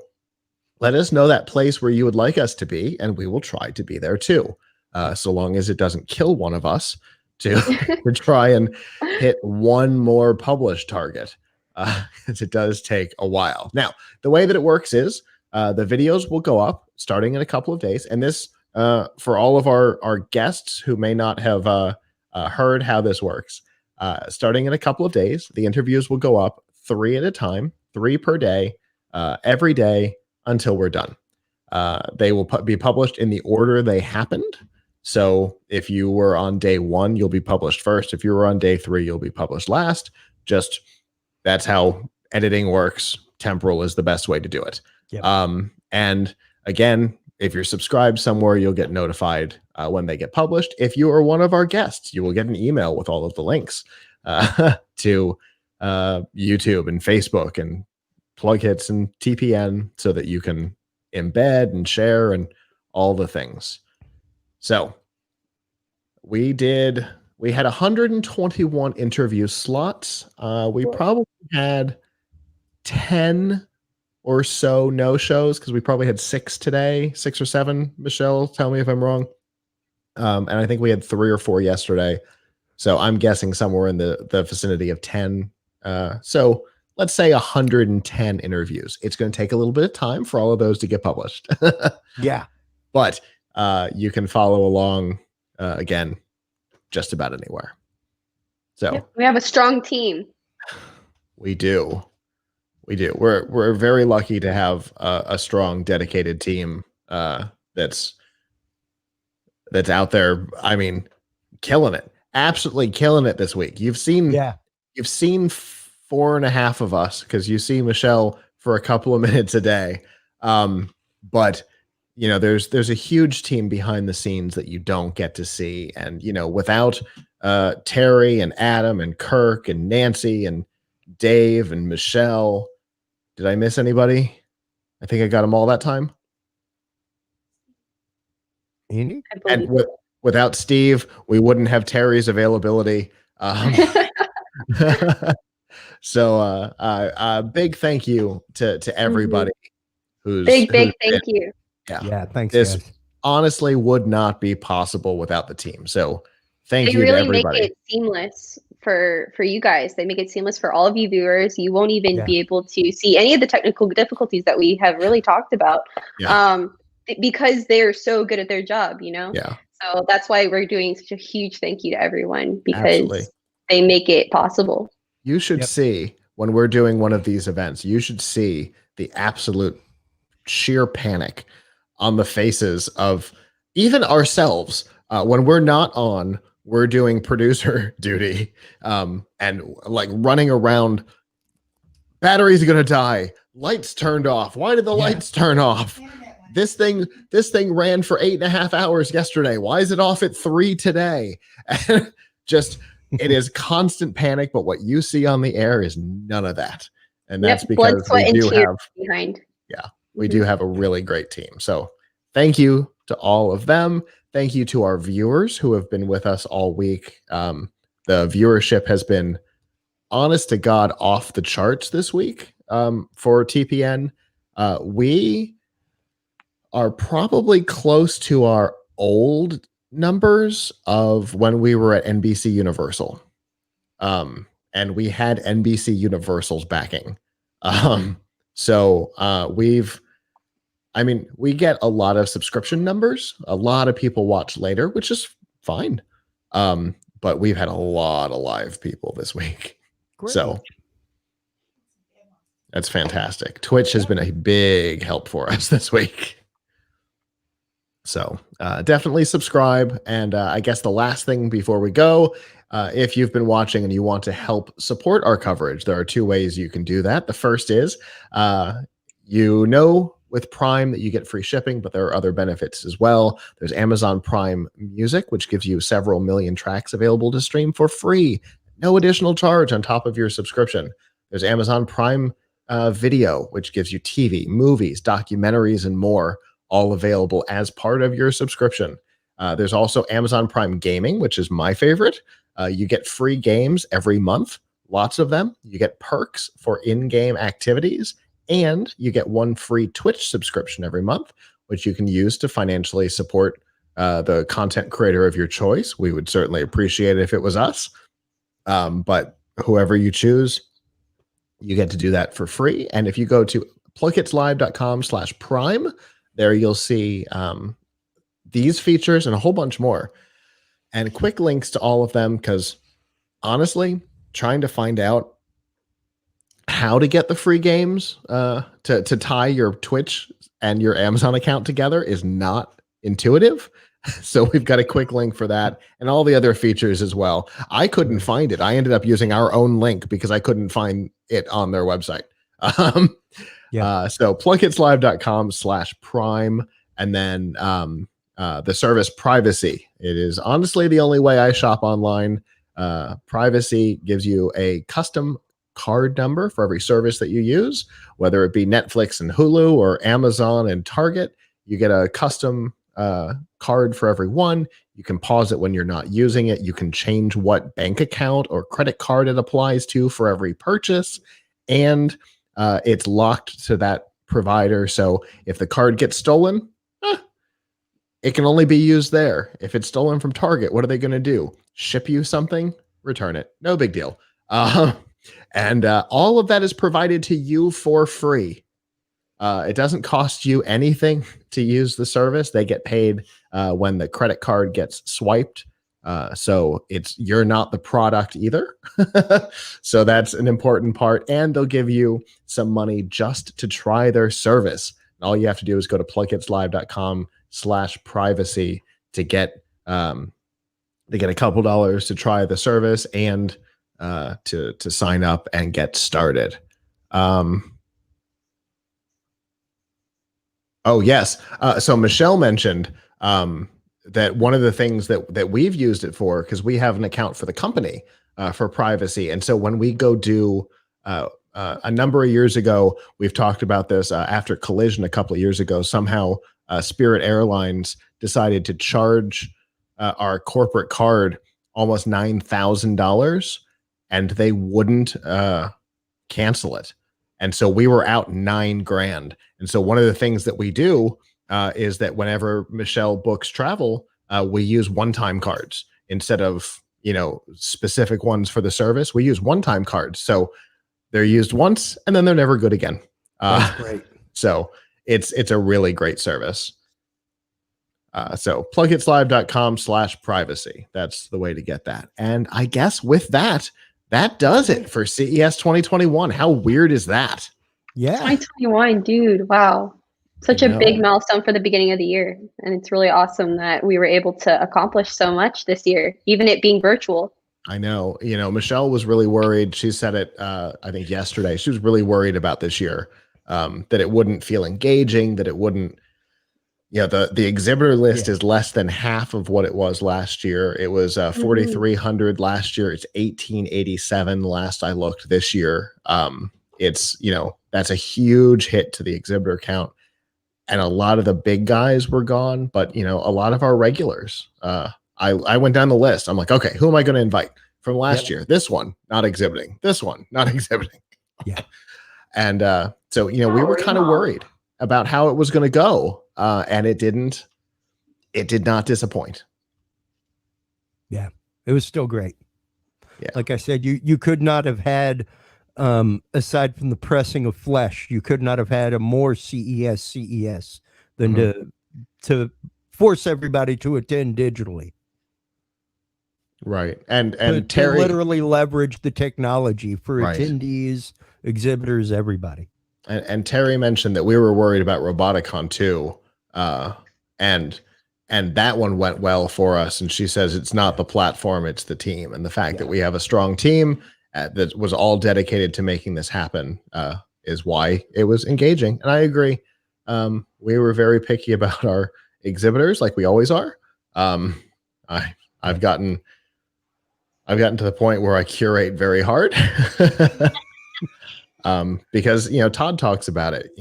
The third time in 4 days that you talk about a cell phone case, you just want to push them off the tower because what's special about, unless it's a special cell phone case, OtterBox or somebody like that, that's different. But ours is purple and sparkly. Great, not our show.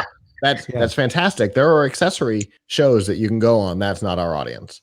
And the third or fourth time you hear that, you're like, all right, you can go downstairs now. I will do this by myself. I know your entire pitch.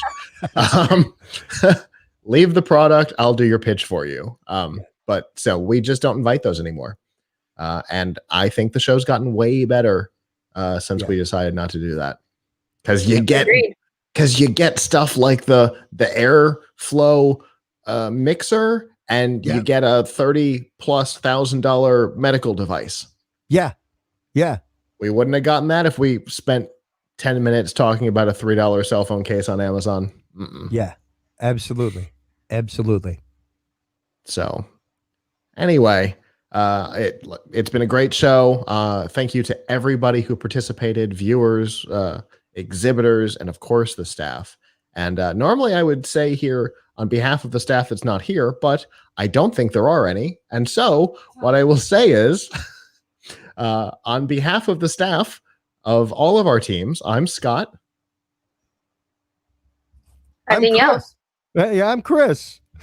Sorry, froze. And I'm Danielle. And we will see you for CES 2022, fingers crossed, from Las Vegas next January. Ciao. Take care, guys.